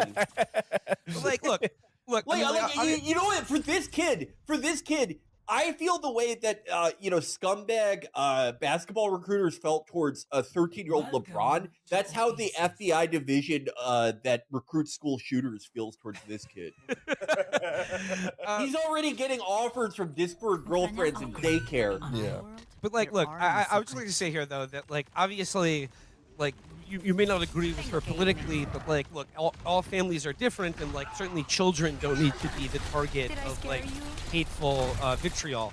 I'm just going to read the last paragraph of this piece. The mother of two authored the 2021 children's book, Elephants Are Not Birds, the story of an elephant named Kevin who likes to sing and then is convinced by a vulture named Culture that he warbles so well he must actually be a bird. The book was first published under conservative publishing house Brave Books, with St. Clair describing the story as an unapologetic rebuke of transgender acceptance. She was later tapped by the self-described woke-free beer company Conservative Dads Ultra Right to appear in the company's Real Women of America 2024 calendar, which was released in December 2023. That that calendar caused a huge fracas online in my community, the Berkeley community. I remember that. What were you gonna say, Thomas? Oh, nothing. I've already said to her personally. I guess like we've pretty much did a crash course on like where do you think she goes from here? Does she join the harem? You know what I mean? Like does she, like the kind of forgotten women that they're just kind of like Elon's broodmares. Well, like, I mean, I don't know, but I mean, I think this and Elon Musk and his sort of novel strategy for family formation is leading to a kind of, I don't want to say a schism on the right, but there are sort of two camps of like, one is like the more traditional conservative, ideology, which says that like the nuclear family is the only sort of form of family or child rearing that should be accepted, and that like what Elon and Ashley say, because like of what I saw, like Ashley St. Clair, a lot of her humor was just shitting on single moms, and apparently she's got a kid from another relationship, and whatever. But like I think what's unsaid here is that as long as the guy knocking you up is rich enough, to provide for the kids, then like they don't really have a problem with single motherhood provided that you're white. But like It only matters if they just the hate dad's poor black. people, not so much like families that are non-traditional. Yeah, like if you like the big thing about the single mom hatred on is just if the kid is mixed. If you are a single mother to a white kid, that kid might grow up to be the new bedroom pop star in like 15 years. Maybe he'll be Alex G or Kurt Cobain or something cool, Elliott Smith. But I guess if you're like if you're a parent to a mixed kid, a single mother, then you're kind of just cannon fodder for whatever. You know what I mean? Who knows? I'm sure her career will be fine. Like maybe she'll get to be the White House press secretary for a couple of weeks. Break the baby.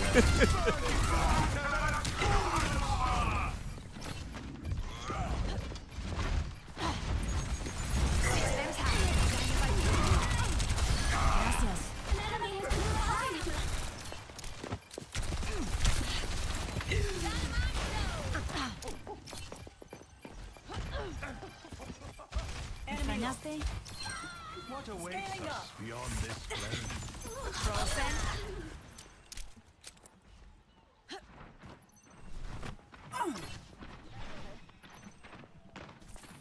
Peace. Advancing upward.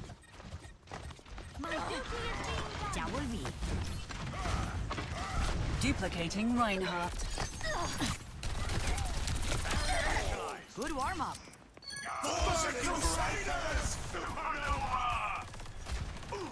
Heroes never die. Instant synergy! Reverting personality. Team kill. No bounds. And I'm back. Thank you. Piece of cake. Piece of cake. 狐の鍵爪を解き放て。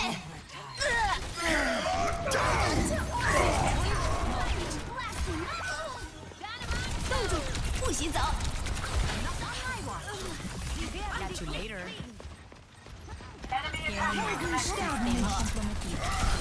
Soy intocable. Checking in. Here it comes. Ay, te asusté. Barriers down. Right now. Supplying damage increase.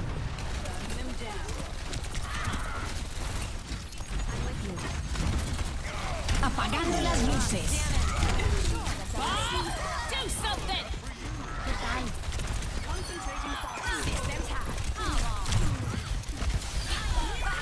I'm untouchable.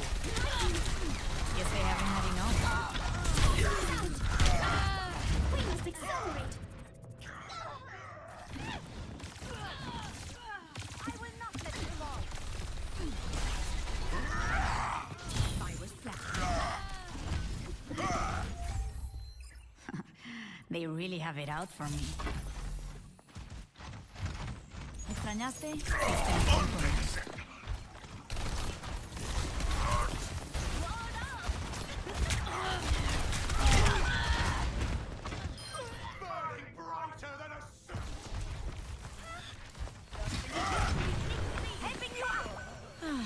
Thanks. Hey, catch!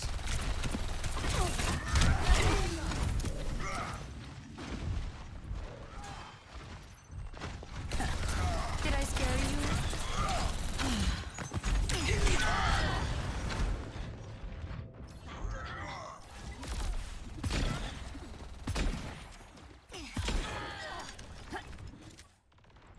They have my attention now.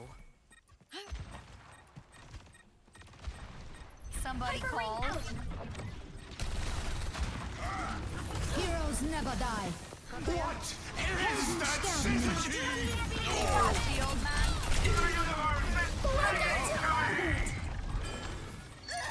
¿Extrañaste? Duplication initiated. Not doing so good.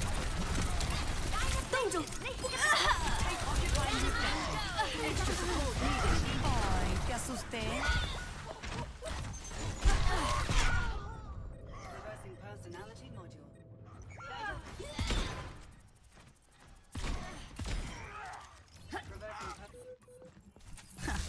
Trying to keep me out? I don't think so. We must accelerate. ¿Qué onda? 狐の鍵爪を解き放て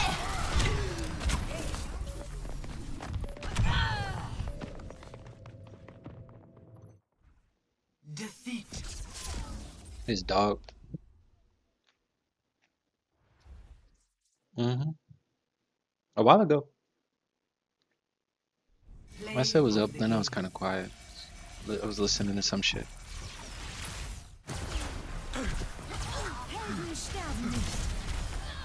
Collapse. It's good to work with capable allies.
New York Mayor Eric Adams faces a federal judge over corruption charges as critics raise questions about his connection to the Trump administration.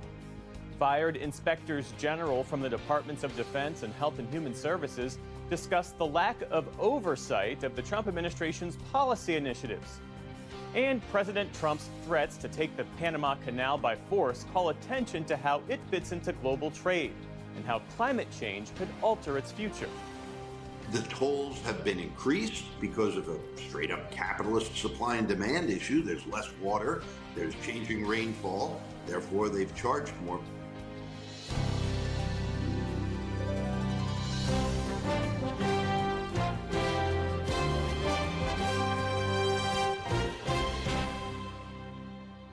Major funding for the PBS NewsHour has been provided by Cunard is a proud supporter of public television.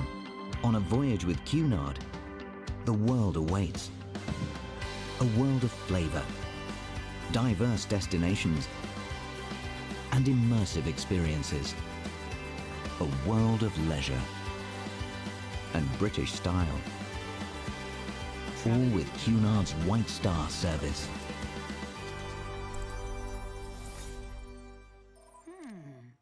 In 1995, two friends set out to make wireless coverage accessible to all. With no long-term contracts, nationwide coverage, and 100% US-based customer support. Consumer Cellular. Freedom calls. The Charles F. Kettering Foundation, working to advance inclusive democracy. Learn more at kettering.org.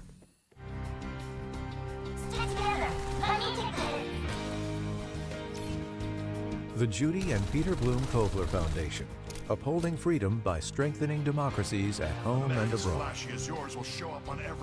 The Walton Family Foundation, working for solutions to protect water during climate change so people and nature can thrive together. Push your limits. Supported by the John D. and Catherine T. MacArthur Foundation, committed to building a more just, verdant, and peaceful world. More information at macfound.org. And with the ongoing support of these institutions.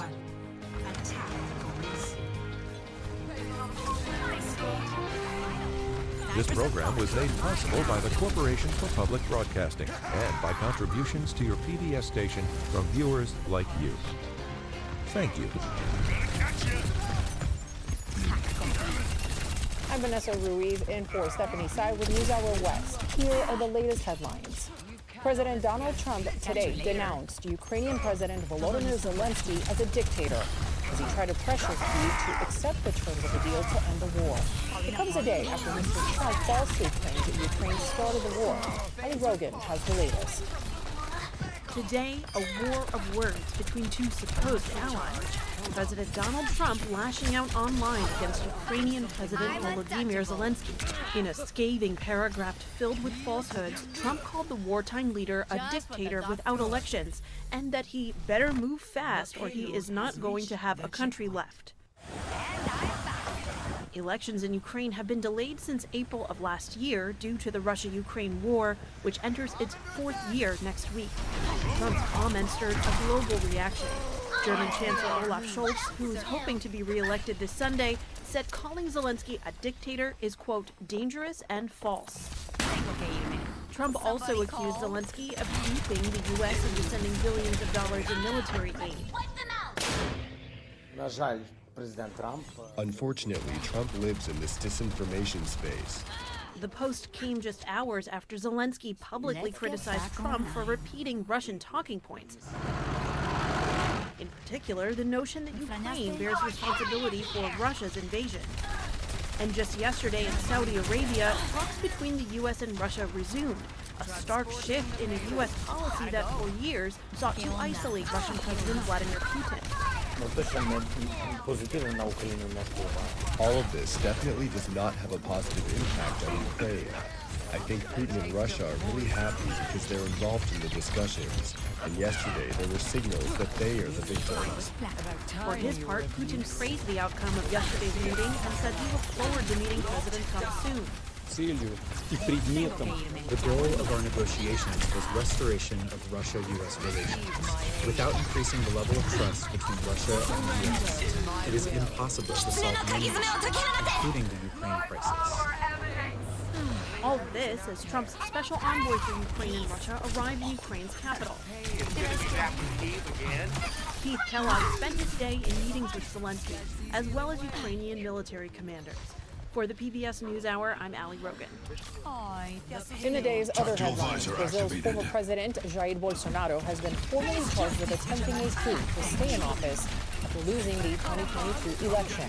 Brazil's top prosecutor also alleges Bolsonaro planned to poison his successor and kill a Supreme Court judge. The nearly 300-page indictment says Bolsonaro and his co-conspirators tried to bring down the system of the powers and the democratic order.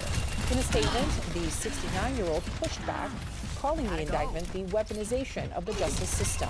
Hours after the indictment, President Trump's media company took the unusual step of suing one of the judges in the case, alleging he illegally issued orders that suspended certain conservative social media accounts in the U.S.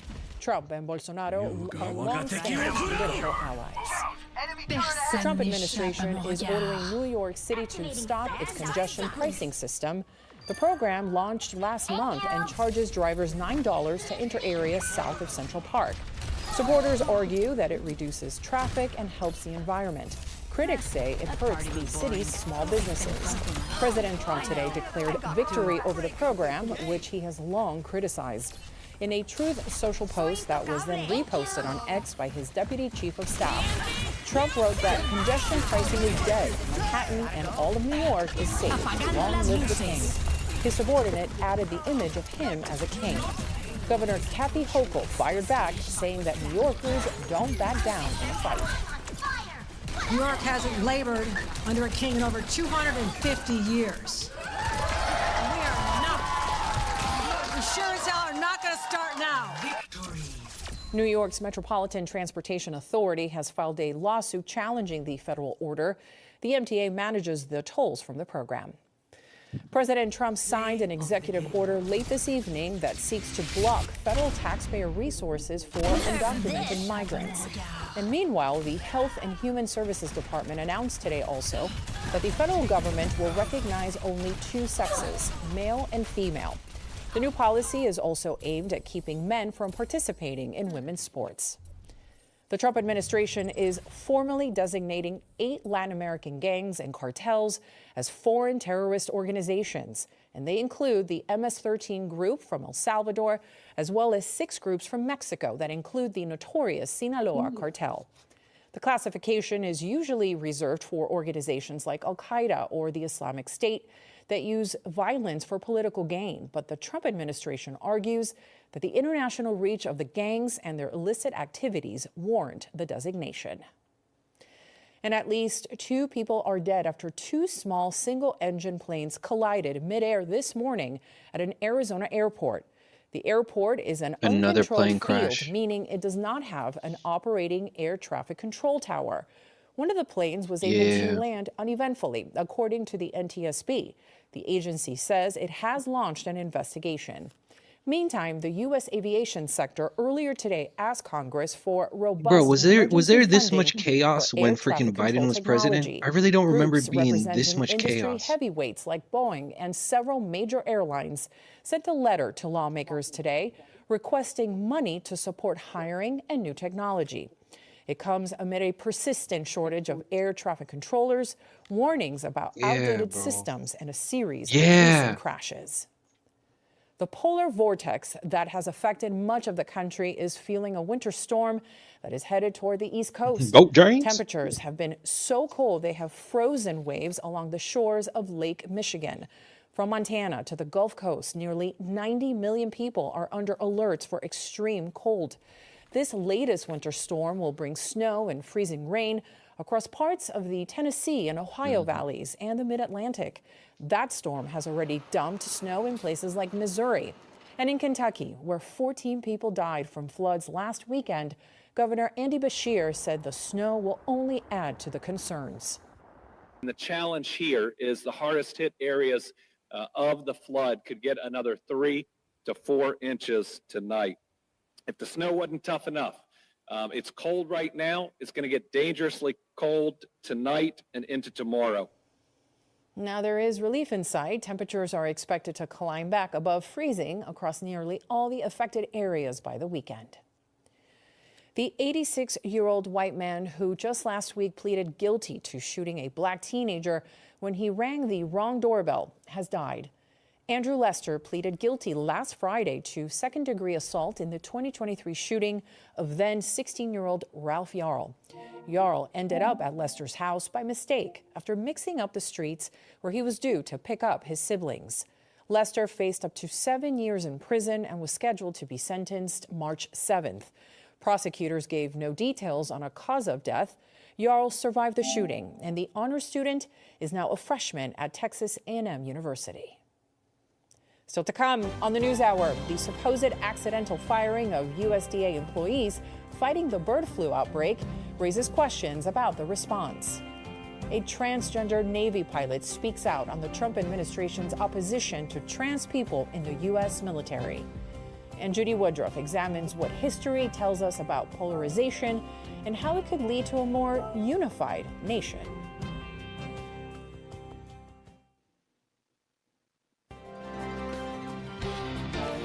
This is the PBS NewsHour from the David M. Rubenstein studio at WETA in Washington. That's and a good in the West from the combination, Walter Jimmy Cronkite and School of Journalism Jimmy at and Arizona Steph State Curry. University.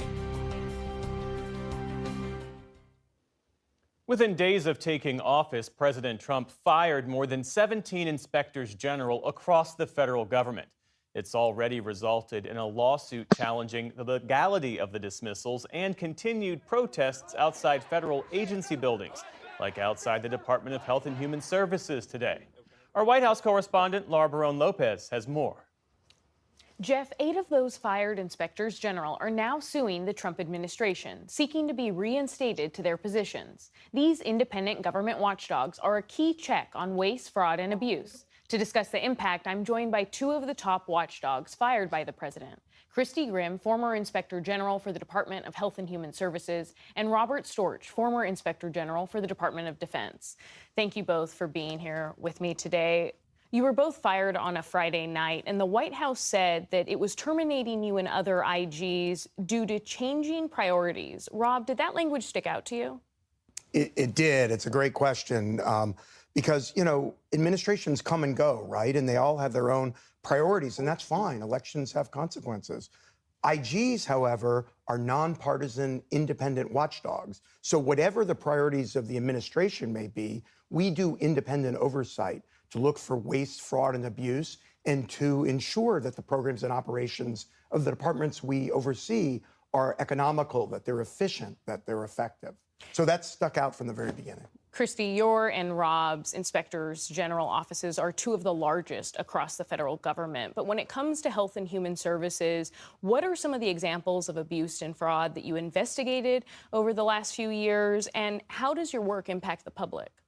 We would oversee programs run out of the FDA, the Center for Disease Control, National Institutes of Health, the Center for Medicare and Medicaid Services, and some of the waste, fraud, abuse work that we've done. We do work looking at abuse, neglect in nursing homes. So the work we did is protecting a family member that you might have living in a nursing home.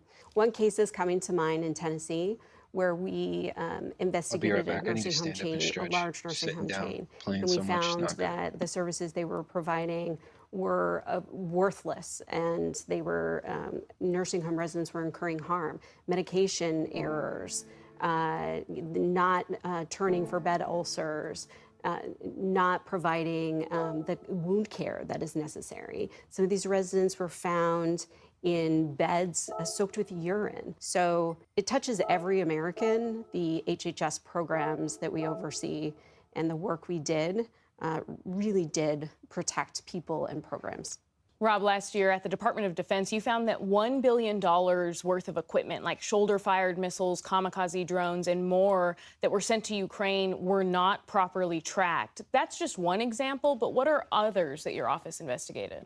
So in the Ukraine area, for instance, we did something more than 4 dozen reports, programmatic oversight, looking at all aspects of U.S. security assistance to Ukraine. The example you mentioned is a great one because those are amongst the most sensitive items that the United States gave to Ukraine.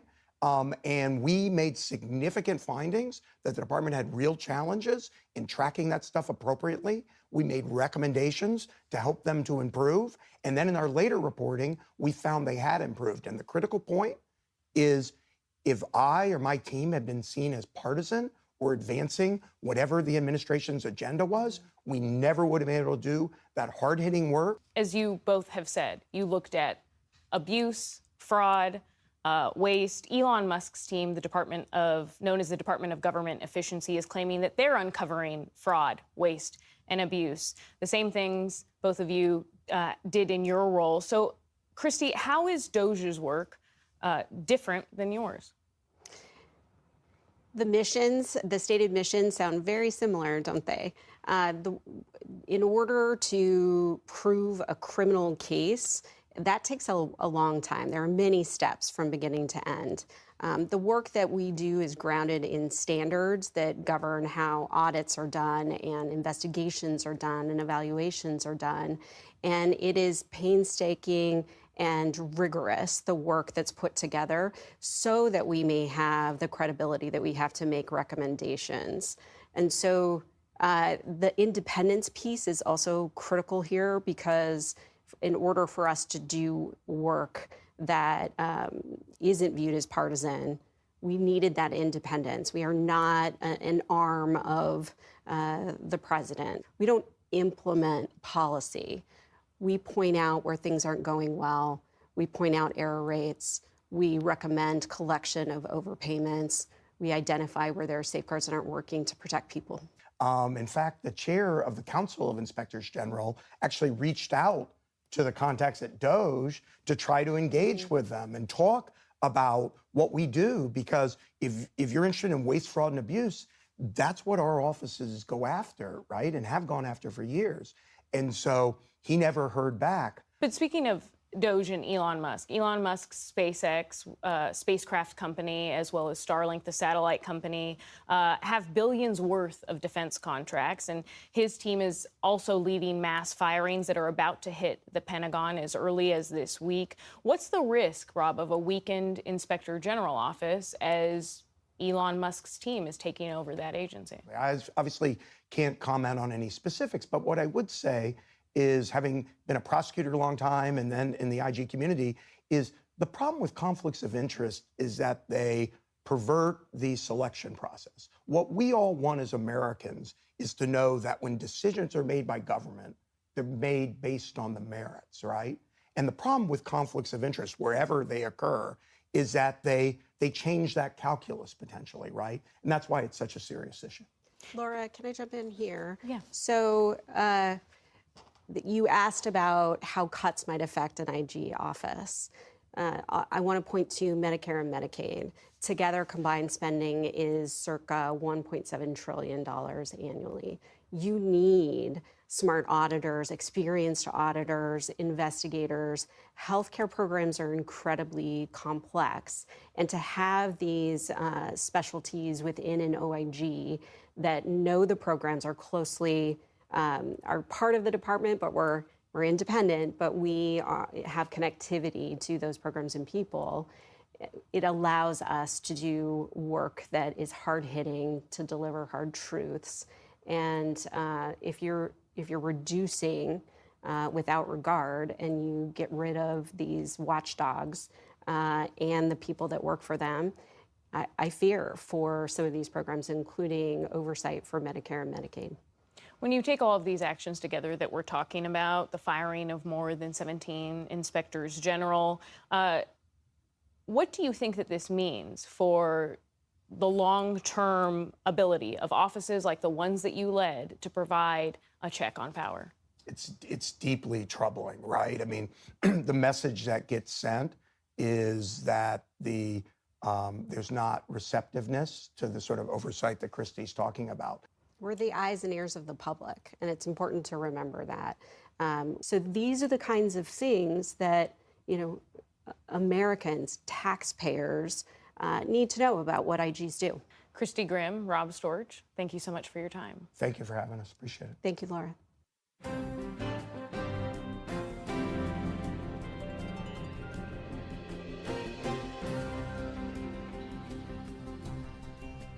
The federal judge overseeing the corruption case against New York City Mayor Eric Adams held a hearing today about the Trump Justice Department's sudden decision to drop the case.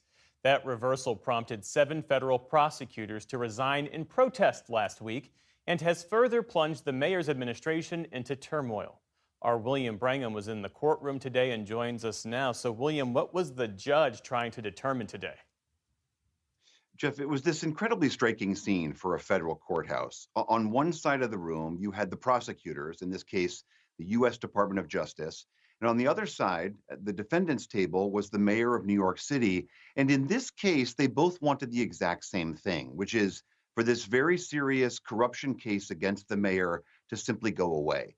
And the judge in this case, Judge Dale Ho, wanted to know why. And so he peppered a series of questions to the Deputy Attorney General, Emil Bovee, about why he drops the case. And Bovee made the argument that he's made in the past, that this was not about the merits of the case. Instead, he argued that this case was brought for political I mean, reasons. it really depends on because who's the Adams once leader, man. criticized I would not want to President be, Biden, I would not want to and be that this in the case military with this impinged on nigga as Adams' fucking our ability to president. do his job, specifically to enforce immigration laws. And it was that argument that set off this revolt that you mentioned and all these resignations. In fact, one of those resigned prosecutors alleged that there was a quid pro quo here, that Adams had been told, we'll drop this case if you get on board with Trump's immigration crackdown. So that's what happened today. Did the judge get into the substance of that quid pro quo allegation? He did. He put the mayor under oath and asked him very specifically, were you offered anything in exchange for this case going away?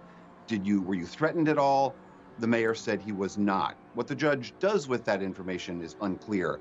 The judge was very clear that he only has a pretty narrow lane here. I mean, the prosecutors have said, we don't want this case to go forward. It seems hard to understand how the judge could force them to prosecute this case. So the judge said, look, he wasn't going to shoot from the hip. He did not issue a ruling on this today. He asked for some patience going forward. So even if this case goes away, William, there are still questions about Mayor Adams' political future, isn't that right? That's exactly right. The governor of New York, Democrat Kathy Hochul, has said she has the power to remove him, and she's debating whether or not to do that. She had meetings all day yesterday with state and local officials, consulting with them about this.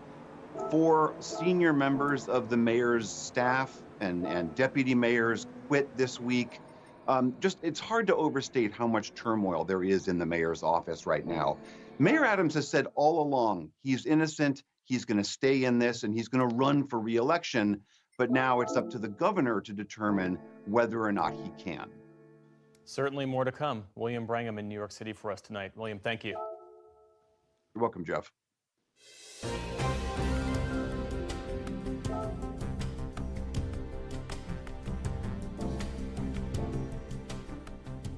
The Trump administration says it plans to roll out a new strategy against the bird flu. There are few details, but officials say the plan is aimed at trying to minimize the slaughter of chickens when the disease strikes a flock. And that's in order to bring rising egg prices down. The administration's first moves have raised concerns, including what it says was an accidental firing of several employees who work on bird flu.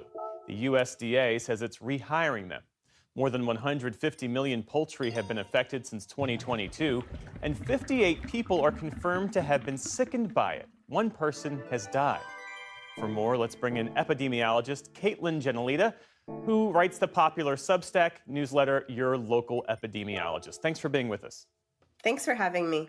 So let's talk about this new strategy the Trump administration says it's considering, stressing vaccinations and tighter biosecurity. What difference could that make? Yeah, so livestock vaccination actually has been a strategy that's been seriously talked about for a while now. And like any policy decision, there's pros and there's cons. One of the biggest is the trade implications, right? So many countries don't accept poultry that is vaccinated. In fact, us in the United States don't accept poultry from other countries like Mexico because it has been vaccinated. So trade implications. The second is biosecurity, right? If we start vaccinating all of our poultry, this increases the probability of seeing asymptomatic spread among birds. I also know that medications have been mentioned. However, these are far more risky than, for example, vaccinations because antivirals can lead to viral resistance. And this actually happened in China when they dumped a ton of antivirals into chicken feed in the 2000s. So these methods, they cost a lot of time, they cost money, and we really need to weigh the pros and the cons with each. And is that why it's been so difficult to stop the spread of avian flu, bird flu?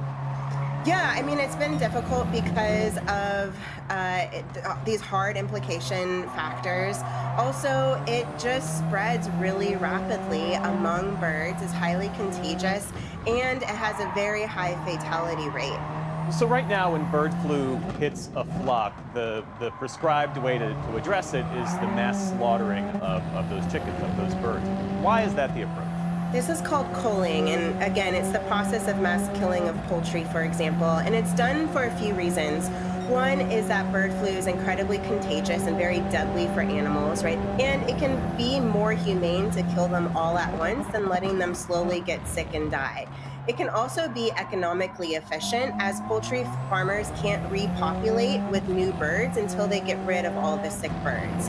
And so this administration has talked about, even beyond vaccination, setting up perimeters for quarantine. However, the feasibility of these under massive agricultural operations is unclear. Well, as we mentioned, USDA says it accidentally fired the officials who are working on bird flu and is now trying to rehire them. Even before that, there were concerns about information not being provided by this administration, or in some cases being removed from websites. What level of concern do you have about this? I mean, I have a lot of concern, right? The employees over at USDA, as well as FDA, as well as CDC, they're all getting cut right now. And these are the eyes and the ears of biosecurity and health risks in the United States. And the less staff, the less resources we have, the harder it'll get to get this H5N1, as well as all the other health threats out there, under control and to prevent a pandemic. What about the potential that this virus could mutate and pose an even greater risk? There is definitely the possibility that this virus can mutate, and we are seeing that it is mutating. Every time this virus jumps from animal to animal or animal to human, it has the possibility to change, to mutate. And if that happens, it also has the possibility to become more easily transmissible or spread more easily human to human. And when that happens, it hasn't happened yet, but if that happens, then we start seeing an epidemic or even a pandemic that I know a lot of us just don't want to see again. And this is particularly concerning during the flu season that we have right now, because if the same person is infected with the seasonal flu at the same time as H1N1, say a farm worker or a farm operator, those genes can easily switch very quickly, and we can also see a mutation. Flu is always very random. We always keep one eye open because it can change incredibly rapidly. How does bird flu present differently in humans than, say, the seasonal flu virus? Right, so there's some similarities, but what we're seeing is that at least of the about 70 farm workers that have been infected, or those that have sick poultry in their backyard, tend to have a lot of red eyes. They also seem to have a fever like we see with the flu, and we are seeing severe disease, so those turning into respiratory symptoms and ending up in the hospital. But really those red eyes is what differentiates it the most. Caitlin Genelita of the popular Substack newsletter, your local epidemiologist. Thanks for being with us. Thanks for having me.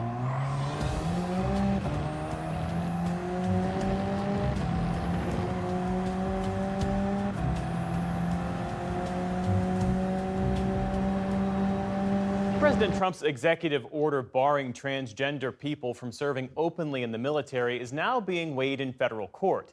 The judge in the case appeared to express doubt that the ban could be justified as necessary to improve military readiness. Here's Lisa Desjardins. Among the executive orders that Trump signed last month was one stating that transgender Americans cannot satisfy the rigorous standards necessary for military service, and that the Pentagon must move to change the policy allowing them to serve.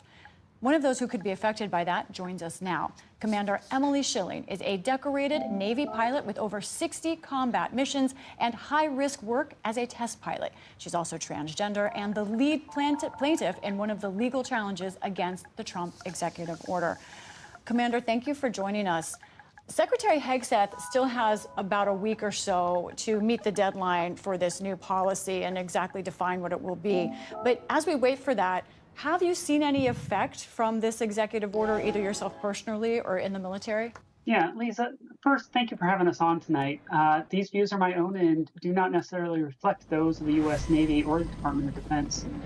You know, so far, we have thousands of transgender troops currently serving in our armed forces today, and they are deployed across the world, embedded in units today.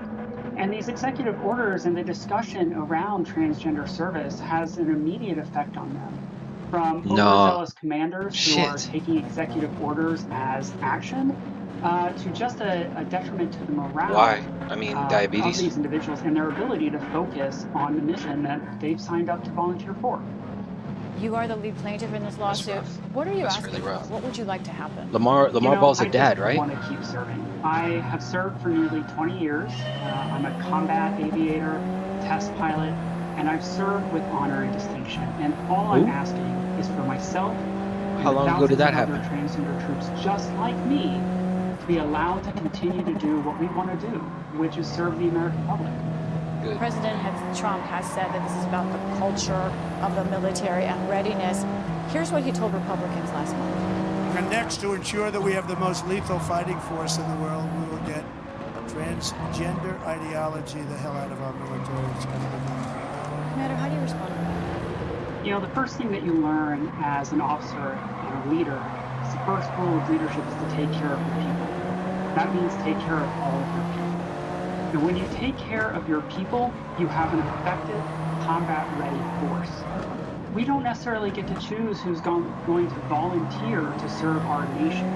We are a melting pot in America, and our armed forces represent that great diversity of our country. Now, those who support the ban have said that they point to some physical conditions that the military can use to exclude people from service, like maybe severe asthma. That's something we hear a lot. Do you think that that's at all a legitimate argument here, and what is your response? Yeah, Lisa, sure, there are other medical conditions and health care that preclude people from service. But 73% of us, 73% of transgender individuals are senior enlisted in the military. That means that they've been in for over 12 years. When somebody injures their knee or injures their back, we send them for health care. And they're down for a little bit of time, and we get them the health care they need, and then we return them to combat. We return them to the force. It's the same case in this instance. People just need health care, and it's our duty to give them that and return them to the fight. I want to talk about a bigger picture issue here, which is DEI as well, which sort of overlaps with some of these executive orders. And conservatives have said, when there's too much focus on identities, that it leads to a less unified military force. How do you see the role of DEI, which now President Trump has said cannot be enforced in military and other agencies? How do you see that role? Did the military ever go too far with that, with all the trainings, or was it useful? How do you see that debate? So first, let's say what DEI stands for. That's diversity, equity, and inclusion. And when you actually say the words, you realize what we're trying to do. We're trying to create an environment where our service members feel like they belong, that they're with their battle buddies, that they're with somebody they can trust and count on when they're in the foxhole. When you create an inclusive environment for others, they bring their whole self. If they have to leave some portion of them at home, you're only getting 80% of the individual. When they're allowed to bring all of themselves, they end up being better service members, and they end up being better leaders. For myself, when I was able to start showing up to work as my full self, across the board, I got better reviews, I excelled as a leader, and actually I ended up promoting to commander with merit reorder to #1 as a transgender woman in the U.S. Navy. You are a decorated service member. You operate at a very high level. But what can you tell us about those thousands of other transgender members of the service? I could see conservatives saying, oh, Commander Schilling is an exception. Yeah, so transgender individuals are no different than any other American. We're going to have those individuals who excel. We have those that are mediocre. We are no different. But across the board, the thing that stands out is how resilient these service members are. Think about how hard it is to come into a service or I deleted my Twitter yesterday. As transgender in the current environment. Aren't those the type of people that you want to go into combat for you? That amount of courage and that amount of bravery to just be who they are and to show it fully? In our last half minute or so, you are a military leader, you're a combat veteran. What do you think is at stake for the military right now in the directions it chooses? I think it's reputation. We have allowed individuals to serve from all different creeds, all different backgrounds. And every single time that we have tried to exclude a group of individuals, whether it was by race, religion, gender, we have always been proven wrong in the end. The same arguments are made time and time again. And we're going to have to learn that those same arguments are false once again. Commander Emily Schilling, thank you for joining us. Thank you, Lisa.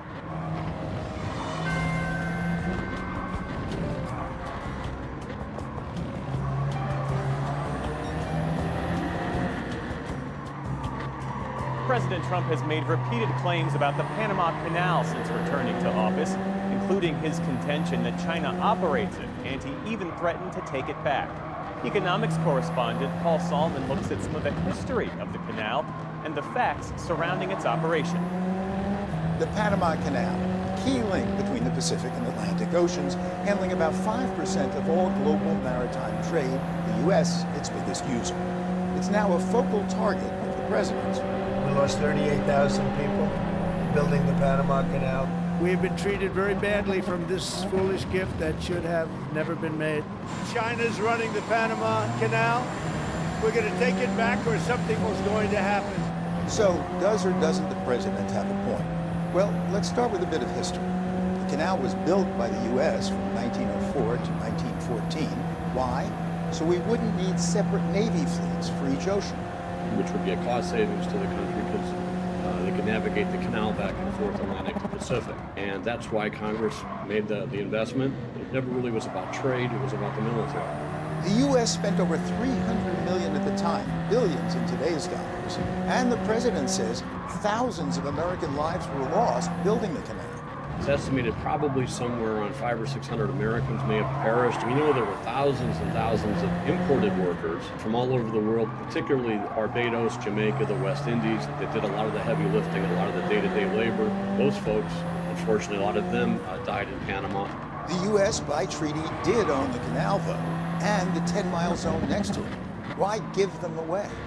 It was the United States as a self-contained entity there. It really was a workers' paradise. People got incredibly well paid there. All Americans, those people are getting paid 3 or 4 times there in the canal zone they were making in the United States, almost all of it tax-free. So the Panamanians were locked out.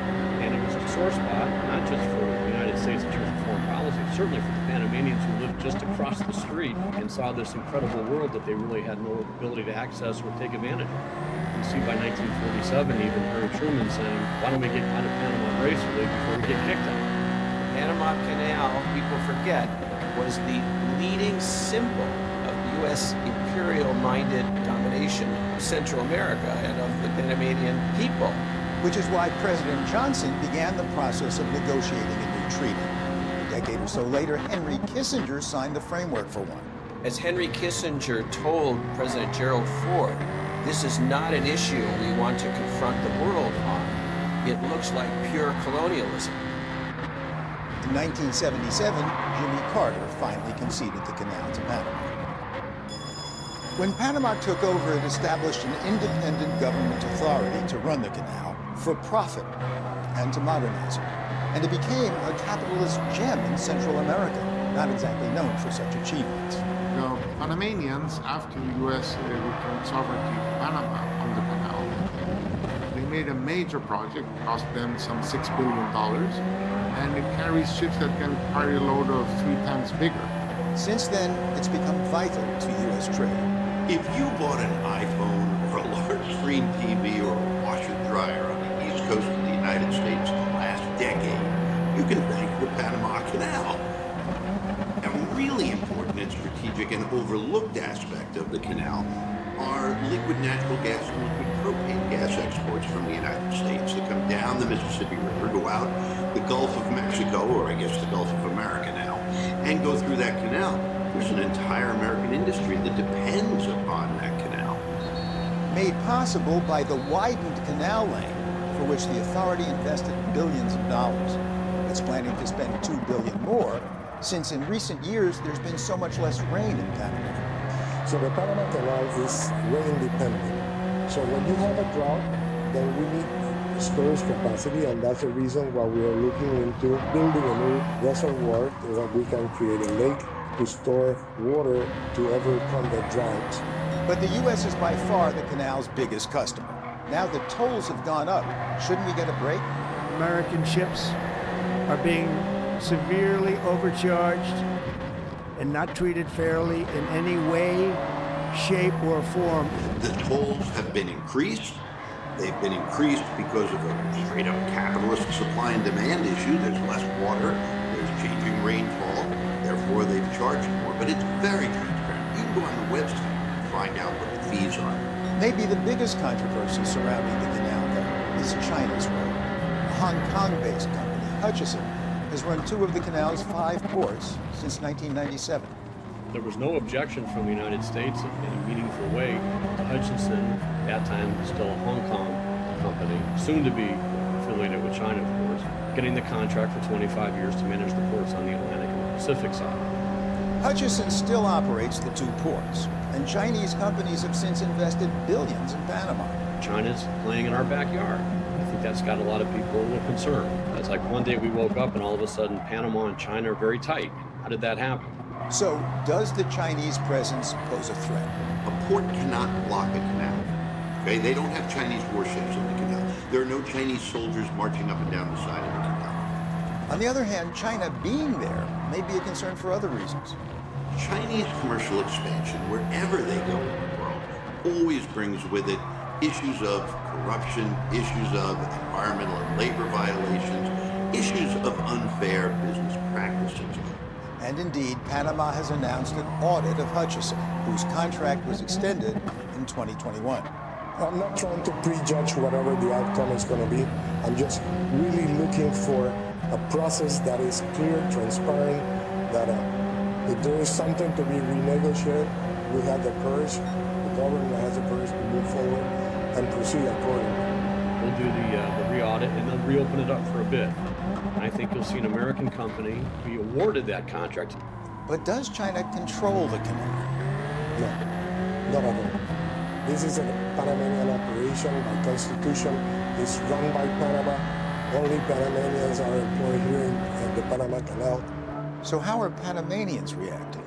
Most Panamanians feel very strongly that God bless America, no place else. I thought that was from a movie though. Well managed, it's a transparent, very efficient operation, and it is. That's weird as fuck. They're feeling whiplash. I mean, they are the most pro-American. Honestly, like I try to like have my stream just like combine like critiquing of like Trump and Elon and news and shit, but that shit's exhausting. Or maybe I'm just exhausted because I'm scared too, right? I just Absolutely scared, because it wouldn't be the first U.S. invasion of Panama. If you had to touch the one thing that makes all Panamanians unite around that flag of theirs, it is the Panama Canal. It is an absolutely essential, existential part of their national being. And threats to the canal, it's argued, could rile up. I'm that desperate to escape my job. Non-left-wing ally in the region. I'd rather die on my stream than fucking give anyone my time to this shit.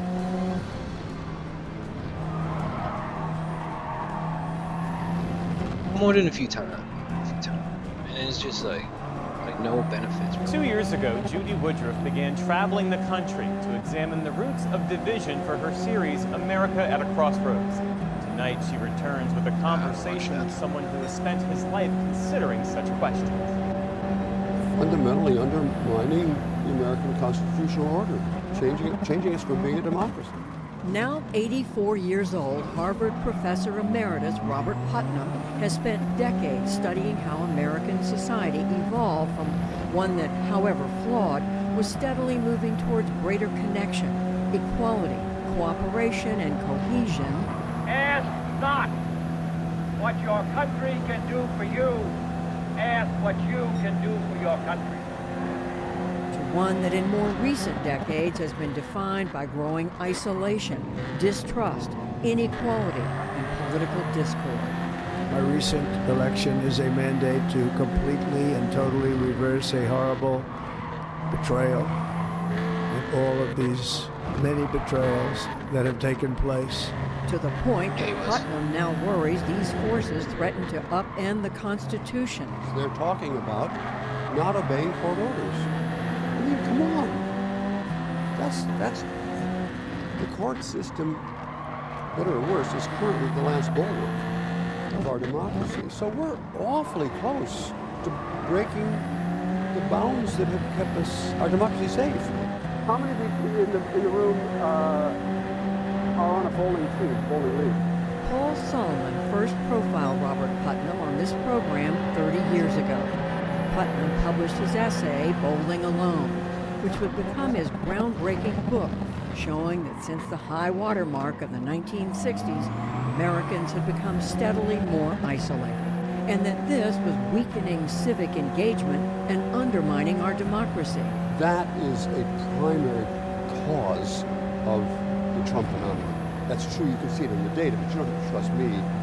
Steve Bannon has said publicly, back in the day when they were trying to figure out how they could get Trump elected, they read this book by this crazy academic called Bowling Alone, and that guided their, I'm not proud of this, but that guided their strategy because they thought, as I have been writing, that when people are socially isolated, as we are increasingly,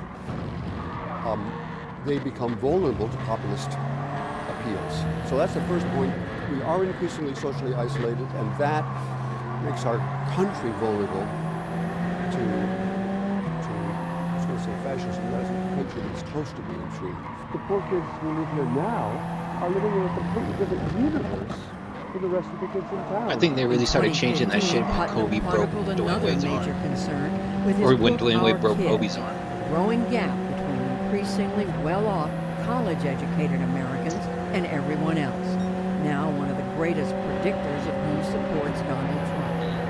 Well, until we fix the underlying problem, basically there's two pairs of underlying problems, increasing social isolation and especially in the non-college educated population. We're constantly vulnerable to that same kind of pressure for the same reason that we were vulnerable when he came.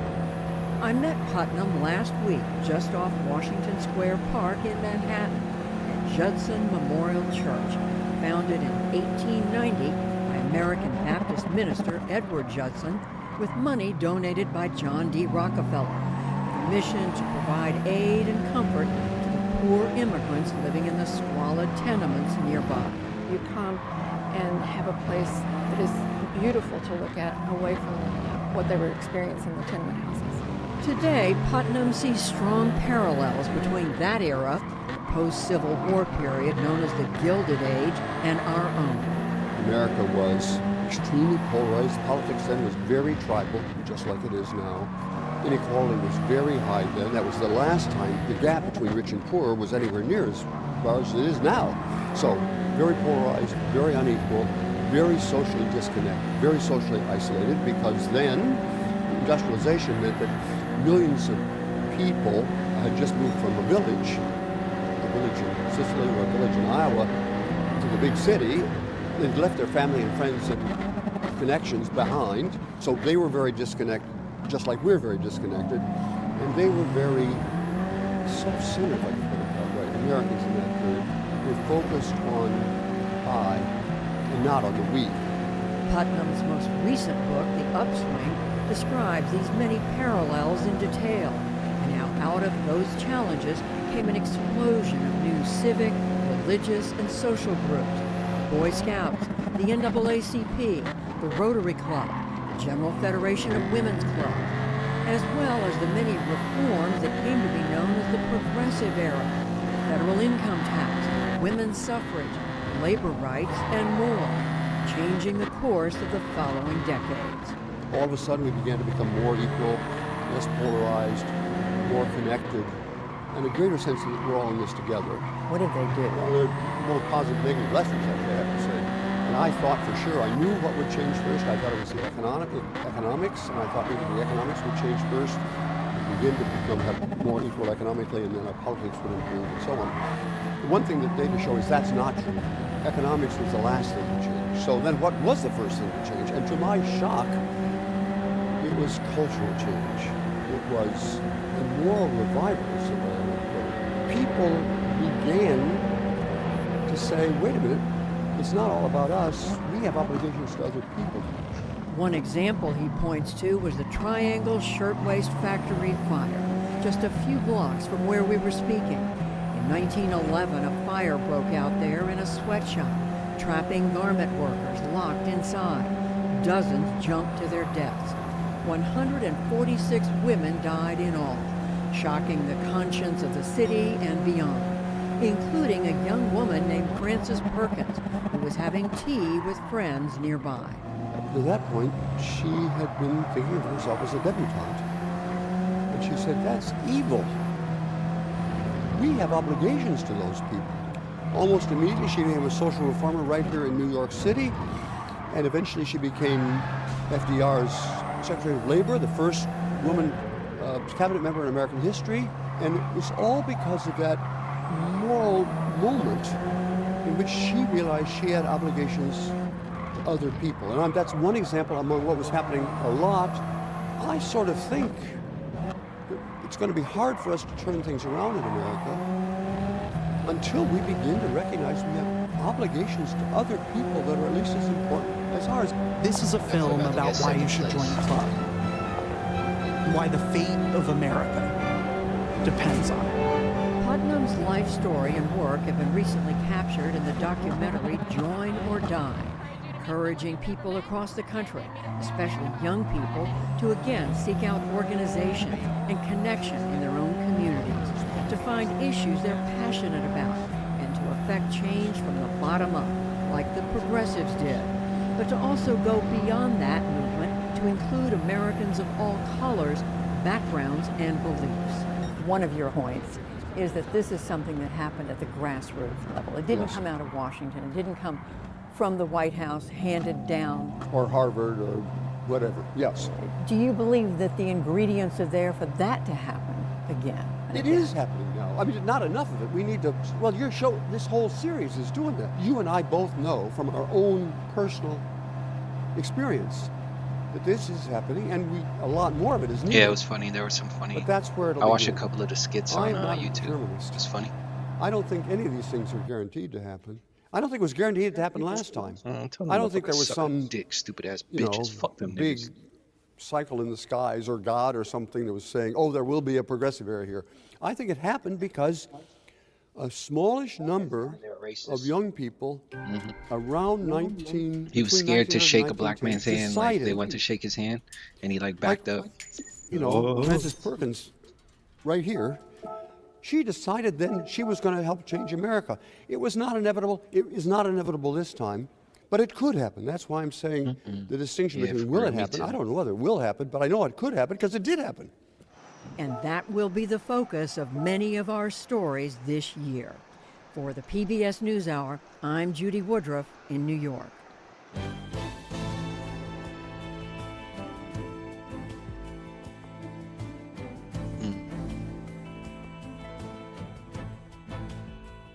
And that is the NewsHour for tonight. I'm Jeff Bennett. For all of us here at the PBS NewsHour, thanks for spending part of your evening with us.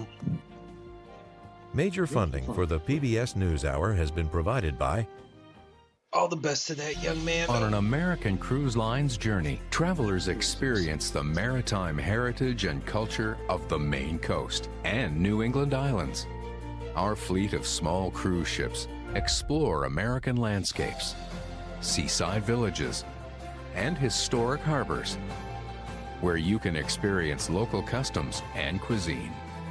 American Cruise Lines, proud sponsor of PBS NewsHour.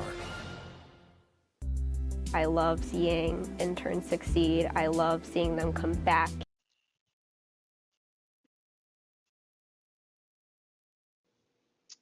All right, that's it for the news. That's just too depressing.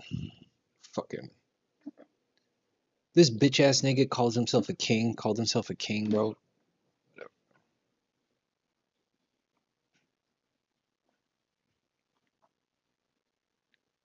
Yeah. Okay. Yeah, I remember that lyric. Yeah.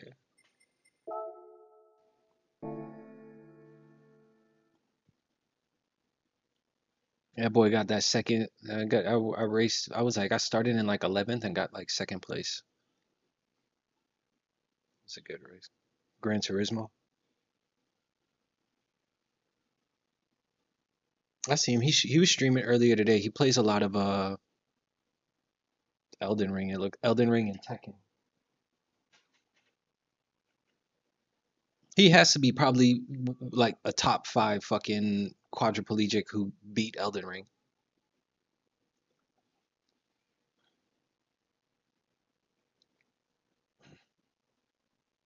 That shit crazy.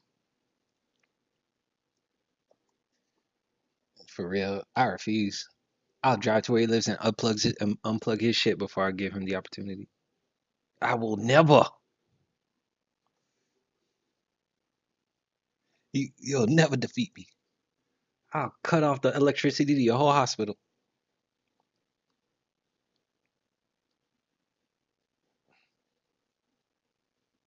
Hell yeah. You just hear my evil laugh echoing and like fading away. It's like, stupid motherfucker. You know what I mean? You'll never beat me. You know I'm bitch.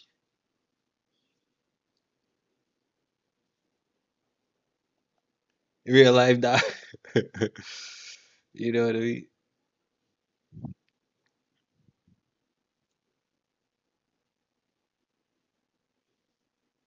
That's funny. Good for him.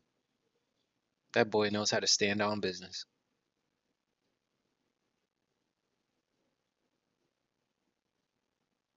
Really lay down, but good for him anyway.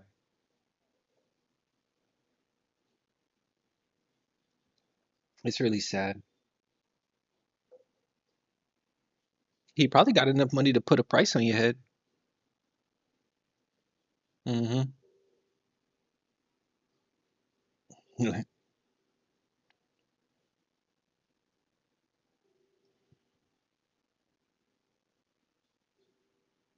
Mm.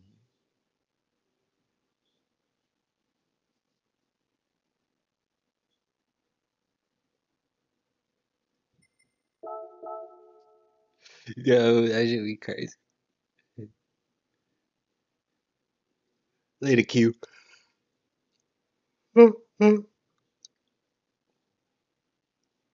I mean, what did he do?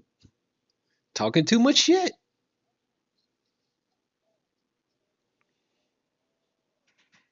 For real. Yo, the new story, the title of the new story. When quadriplegics strike back. Well, you fuck around if Oh hell yeah.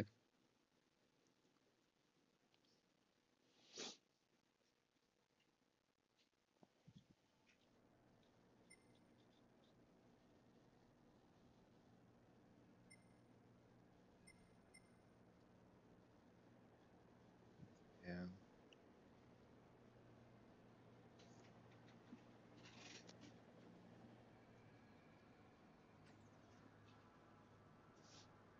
These niggas want me to better watch your step. Put prices. Cause I cock my shit. Play that shit.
That's not bad.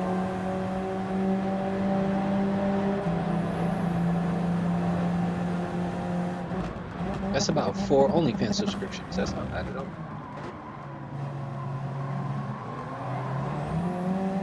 Oh no.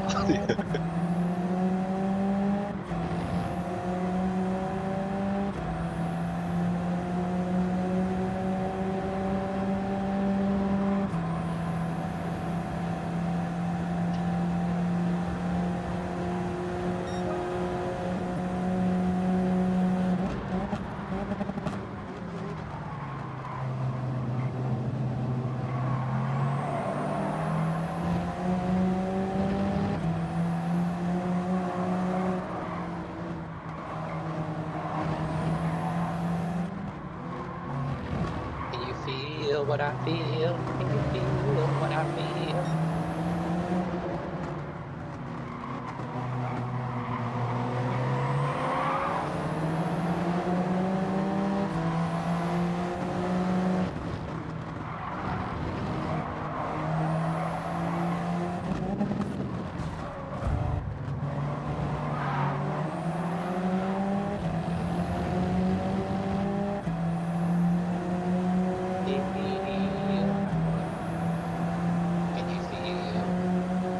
Yeah, I got cleaning last week.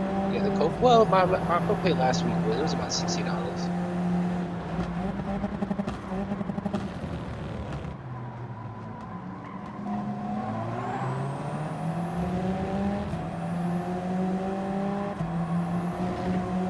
I'm on Obamacare.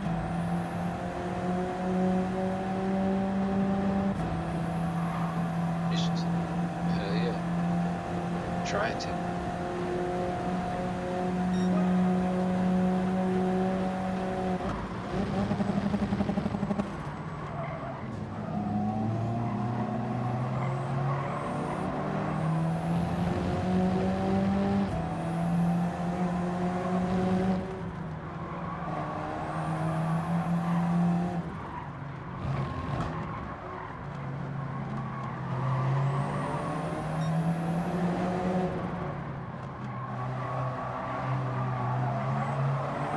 Oh yeah, Outlaws.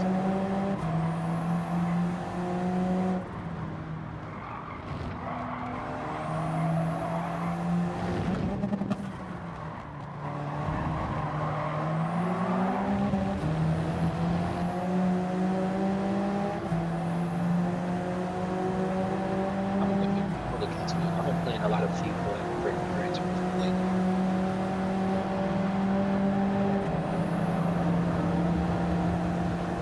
I need to invest more time in a Sekiro. That shit's just so hard. It's like, man, I don't get that shit. I'm getting old. I'm starting to care less and less.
Yeah, just take it on the chin.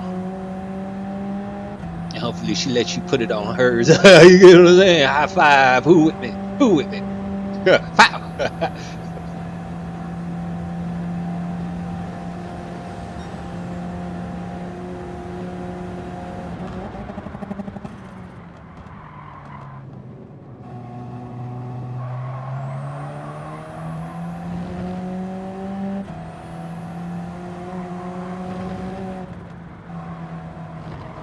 That's what they want.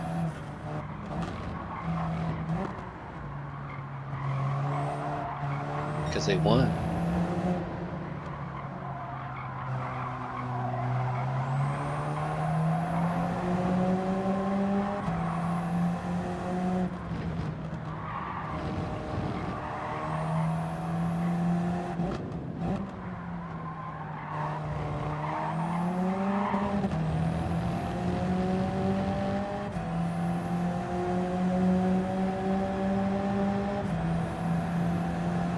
It was actually a really sad story. This apparently a IT guy at my job, what do you call it?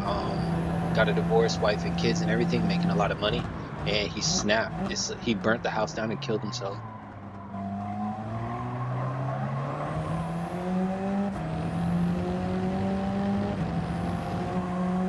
Because I guess of how much he was about to have to pay or whatever.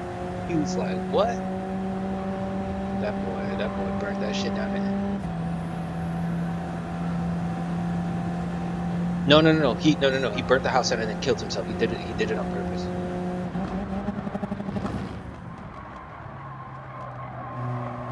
No. He did that shit on purpose. That boy was methodical.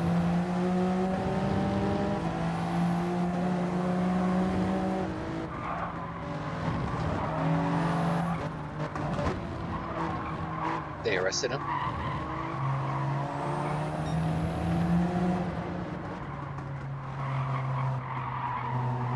Dumbass boy.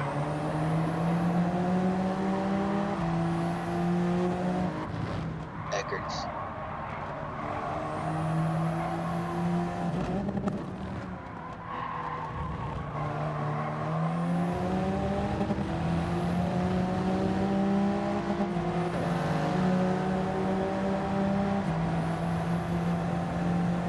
Never.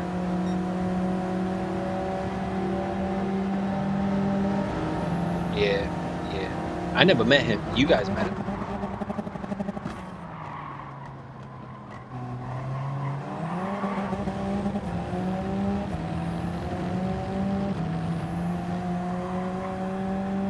Yeah.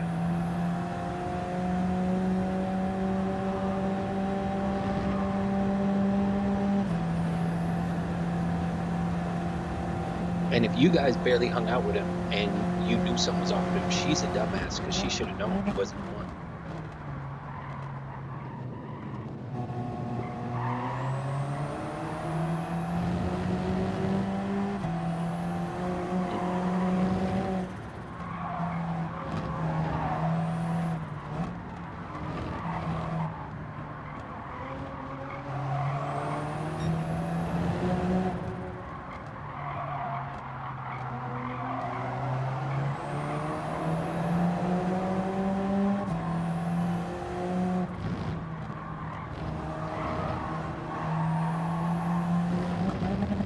I'm kind of tired of all the carnage. I'll look at it later. I don't think I could stomach it right now. I really feel weird.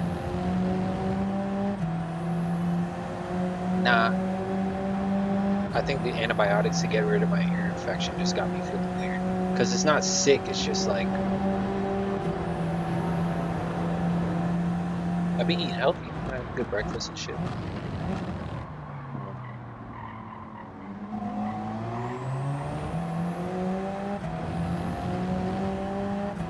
Nah, I don't take nothing. I don't take no supplements, no nothing.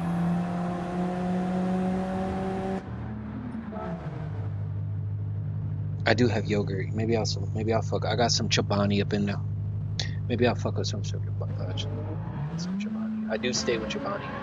I always like they kind of have Chobani buy one get one pretty free.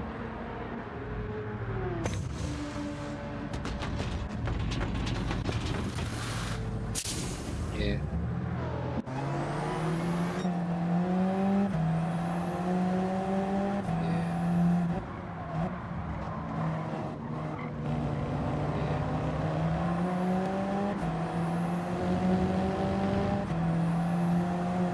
Yeah.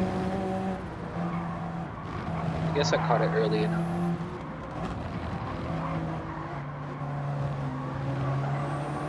How did he find out how he caught it?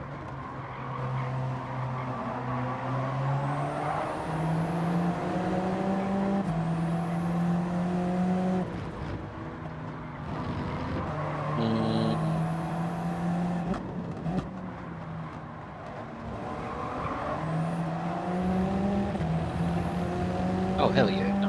I keep my room clean. Fuck that shit. No, that happens. You'd be surprised how many times people walk into the hospital because something crawled in their ear. And it's like, in my head, I'm just like, how dirty is your house, bro?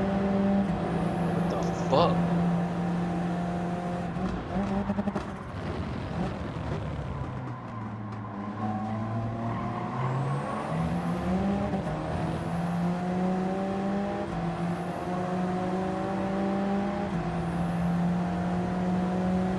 That you fucking, ugh.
And just the crawly, the legs like scraping the inside of your ear.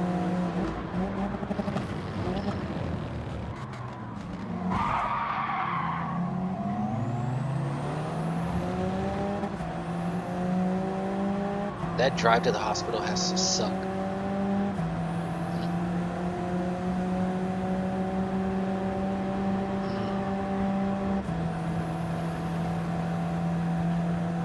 They never say that. I think something's in my ear. What the fuck? Okay. Oh hell no, no, that's a doctor. That's doctor level. Not a nurse. Not that though. They don't pull bugs out of ears. They don't sew people up. That's doctor level shit. They just give medication. Sometimes they give strong medication. They monitor patients. Vitals, yeah.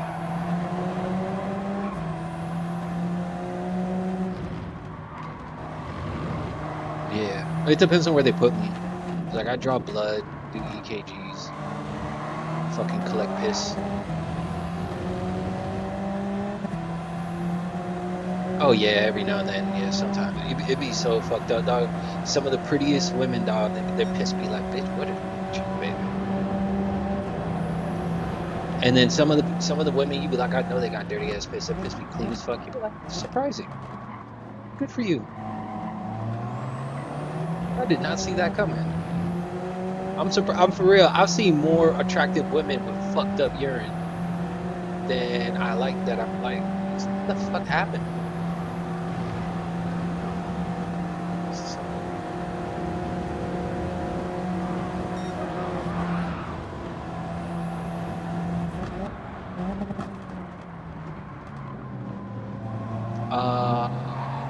Maggots in a cut.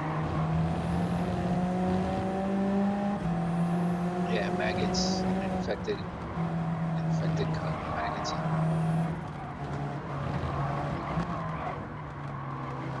Homeless, fall asleep, it's wet. I've seen this woman who always smelled like piss. She came in with a wheelchair. The wheelchair was infested with roaches. It's like anytime you know, she probably passed away a couple years ago.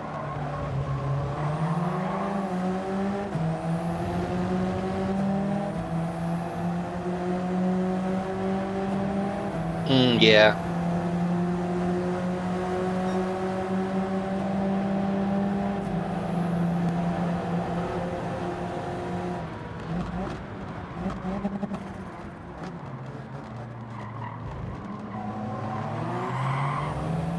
And that's skin to seat. That's like a leather seat or something, or a plastic seat or something.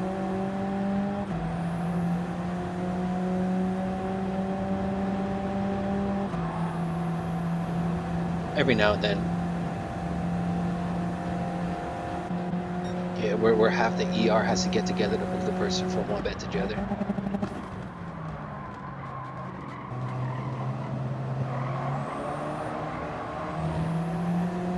And they smell like shit, bro. Sometimes these people, they come in, they got fucking red cups underneath them. They got fucking remote controls. Yeah, it's like you would think, man. It's like all this shit. Oh yeah, I get to have paid leave. I put in all this work. Oh, maybe I get to have a break, get a raise. Nah, nigga. Nah, nigga, work harder. And then they go to these Nazis in the power. I'm just waiting for death. Yeah. Oh hell yeah.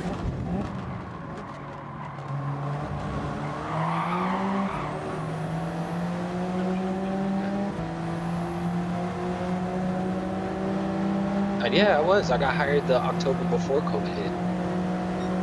And then I worked full-time hours of that whole COVID year.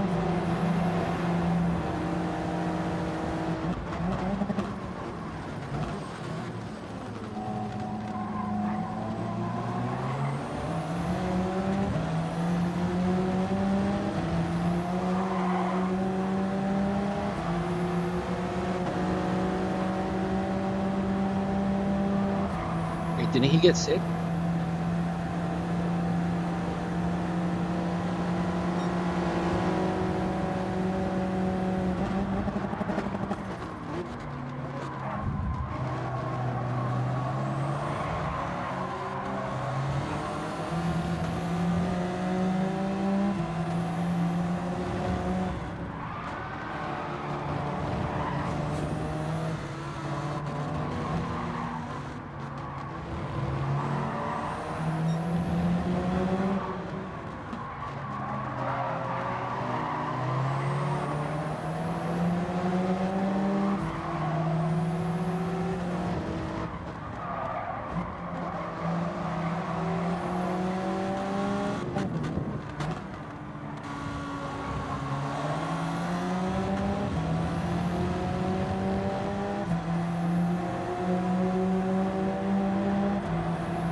We still dealing with the bird flu now.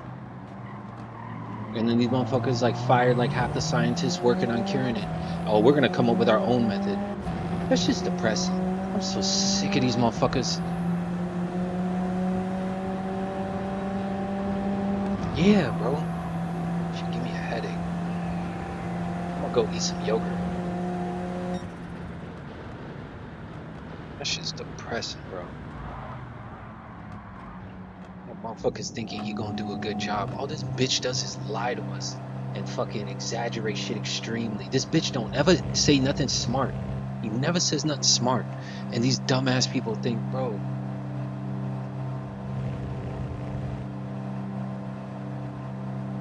No, that's yeah, like that. I don't know, bro. I don't know. It's like because the rich 1%ers, they gonna keep all the money. They're gonna get the best healthcare. You know what I mean? They could give a fuck. And these people actually voted in a billionaire thinking that this fuck nigga, bro, this shit.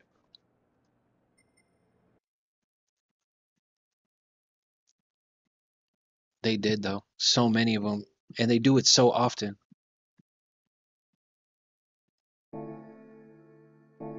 So many of them motherfuckers did, bro.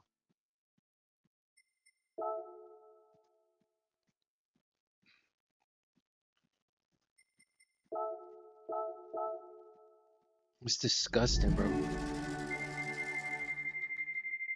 Yeah.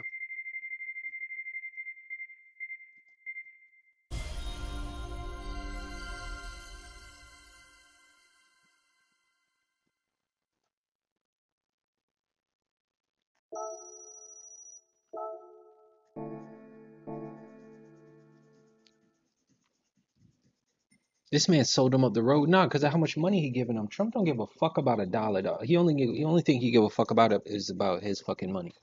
That man, so that man give him so much money, bro. These motherfuckers voted him in the office, bro. These fuck niggas voted him in the office, bro. That shit be so hot. Shit's fucking depressing.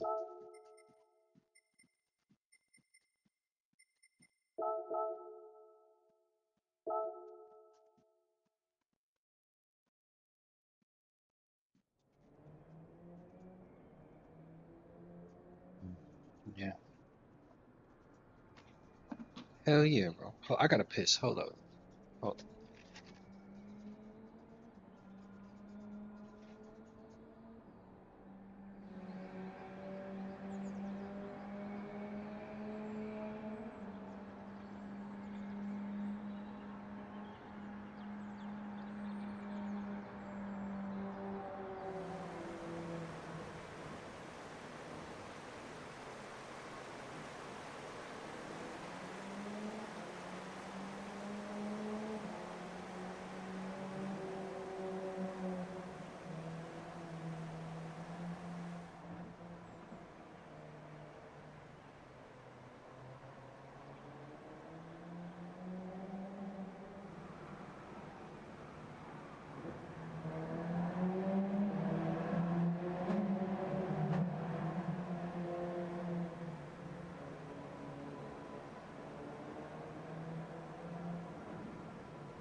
Canada, bro. Just get up out the way, nigga. I'm so sick of this shit. I'm sick of this fuck, nigga, bro. And it's only been like a month and a half. It's only been a month and a half, bro. What do you say? What did they say?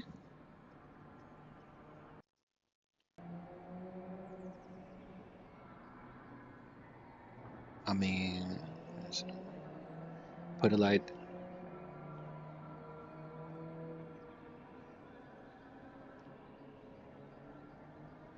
this, man. CJ, put it like this, dog. Road trip.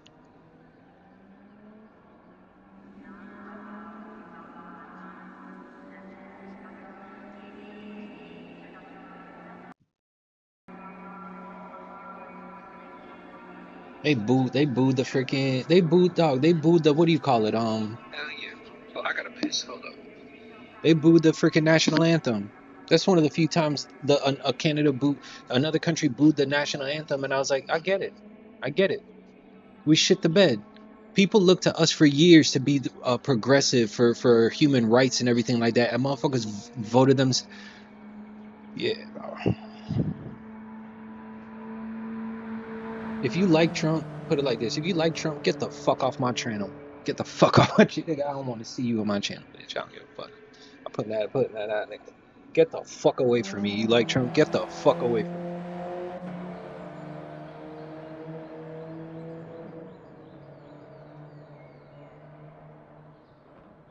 Bro, dog, you heard you heard he said Ukraine is at fault. Ukraine is the one that started the war. Bro. And then he's called himself a king. You heard about that? He called himself a king today or some shit.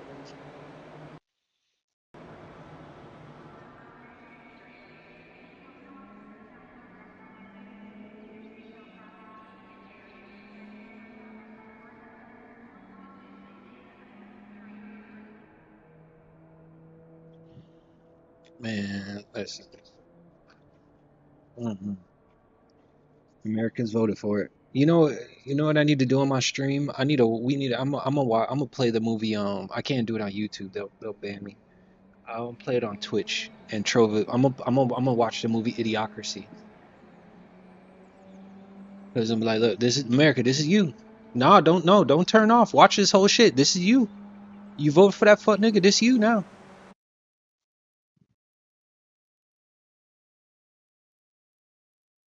It's sad. I was Well, even the first time, I remember what do you call it? Because what do you call it? The first time he won, Dave Chappelle was like, "Man, because y'all don't travel the country like how I travel the country," and like, because when he's doing all this tour, he's like, "Nah, man." The way it was looking when he was going to all these other states, these motherfuckers was not seeing a problem with a lot of the shit he was doing, man. They don't see a problem with a lot of the shit he's doing.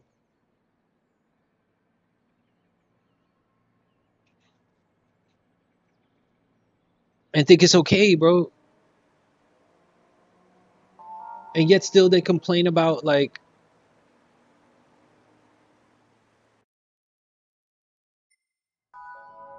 no.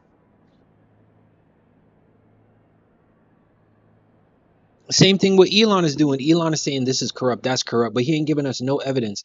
And it's like the freaking, I think Congress or whatever, they're saying bring your bitch ass here and explain your case, ho. And he still hasn't. He still hasn't shown up because he's still not officially like an elected we ain't elect him to do that. Trump just put him there. Like I said, what did I tell you yesterday with the fucking you know the chick fucking the athlete, and then he bring the homeboy just pop out the closet like my turn. Like what the fuck, bitch? Jonathan, what's going on here? Oh, this just my friend. This just my friend Troy. Don't worry, it's Troy's turn. But Jonathan. I just wanted you. Who the fuck is Troy? Don't worry about it, bitch. It's too late now. Troy, go ahead and lock the door.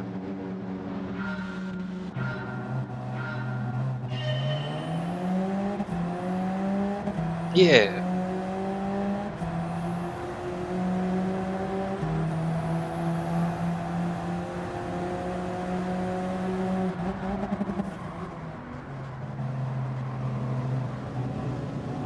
They destroyed that shit. They made it so that, oh yeah, if you like, they made it so that the celebrities are like, people don't listen to celebrities like that anymore. They're all left, you know what I mean? These celebrities want to turn your kids gay. Like they really did a good job. They did a good job of fucking that shit up. For real. No.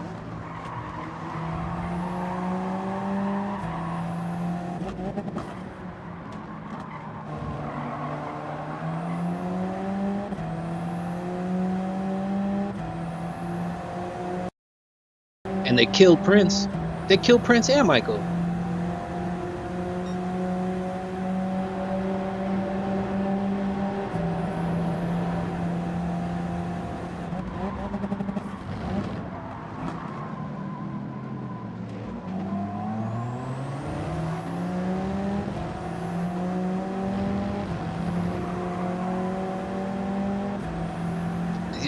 This motherfucker has it set up to make us think like, oh no, we ain't the world. We only need to worry about ourselves.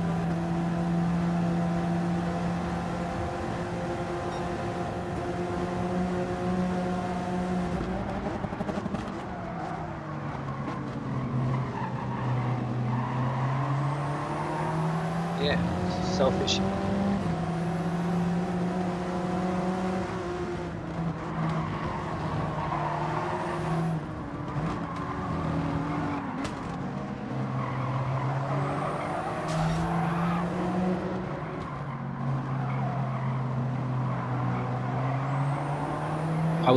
Yeah.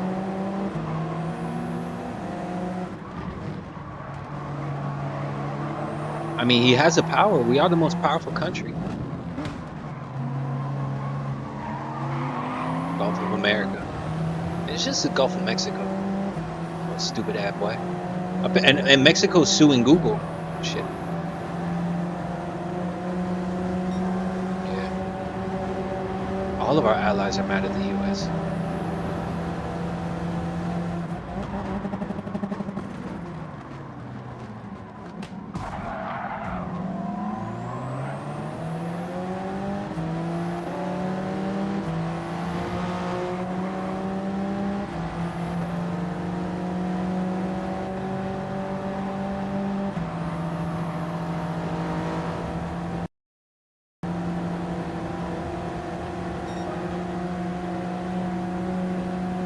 Me too. Me neither.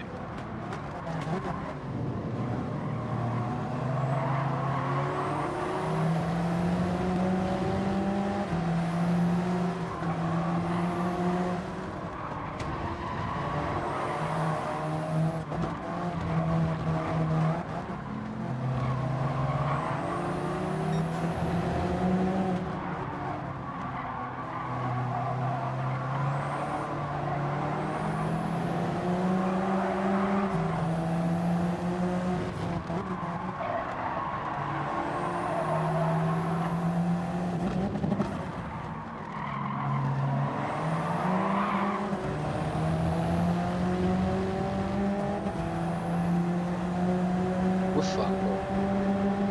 We are so fucked.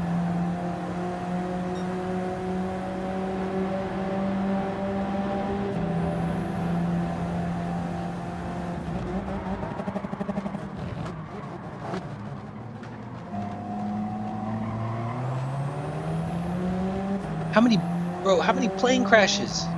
We have a one plane crash per week.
Man, use ChatGPT, man.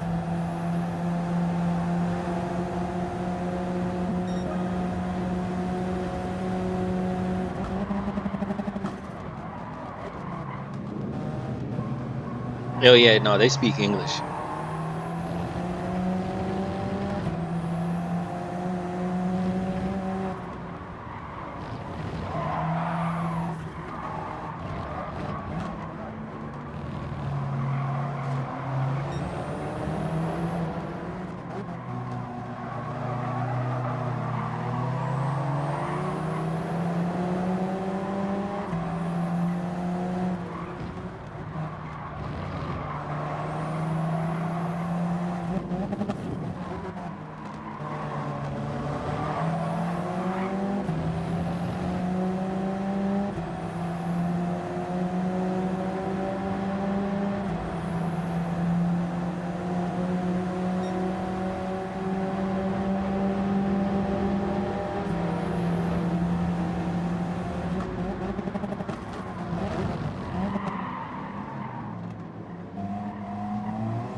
Yo,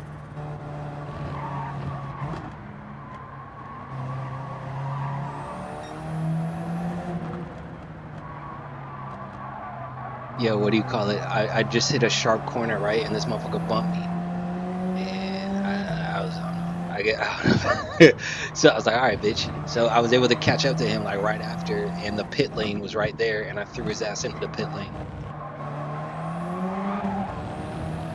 He just quit. He just quit the race. He probably he just quit the race. You know what I mean?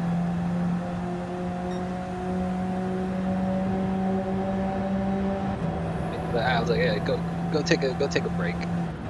Playing with me.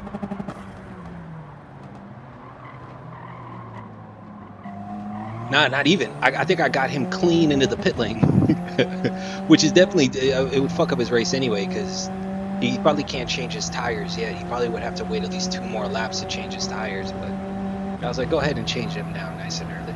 Stupid ass, because obviously you're not getting enough grip to brake right. So go ahead and change them now.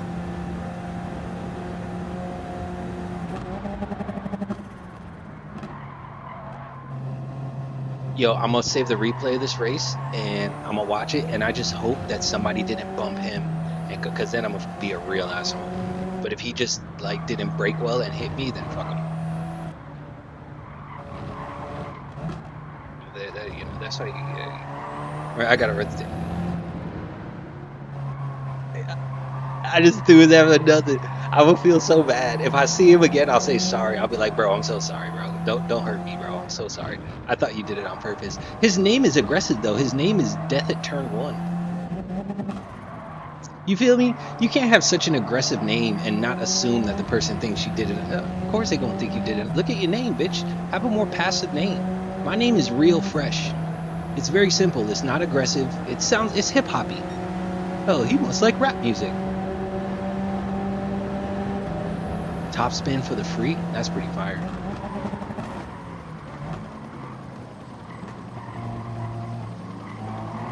Wait, top spin 2025 for the free? That's interesting.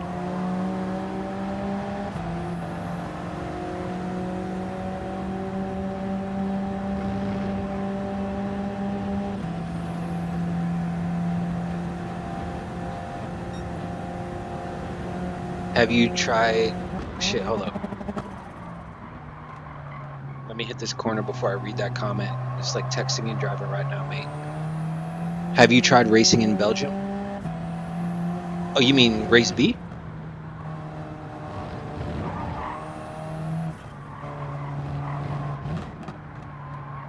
I seen this girl playing what looked like a Telltale game. I can't remember the name of it though.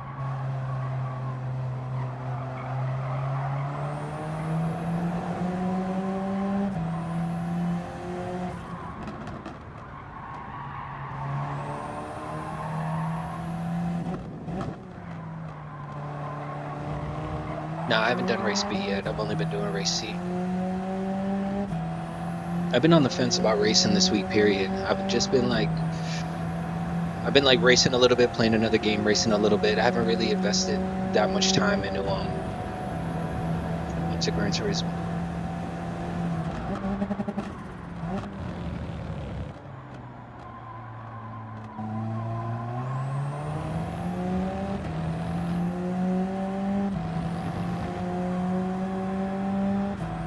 I heard it does.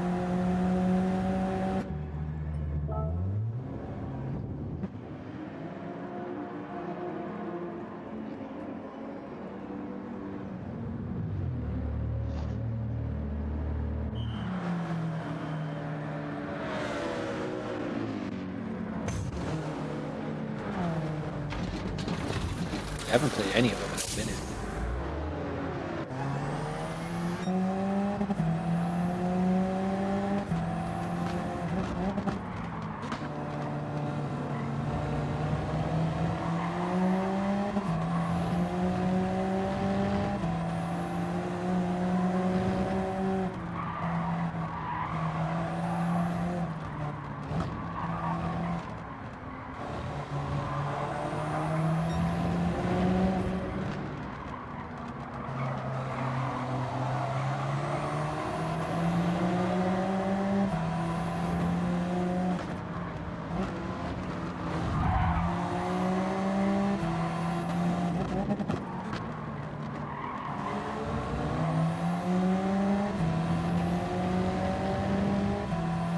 I heard it's good though.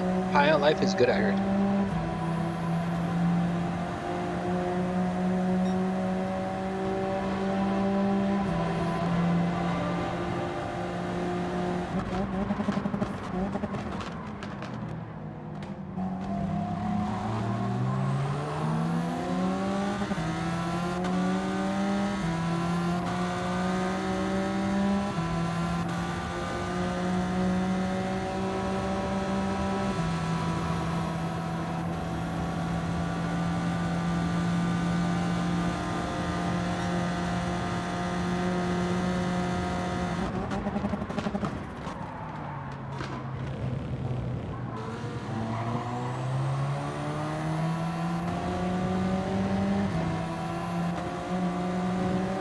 Oh, hell yeah. You still haven't played Cyberpunk. I still need you to play Cyberpunk. Yeah, Cyberpunk's dope. Nah.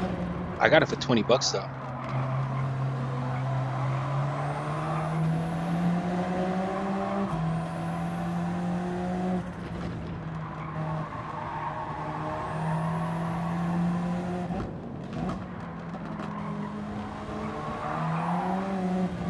Shit. This race is not going good.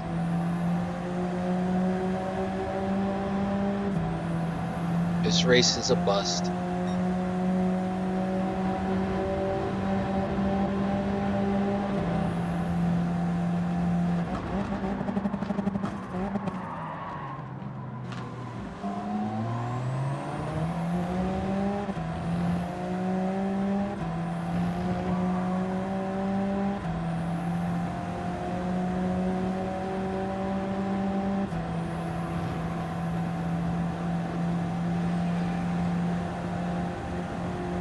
Yeah.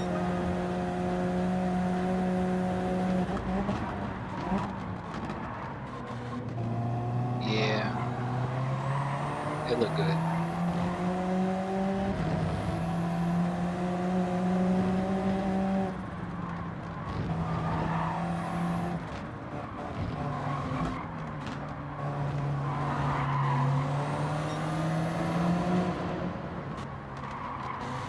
Yeah, Far Cry's good.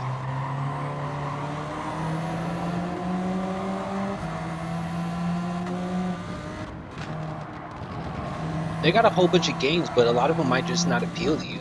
Like, you know what I mean? They just don't. They got some good shit out there.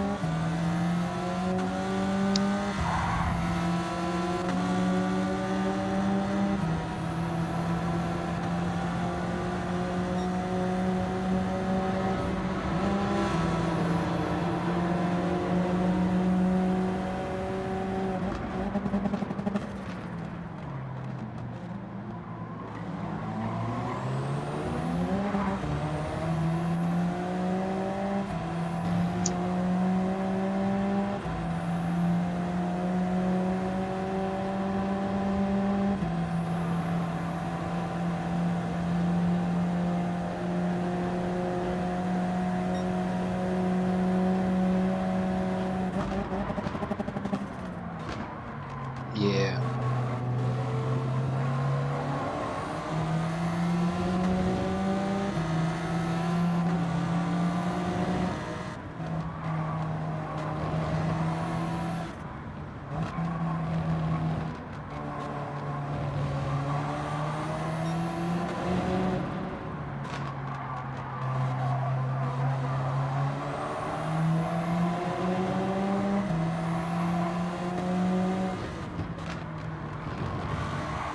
Old games out.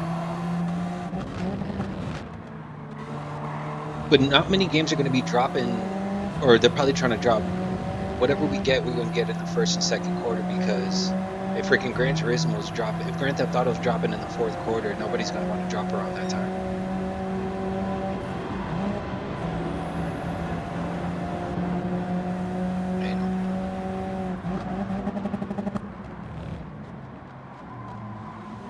Yeah, were they going to drop this year?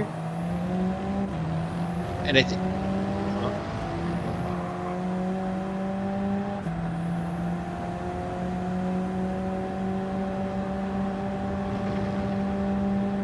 I'm I'm gonna pick up that Ghost of Yeti though. I'll tell you that much right now. I'm gonna pick that up. Oh, and I gotta pick up the Assassin's Creed.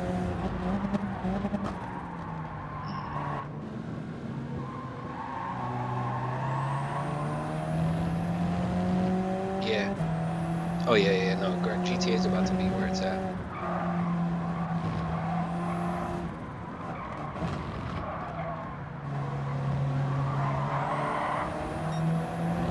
That will be wicked.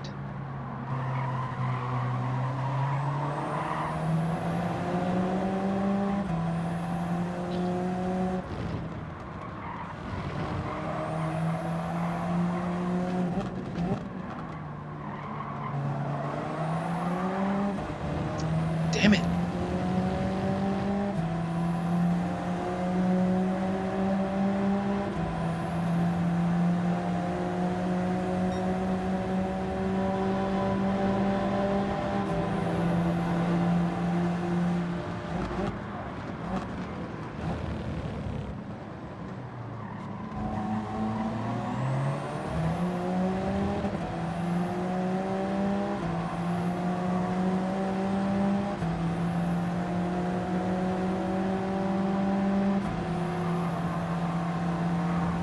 This race is almost over. Stick around, and we're gonna let's find out if I was an asshole for throwing Dead the Turn 1 into the pit lane, or if it was warranted. I hope it was warranted. I hope he's a douchebag.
Better pop a couple Zyrtecs.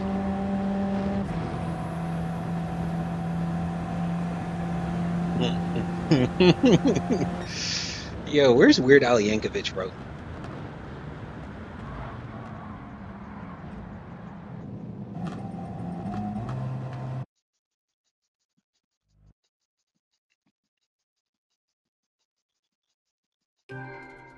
All right, let me save this race and let's go see if I was an asshole. Damn, I couldn't even tell you what lap that was. It was kind of early. It had to have been like maybe lap 4. It was 14. It was a 14 lap race.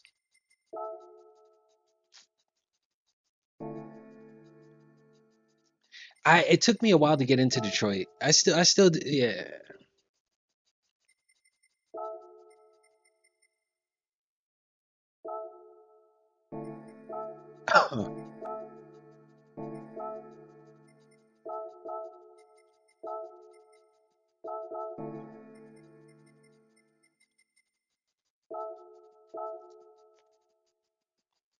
Let's see.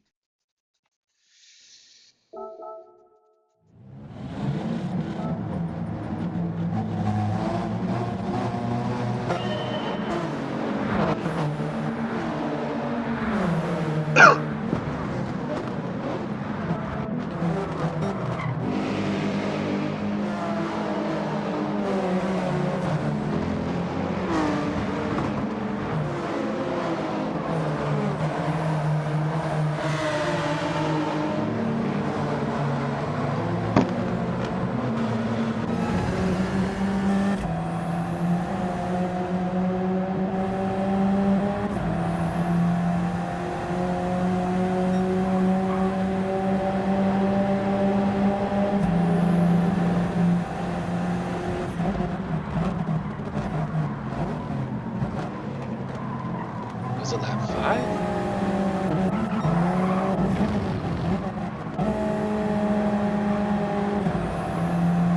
Was it lap 5 that he did it? Alright, let's see. Let's see.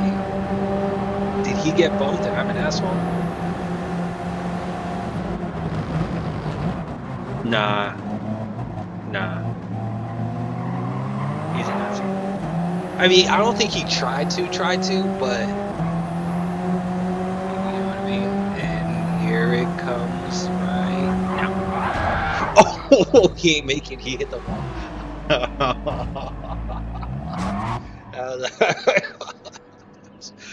Oh, my bad. That was my fault. That was my fault. But, and he quit like right after. Okay. I still feel like an apology might be warranted.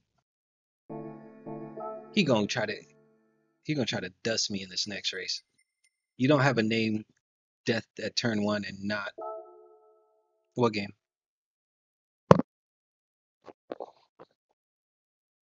Oh, it's not good. Yeah. A lot of the racing that was just a little bit of a hard show. Yeah, it was Dark Raider. It might have been too much for what he did to me. I might have overdid it. Nah. No, man. Not playing that shit. Bro, I've fallen off that shit in real life, man. I still have a bruise on my shoulder. It happens. Goddamn bee landed on my hand. I didn't know what to do. Yeah, flipped off my shit. I could have sworn that shit stung me.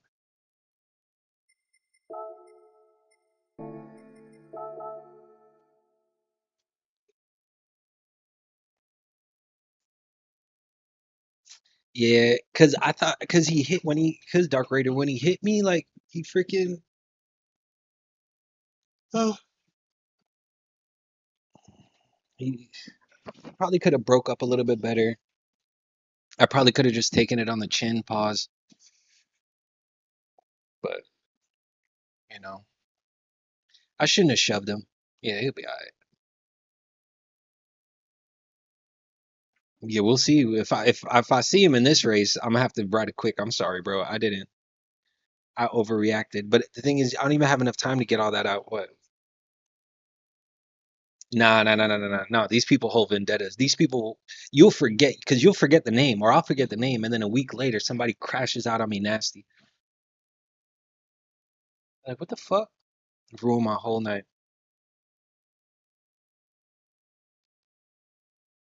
Some of them. Actually, no, I don't think I'm at that level. Because like it goes by grades. I'm at the B level. If I was at the A level, there's probably some A players who have like full rigs. They spend money on that.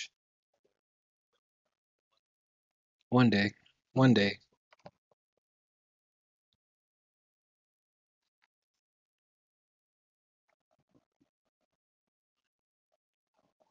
Y'all ain't more American than me. I got a motherfucking eagle tatted on my arm, bro.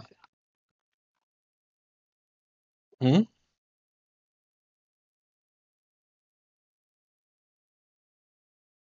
Wicked. I hope he drives safe. He's clean, you know what I mean? Just drive safe, bro.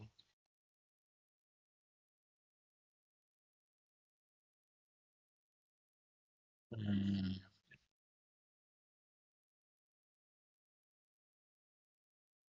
Yeah. He's the first one, ain't he? He's the firstborn. Yeah. They say the firstborn usually the smartest.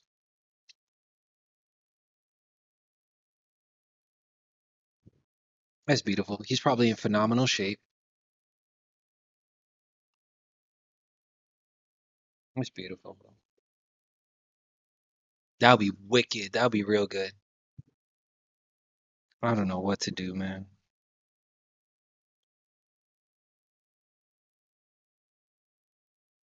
You feel me? I don't even want to do that no more, especially with this fuck nigga as president, bro. For real, man. Hey, like, That's what I be telling people at my job. I'm like, man, stop playing with me before I start passing out that booger sugar. For real, bro. Because it's getting hard, bro. This shit's ridiculous, man. This shit's getting ridiculous, bro. What's this getting ridiculous? Is he in this race? No, he might have signed off.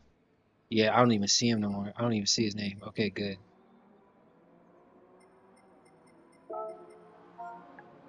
For sure, yo. You're later, mate.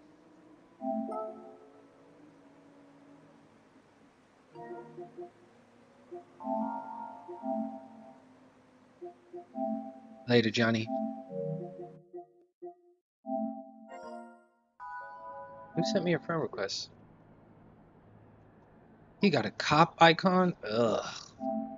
I guess.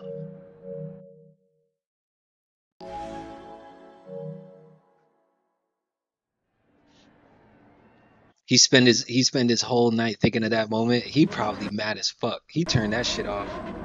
I destroyed his race. He might have had a chance, bro. He could have salvaged the race. He didn't have to. He didn't have to quit. He quit. That boy was like, I'm done. Piece of shit, fresh. Oh, yo, and I seen him in the race before. I'm gonna get his ass back. He gonna get me back.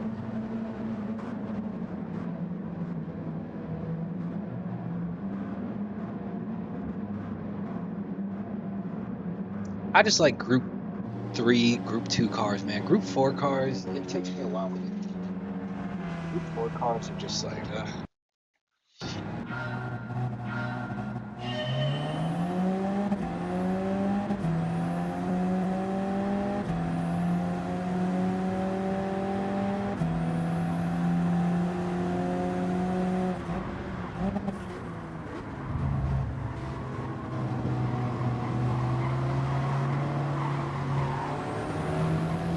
Dalton's an asshole.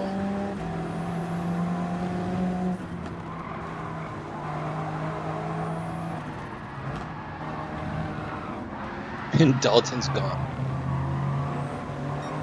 Shit.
Oh, this race is done. I'm done for. This race is done.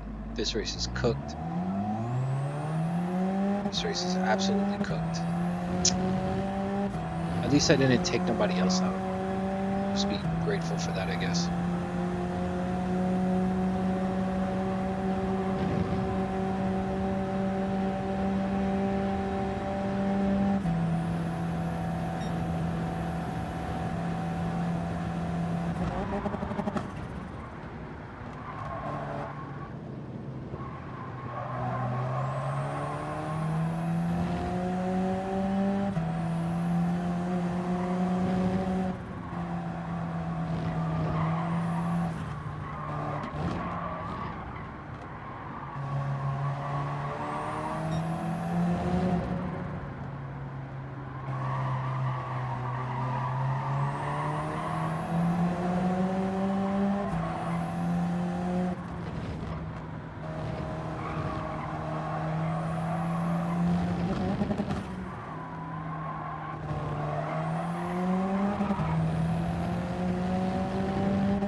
Stick a fork in him, Johnny. The only chance I have now is if a whole bunch of them get really angry at each other and crash out.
Unless he wants to team up, I'm down with that.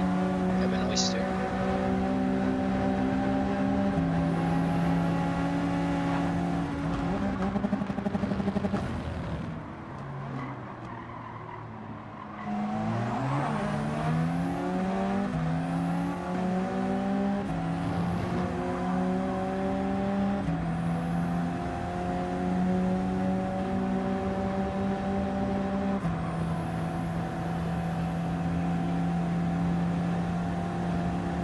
US #1 pitted so early.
Where? What?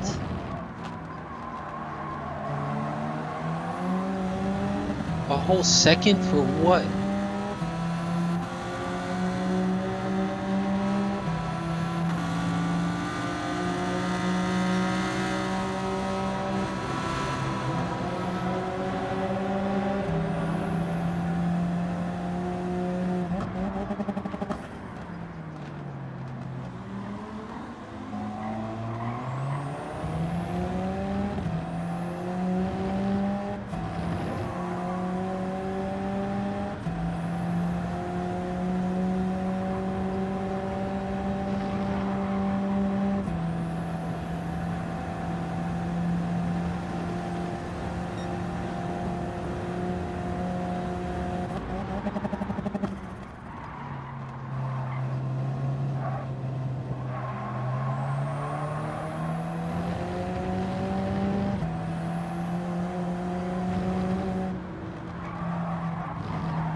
Come on, come on, come on, come on.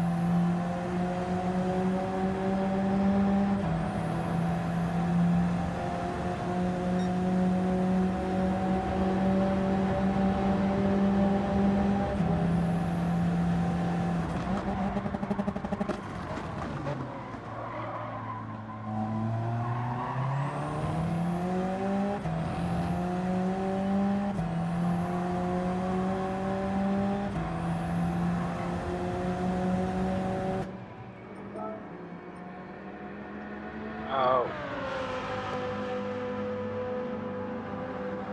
Come on, hurry up.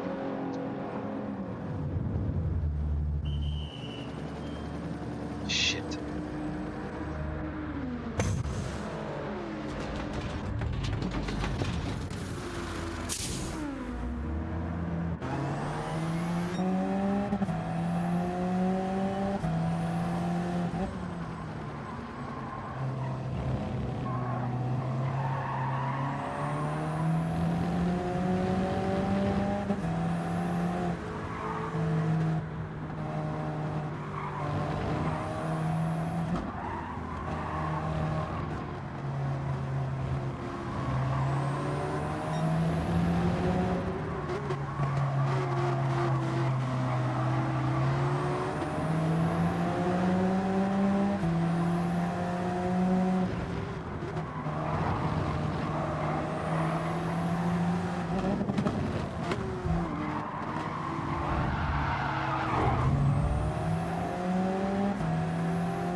Excuse me.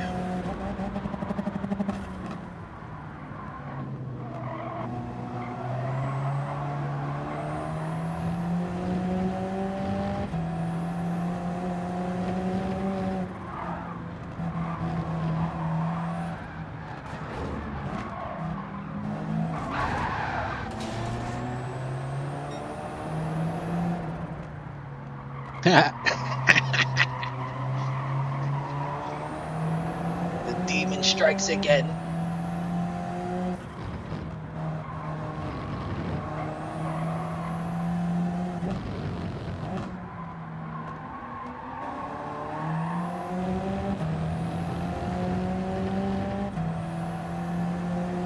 Ah, God. That makes my dick hard.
Really? Oh my goodness, what a douchebag.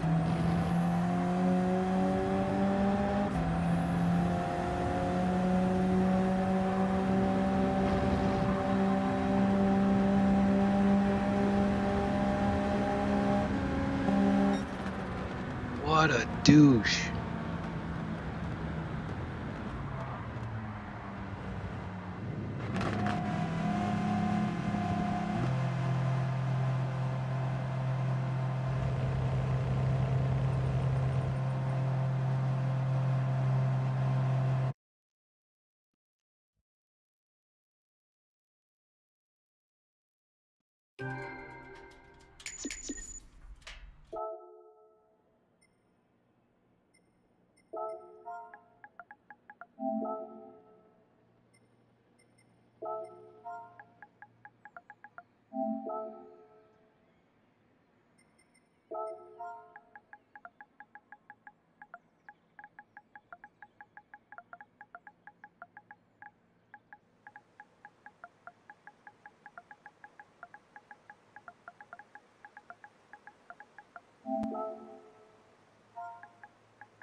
Exactly. Sign off, bitch.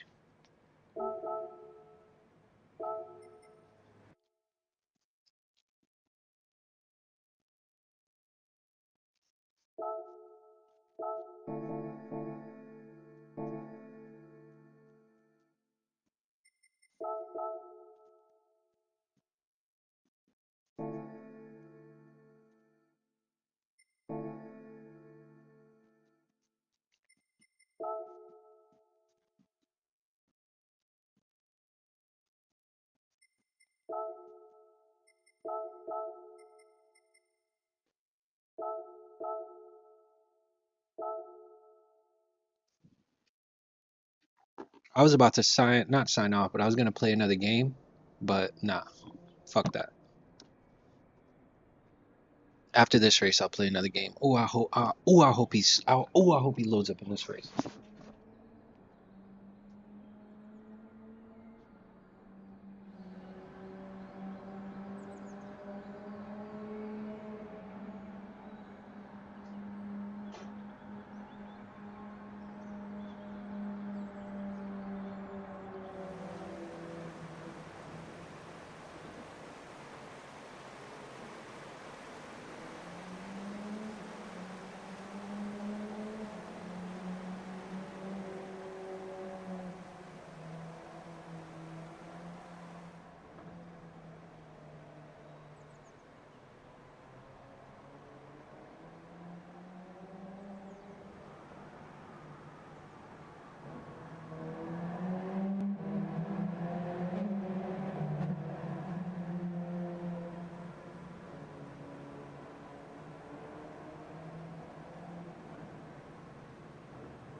Oh my god, my fingers, bro.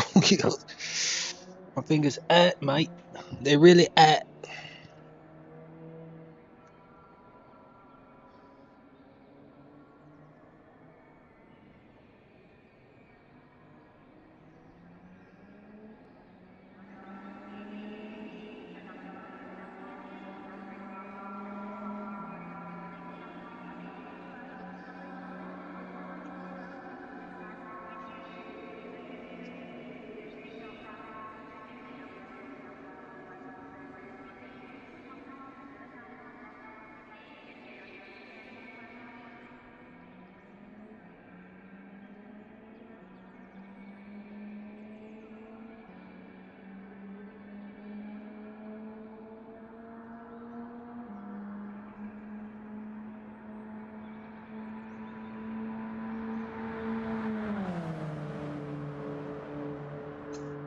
Nah, bruh. That dude is a douchebag. How much time do we have? Okay, perfect. And I know why he brake checked me too, because he knew I still had momentum and I would have dusted his ass on the fucking out the hole. I would have sped right past his stupid ass, so he brake checked me and slowed me up. This is dirty. Dirty tactics. Dirty tactics. I'm about to wash that boy up with some fucking Dawn. About to cascade that motherfucker.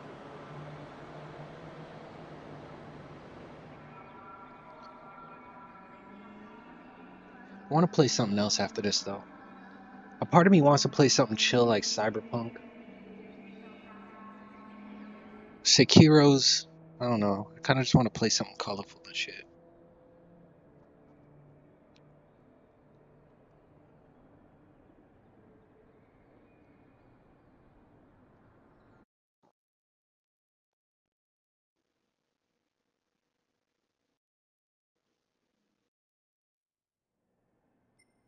Yeah, his bitch ass. Yeah, he ain't in this race. His stupid ass signed off. Oh no, he's right here.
I really don't like to quit races anymore. It really hurts your grade, so I just deal with it.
Okay, this will be the last race for a while.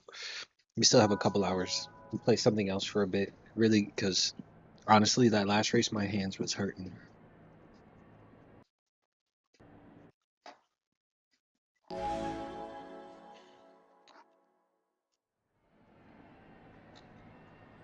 Okay.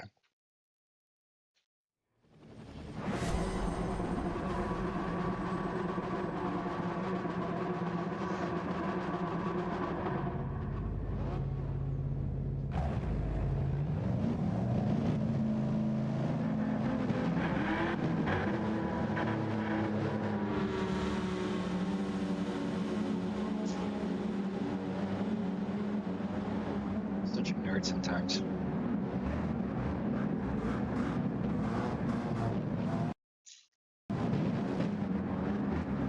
Most times. But not even one of the cool smart ones.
I wonder who caused that mess.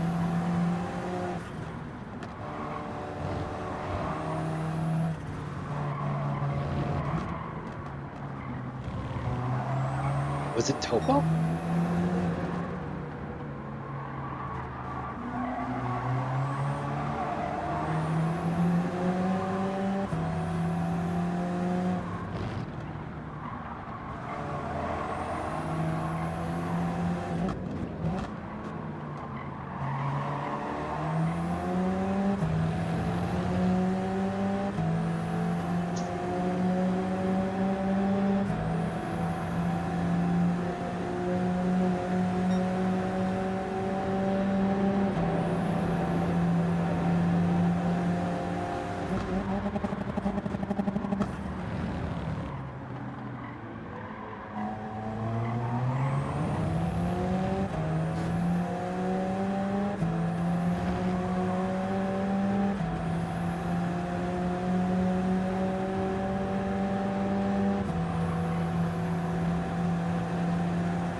Coming through your speakers.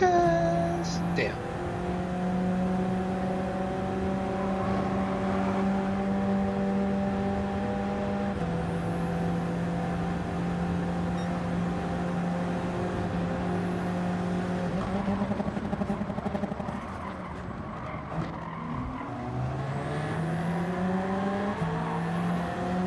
We need to freaking switch cars, Quay.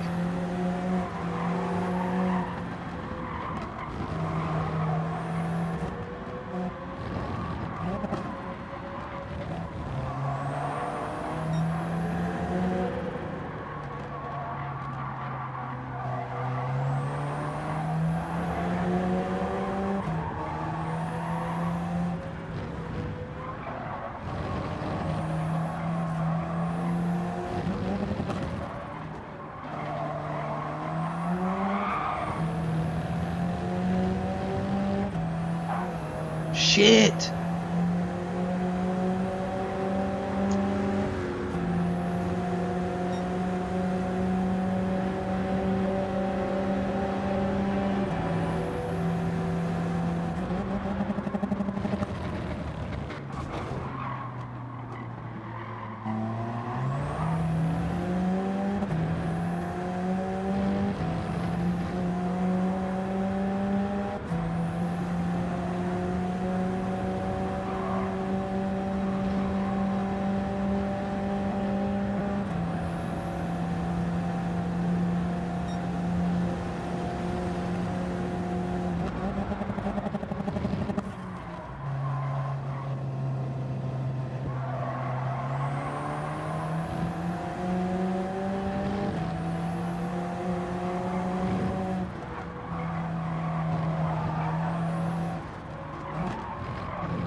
Pass me the mango chicken, quickly!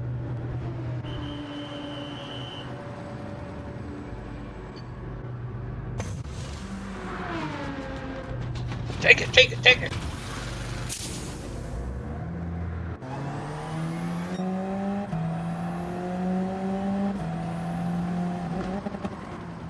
what's up, Quay?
Corvette is going though.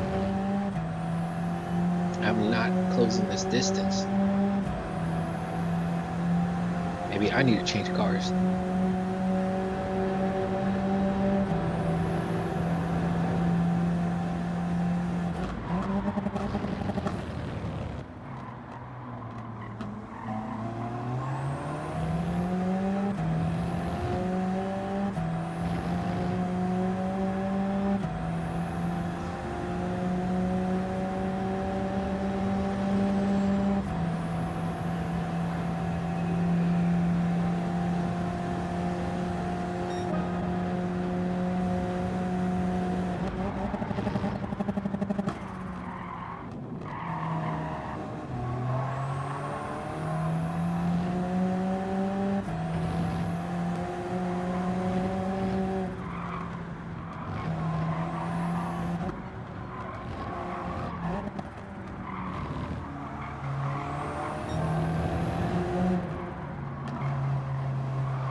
was when I banged that shit a couple laps ago.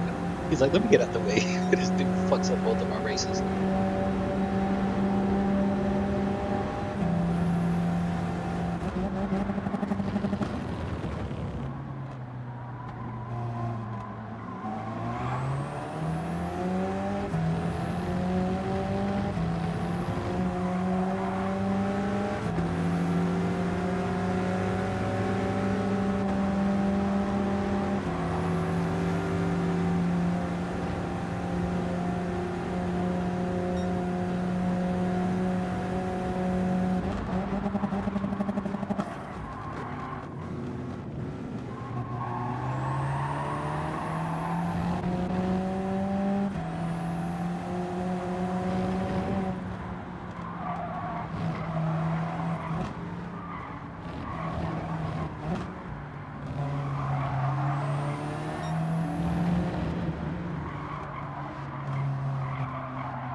Oh, the defense.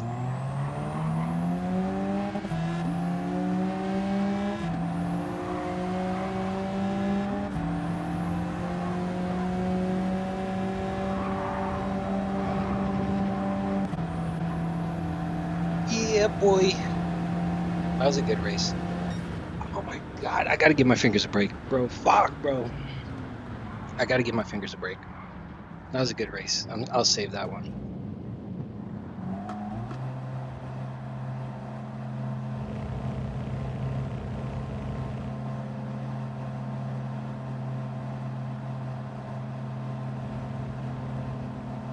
That mango chicken gave me extra 5 horsepower.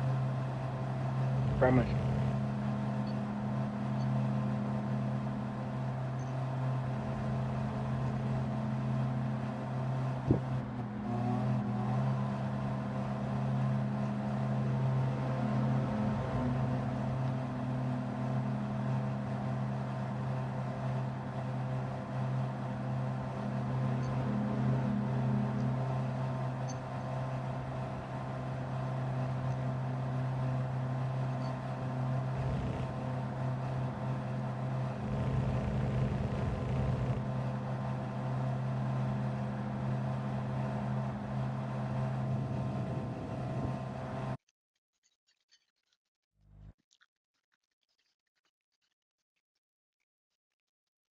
Come on, I haven't got a clean race all night.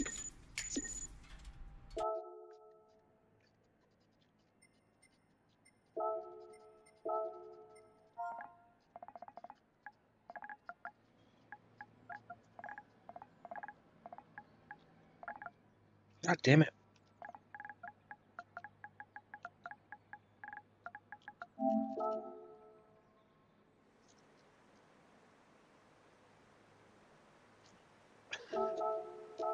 That was a good race. Oh my God, my hands. Let's watch that race. Oh my God, my hands. Yo, my hands fucking hurt, bro. Y'all think it's a game. I wish I could be like, nah, look, I wish we had them type of powers. Be like, nah, feel this shit. Y'all would be like, oh no, goddamn.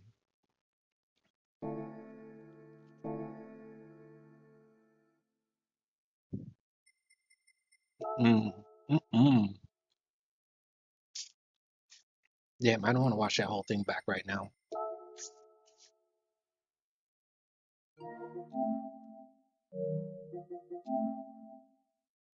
Let's do Overwatch. FIFA gonna piss me off.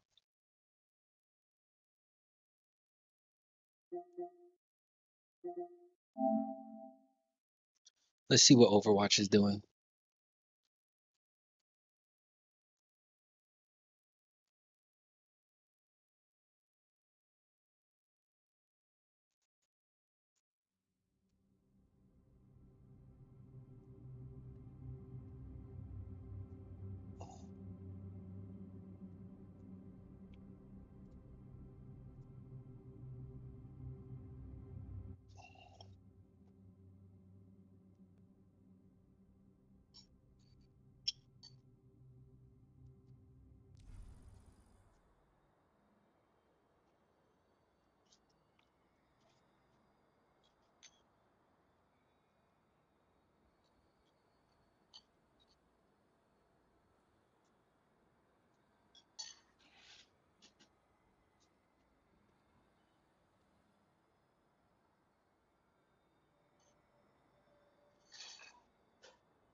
We jumping in competitive, baby.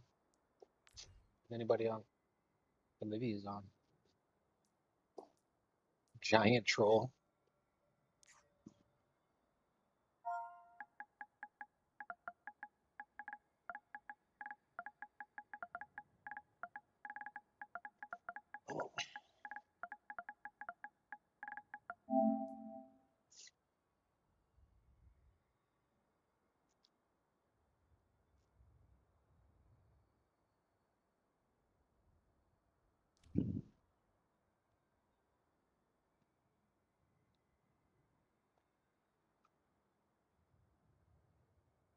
I had to give my hands a break. My hands hurt, mate. They're fucking hurt. Not hurt. Hurt. They fucking hurt.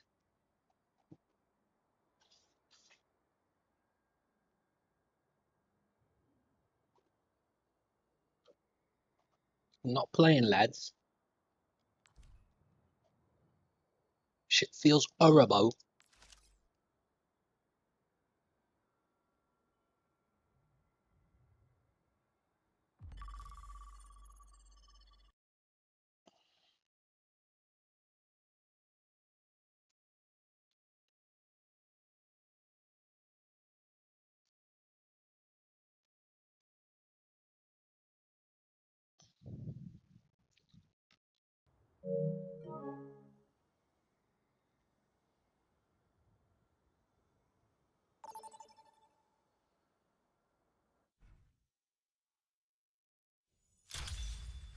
Welcome to Samoa.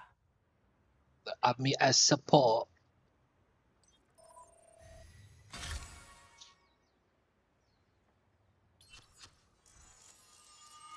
We'll go with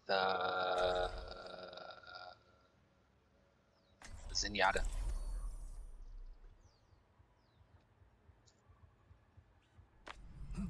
Amid discord, we will find tranquility. Damn, that's crazy. It's picking it up. The name is Still House Plants.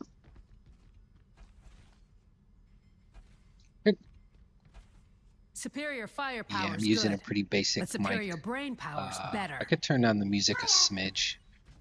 I'm probably gonna get hit with copyright laws. 4, 3, 2, 1. Yep. Round 1. Capture the objective. Yes, I am. I release your suffering. Turn it down. Wait, you guys, you can't still hear it. Assistance would be appreciated. Okay, good.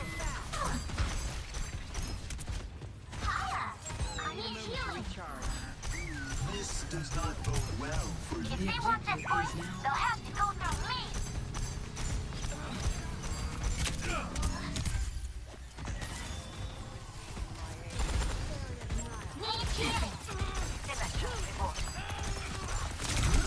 Damn.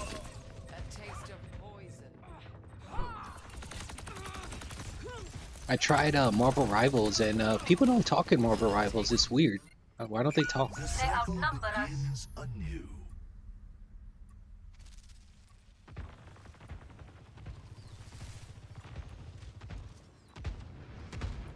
Yeah. Oh no, that's weak.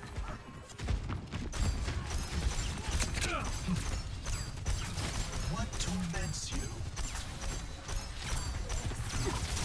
you? Yeah. I agree. I don't really. There's people that like. I don't really see the fun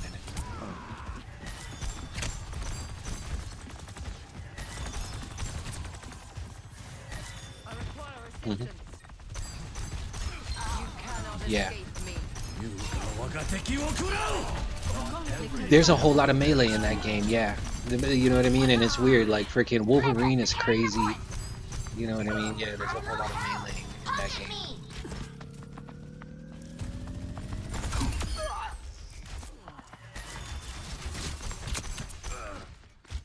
Yeah. Attachment is the source of all. It's like normal okay. Oh, and also the fact that it's open queue. So it's like you can consistently get put with people that like don't want to freaking like, even though it's not really that bad. I thought it would have been worse. I got my special. I'm wondering if I should use it. I feel like a lot of the team is dead. All right, I'm gonna save my special. This ends now. Your carry is here. Yeah. Upgrade unlocked. Yeah. Activating self-destruct sequence. Yeah, I do. I'm probably gonna stick with Overwatch. I'm not gonna really mess with Marvel Rivals.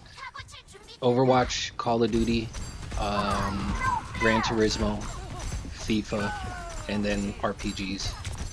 Yo, our tank, are you our tank? No. Our tank is like really in the mix. I'm there trying to save him, but he's like deep on their side, and I just see a whole bunch of red around him. A temporary setback. Your carry is Nice. here. Let's take it back.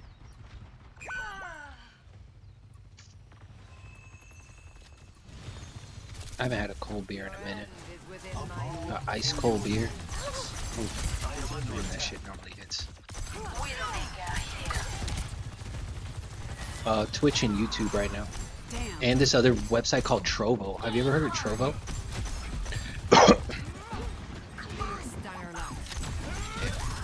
I'm multi-streaming. That's the only reason why I found out about Trovo. Trovo is apparently owned by a Chinese company called Tencent. Or some shit like that, so the Chinese are probably collecting all my data and shit, but It takes 100 times to learn. honestly would rather the Chinese collected my data than racist Elon Musk. Helden sterben nicht. Chinese ain't never really done nothing to me. Honestly, the Chinese have cooked for me a lot. You know what ham choi is? Time for the Ham choi. reckoning. It's like a dish. Yeah, it's good. It smells horrible. It smells like, when they're cooking it, it smells like diarrhea. But it tastes delicious.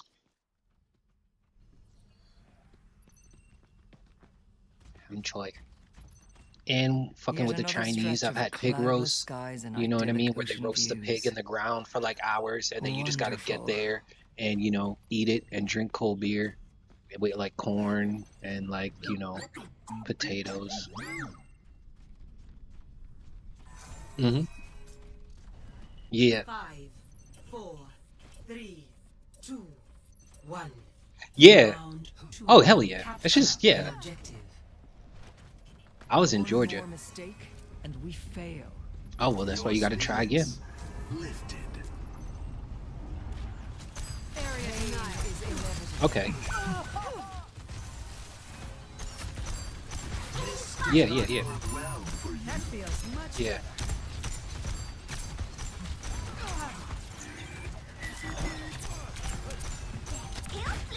The objective is now active. For the power. Yeah.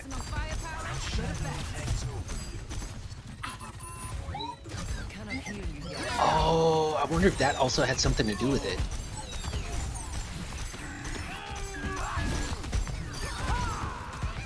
Yeah.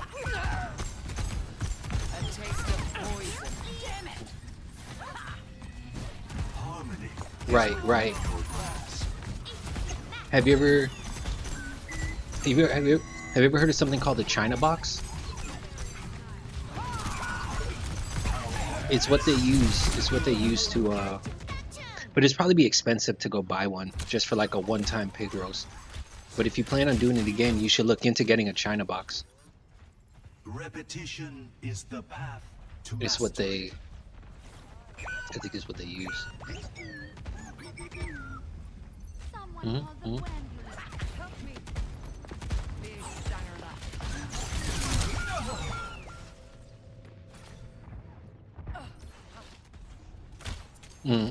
Yeah, how is the heat gonna sustain if it's not getting oxygen? Yeah. Pain is an excellent teacher. Unless there's some kind of, you have to like dig a ventilation hole or something like that. Your assistance is appreciated. Uh-huh.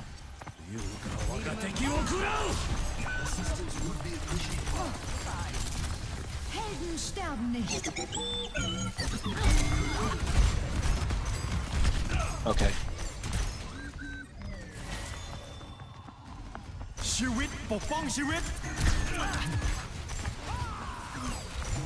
Time for the reckoning. I recommend trying it again. Yes, I'm gonna use AI. I would use AI and ask, hey, how do you do this properly? What's the best way to do this efficiently?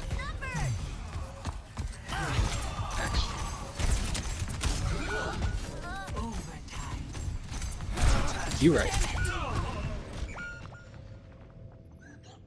Cooling down. They're all over me. Yeah.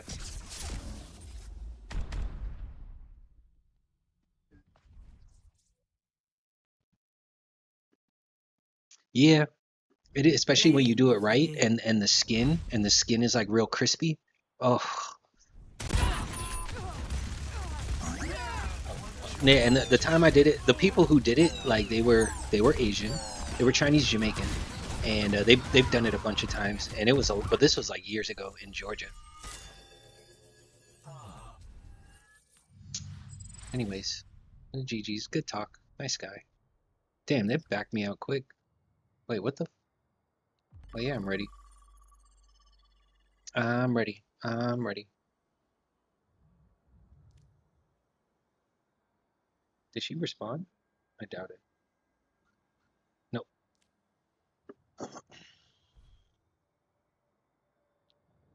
That was a rough. No,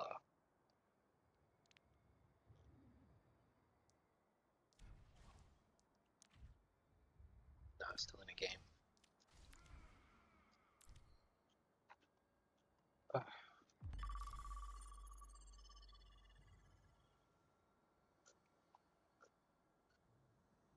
I should take this next pill. Hold on. It's definitely been 8 hours. Oh shit. So, okay, fuck it. Mark Bain. Prepare your defenses. I was just in a game with him. Select your hero. Okay.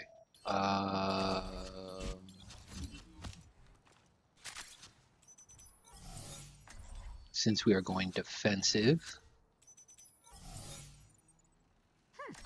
I'm gonna start off with In my world, there are no oh, thank you for the endorsement, mate. I'll Yeah, see I'm gonna this start off with matter Sombra, resolved. and we'll go from there. I haven't played Overwatch in a while, y'all, so I'm still getting my bearings back. It's not that hard, I I'm guess. hoping for an easy mission. Don't make this I harder firmly than it believe needs to be. I'm gonna be a part of the Overwatch gang. I really don't like Marvel Rivals. Marvel Rivals just feels I'm in charge. Don't forget whack. I don't know. I guess playing with friends, it could be more tolerable because Catch you're you actually later. playing with homies. But soloing it, it's just like, bleh. Did I don't scare you? enjoy it. 4, 3, 2. Attackers incoming. Stop the payload.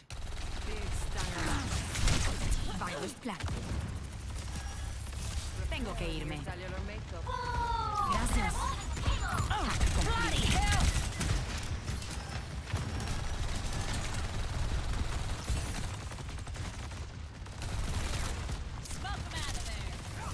Gotta go. ¿Qué tal?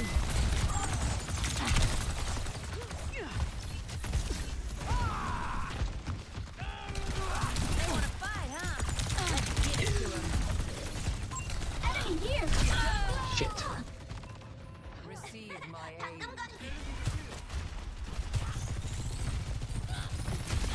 That's that.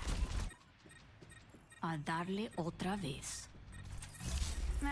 That party was A boring. darle otra vez. Somebody call.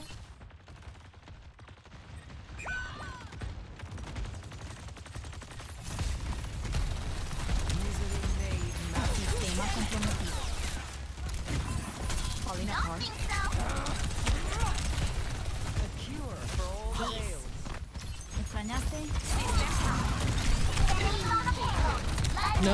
I'm gonna die. Right now.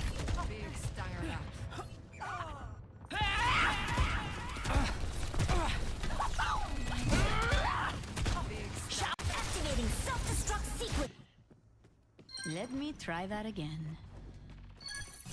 Gotta go. And I'm back. Todo listo por aquí. Finally. Finally, bro. Did I scare you?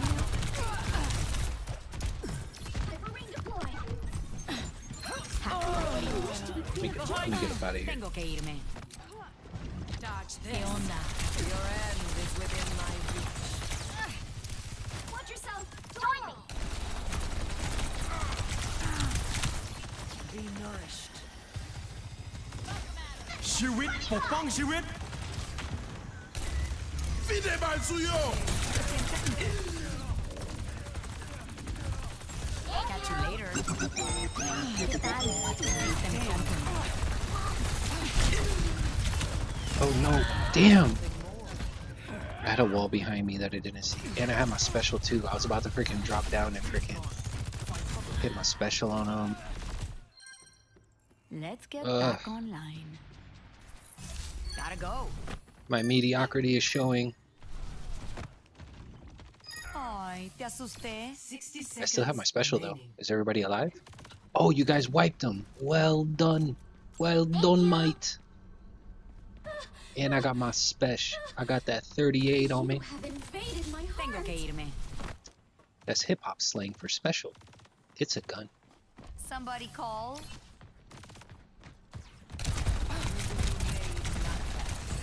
You're not doing so good. 30 seconds remaining. I'm about to use my special. Ooh. Ooh. Apagando las luces.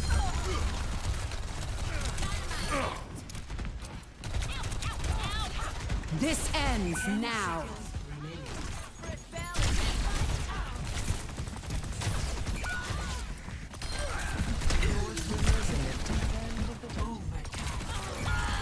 Damn. And we wiped them too. Can't have it getting worse. We did wipe them.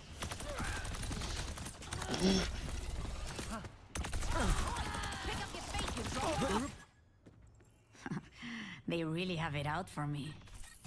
Nah, that party was boring. I am streaming, but my stream can't hear you guys. I have it set up so you guys can say whatever racist shit you guys want, and only I will hear it.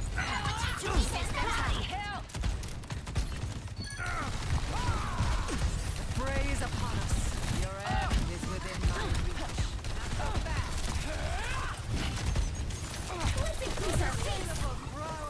Gotta go. Did I scare you? Oh, come on. Thank you. Dodge this. Round 1. Hell yeah. Complete. That's how we do. That's how we do. Score 0-0. Switching sides.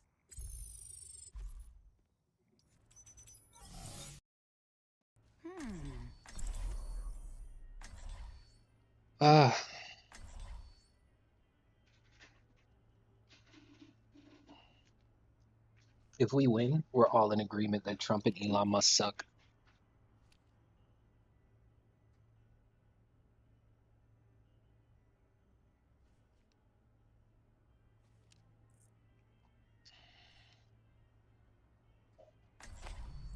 In my world, there are no secrets. Do not worry. I am an Virus. expert at navigating dust storms.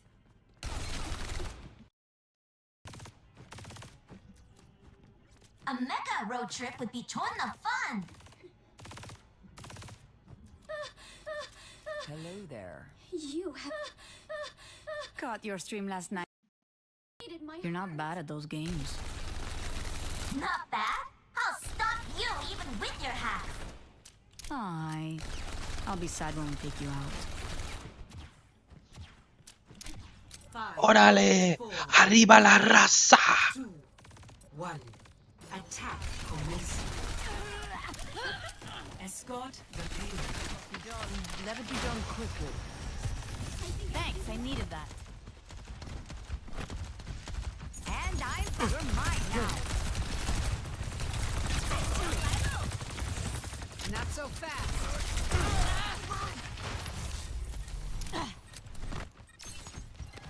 ¿Qué tal? Hackeo listo. ¿Te sientes mal? Hi, Jack.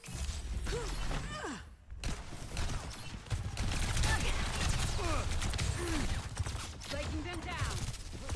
Tengo que irme. Join me. Why has the payload stopped? Somebody call.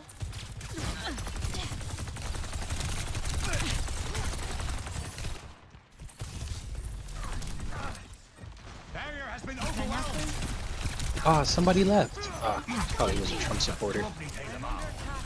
You know Trump supporters can't stand to see minorities winning. You need to focus, viejito. Coming through. Enemy turret.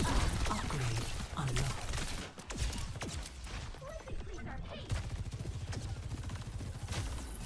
Gotta go. So disappointing, because I was wrecking the hell out of them too. I had them turning backwards, like, oh, we don't know what to do.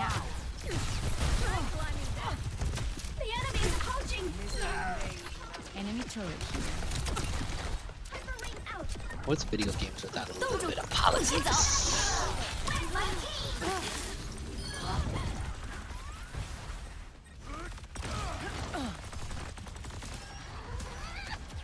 Pain is inevitable. Catch you later. Apagando las luces.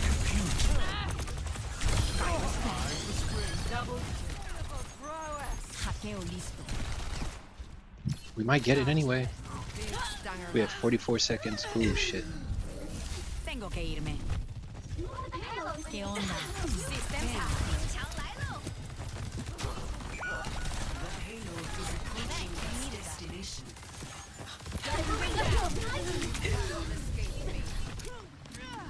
And I found complete. Come on.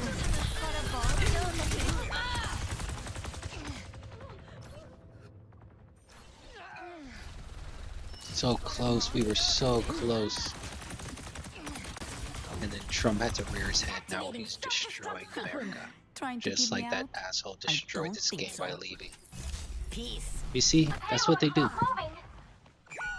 Payload rolling out. When minorities are getting ahead. Oh no! Oh no! We can't have minorities getting ahead. We can't. We have to maintain power. Quick! Quick! Ay ay ay. Let's get back online. Gotta go. Why has the payload stopped? Group up. That's how you can find.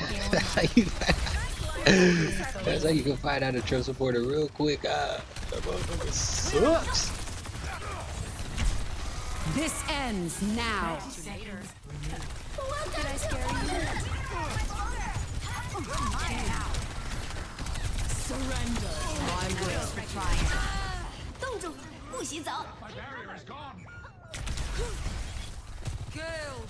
Cybernetics regulated. Maximum firepower. 10 seconds remaining. You're running out of time. Let's go. They really have it out for me. Tengo que irme. We tried, y'all. You guys are all winners in my book. Defeat.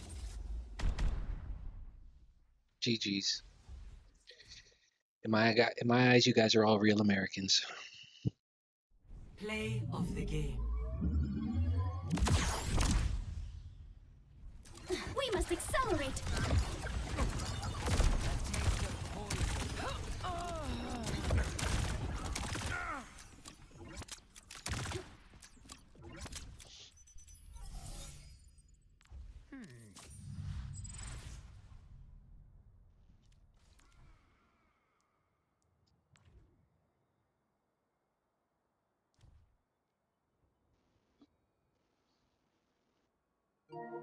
Let's start slow. Let's get out of there.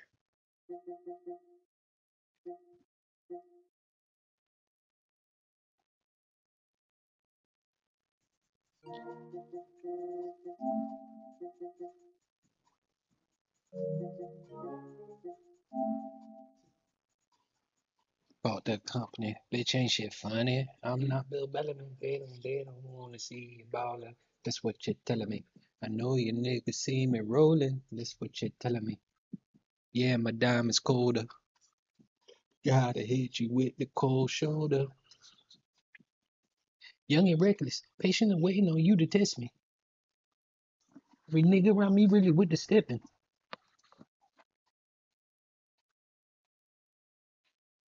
If he run up on me, I'ma up and stretch him.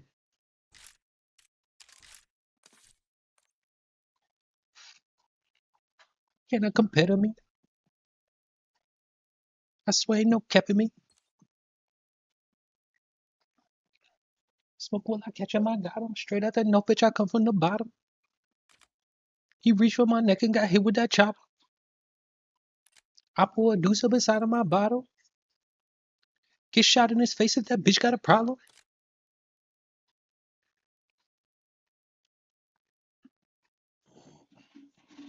With a felony, girl, what you telling me? So I bought the company. Bitch, ain't shit funny. I'm not Bill Bellamy. To see you ballin'. Niggas see me rolling. Yeah, my diamond's colder. Gotta hit you with the cold shoulder.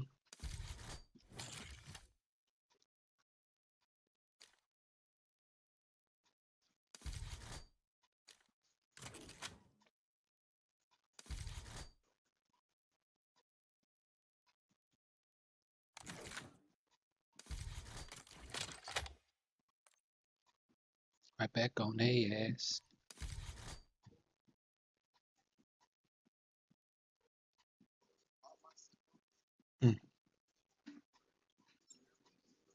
Yeah. Now he independent. We're just gonna do a couple rounds of this and then we'll figure out another game to play. I don't know you, nigga. Rich and wealthy. That's why they sweat me. With a felony. Girl, what you telling me? So I bought the company. Bitch, ain't shit funny. Face off kill order. They don't wanna see about it. Hunt the enemies down. Enemy HPT on site. Take them out.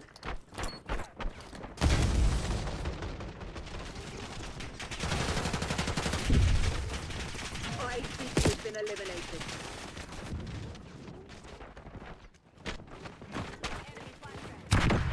Friendly HPT on site. Keep them safe.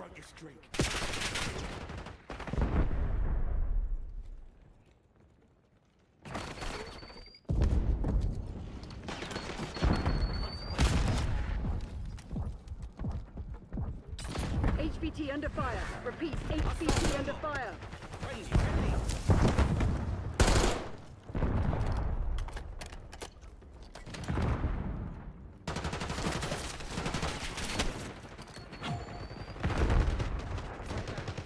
They got our HPT.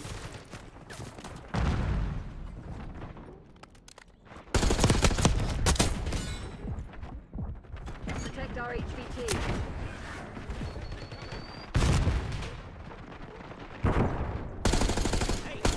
HPT is taking fire. Keep the package safe.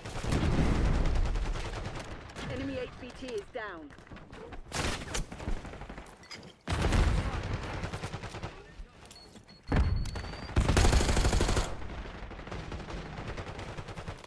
Hostile HPT located.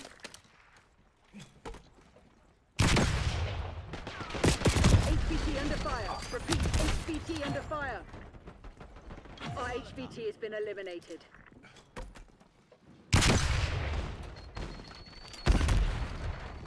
Friendly HPT on site. Keep them safe.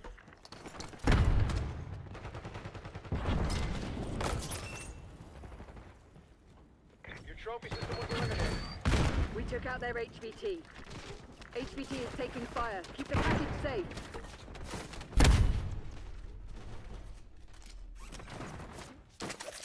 Enemy HPT on site. Take them out.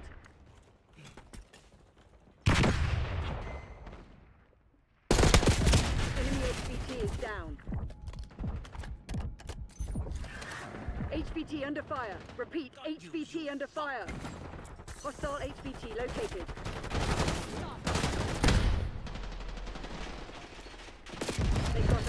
HVT.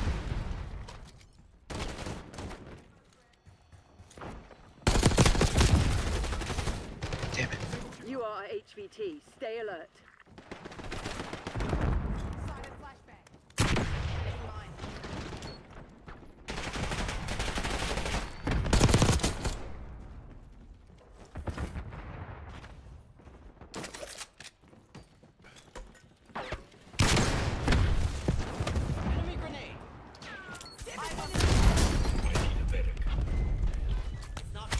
We took out their HVT.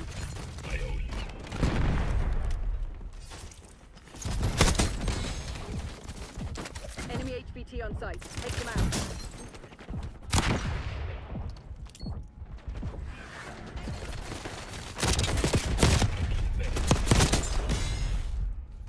Get back in the fight.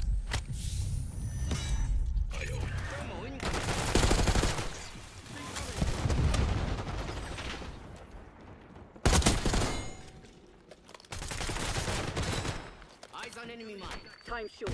Put your head down and secure the target. Enemy HVT is down. Destroyed your trophy system.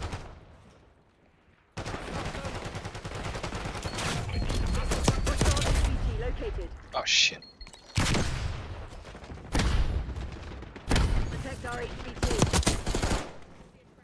HVT is taking fire. Keep the package safe.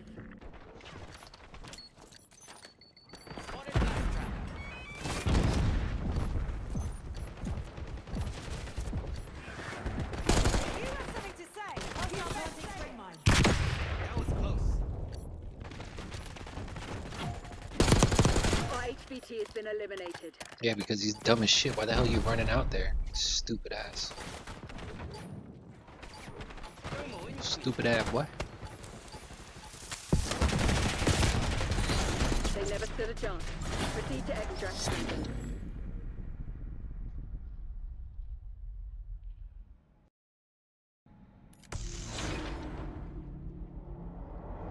I am still on suspension for another probably 13 days. Damn, let me take that out. It's definitely been 8 hours.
sports. It's in the game.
Go between your butt cheeks, down between your schnitzel sack, and just sniff the suds, and you go, okay. But the closest you're going to get to stopping it at the source, to stopping, for example, the destruction of the American legal system, to stopping the destruction of our health system and the basic services that keep people alive and that keep the country functioning, the hardest leverage that can be applied against him at the source is what hypothetically would come from Republicans.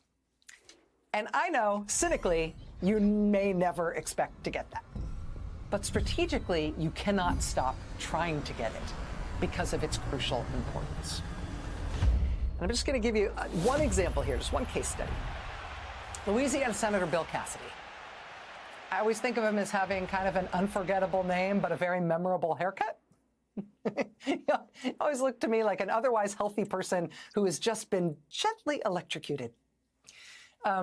But Senator Bill Cassidy is a senator. He's also a physician. He's a gastroenterologist. He got into the Senate in a campaign in 2014 that largely focused on his role as a doctor. He was best known, including in that campaign, not just for being a good doctor for his individual patients, but for having championed in his home state of Louisiana, having championed a new free vaccination program for Louisiana school kids, specifically hepatitis B vaccination. And he frequently told this important, heartbreaking story about what he called his worst day as a doctor. Senator Bill Cassidy, as a doctor, had an 18-year-old patient who had contracted hepatitis B. And as an 18-year-old, her health crashed. He had to scramble to have her airlifted to Shreveport, Louisiana, to get an emergency liver transplant. He said in one interview with the Washington Post, quote, "I was sitting there thinking, if we had vaccinated this girl with a $50 vaccine, we could have saved a $250,000 operation and a lifetime of $50,000 a year medical bills."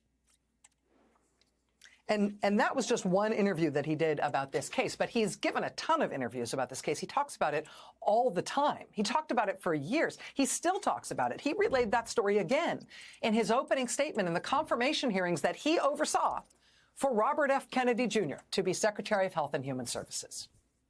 But that program and that revelation about the importance of that kind of public health effort, it's arguably the whole reason he is a senator at all.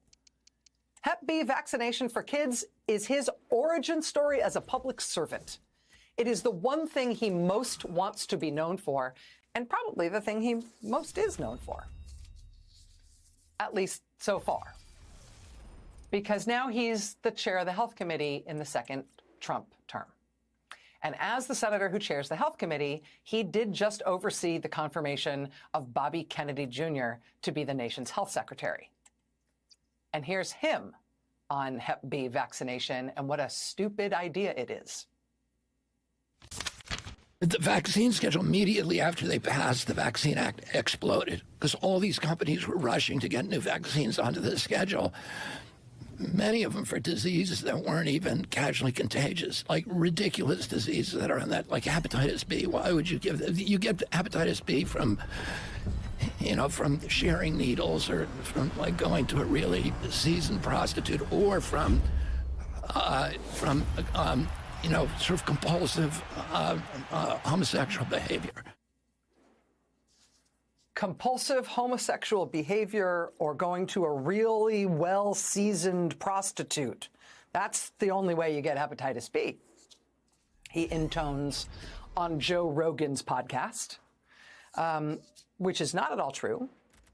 And that's okay. You can believe stuff that's not true. You can say anything you want on a podcast and knock yourself out. But in a working political system, you probably don't then get confirmed as health secretary in the United States government. If the chairman of the health committee in the Senate that has to confirm you actually does know what he's talking about on this issue because he's a gastroenterologist who's devoted his life as a public servant to the cause of Hep B vaccination, saving young people's lives.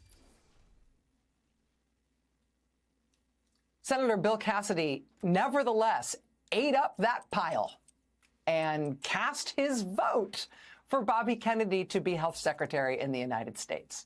He said that he'd had conversations with Kennedy that assured him that Kennedy wasn't essentially as crazy on this issue of vaccines as he seemed.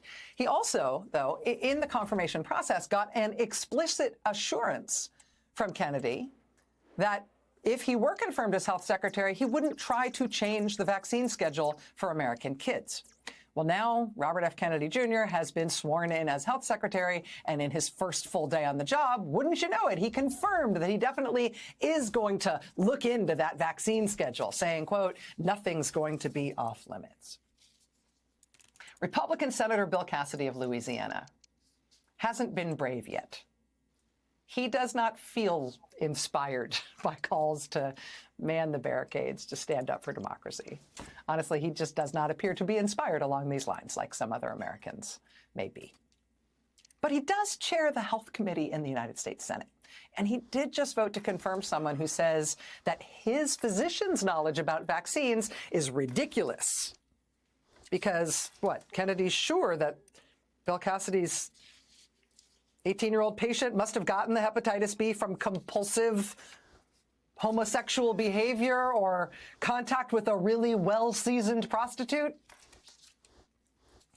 Senator Bill Cassidy really did just vote to confirm someone who appears to have lied right to his face under oath in the confirmation process on saying he wouldn't revisit the kids' vaccine schedule, something that Bill Cassidy has effectively worked on his whole life. So will Bill Cassidy get brave on this? Can't afford to give up on that prospect as a country. After Senator Cassidy oversaw the confirmation of Bobby Kennedy for that job of health secretary, just to add insults and further injury to injury, Senator Bill Cassidy's own home state of Louisiana announced that they will no longer promote vaccines for Louisiana school kids. On the strength, presumably, of the endorsement for vaccine quackery that the confirmation of Bobby Kennedy implied, they will no longer promote vaccines for kids in Louisiana. Senator Bill Cassidy, that is your home state. Look what you have wrought. Look what you are doing to your own life's work. And I say that, Senator Cassidy, because you have a ton of power here. You are the chairman of the Health Committee in the Senate. You can call Robert F. Kennedy Jr. into the Senate and hold hearings and demand information and demand testimony. And in so doing, you have more power than anybody in this country to turn this thing around. And it is something on which you are an expert and on which you are emotionally committed and to which you have devoted your life. You think he'll do it? Hell no, he ain't gonna do that shit. Hell no. Motherfuckers about to watch their whole constituency die, bro.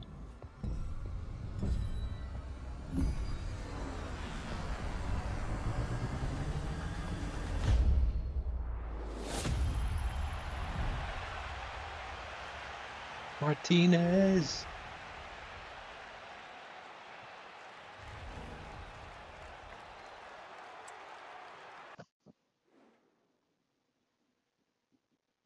What's this? Somebody ranting on Join Marvel Planet Rivals? Fitness today and save $28 like or it. more. Just $1 down, $15 a month. Deal ends February 28th. Celebrating 50 years of music. Live featuring Arcade Fire, B52, Backstreet Boys, Bad Bunny, Bonnie Raitt, Brandy Carlisle, Chris Martin, Dave Grohl, David. Two things I want to talk about in the gaming news world this week. The Please first do. is the big Do tell. question, is the gaming industry in trouble? I mean, it's a question we ask all the time, but it's been hitting headlines a lot this week and has been the topic of conversation, specifically because layoffs surrounding Marvel Rivals. Marvel Rivals is a massive thing right now. One of the big live service games to hit what some people would consider to be like an endless money printing thing. If Marvel Rivals can't hack it, what does that say for the rest of the industry? Well, I think there's a little bit more to it. Well, the big story here is that NetEase, the developer publisher behind Marvel Rivals, did lay off seemingly quite a bit of employees, most notably Marvel Rivals' director. Someone you would presume is at the top. Well, it's technically a director for Marvel Rivals. So it's the US-based director and seemingly some people under this director that have been let go, laid off, whatever freaking term you want to use. Sacked for the British people. Does that help?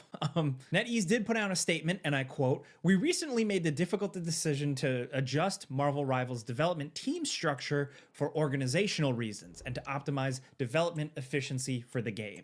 This resulted in a reduction of a design team based in Seattle that is part of a larger global design function in support of Marvel Rivals." That is the long and short of it from the horse's mouth officially, and I do think that that statement, which came out, you know, like probably almost a day after this was announced and people kind of popped off, it is a little bit less sexy. It is a more boring answer, a structural, organizational type of thing, with a lot of speculation, a lot of industry people kind of guesstimating that NetEase is shoring things up, and now that the game is rolled out, they are prioritizing the work they do in Asian development studios. This is because from what we know, Marvel Rivals was co-developed between a studio in Seattle and a studio in China. Video Games Chronicle, VGC, who I'll link below, does also point out that there has been speculation that NetEase is just kind of pulling out of North America altogether in some instances, backing out of a Vancouver studio that they were involved with.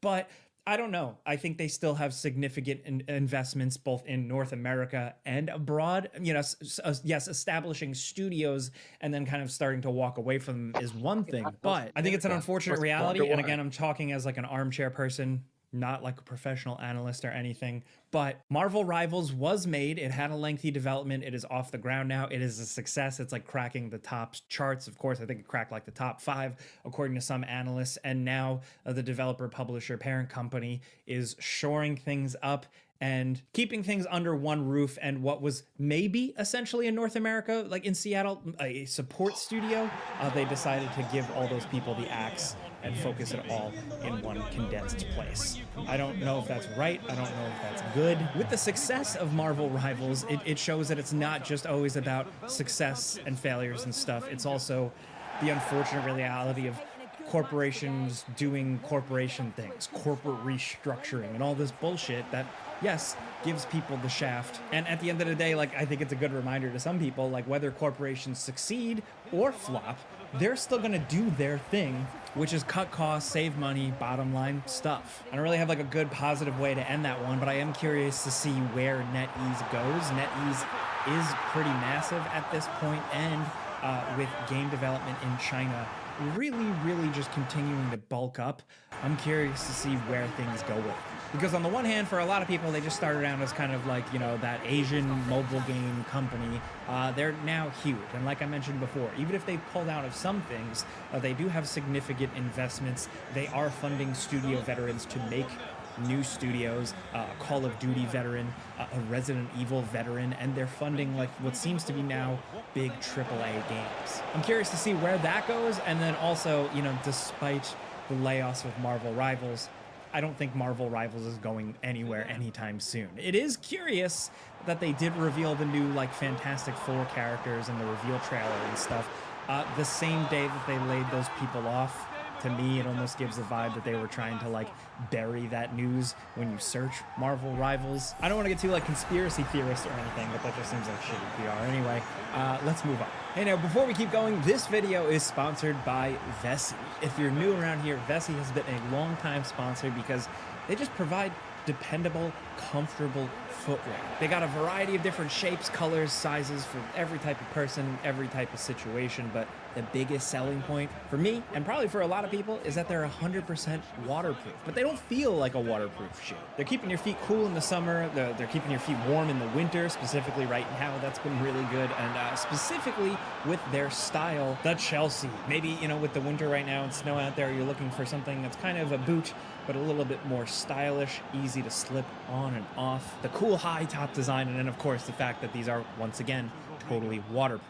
Really makes a difference. With a waterproof shoe, it just helps you be really adventurous. Maybe you're going on a walk along a stream or a pond with your loved one, and you can impress them by just jumping in the water. That degree of freedom is really a big deal, whether you're, you know, in the woods, on a hike, in the city, you're set with Vessi. So if you want to check them out, find the perfect partner for your February adventures and check out Vessi's whole waterproof line at vessi.com/onjake. When you're there, you get 15% off your first purchase at checkout. Again, that's vessi.com/onjake for some versatile footwear for 15% off. And big thanks to Vessi for sponsoring this video. Now let's get back to it. The next story is Tony Hawk involved. You know I was going to mention it. It seems like the Tony Hawk rumor mill is firing up again.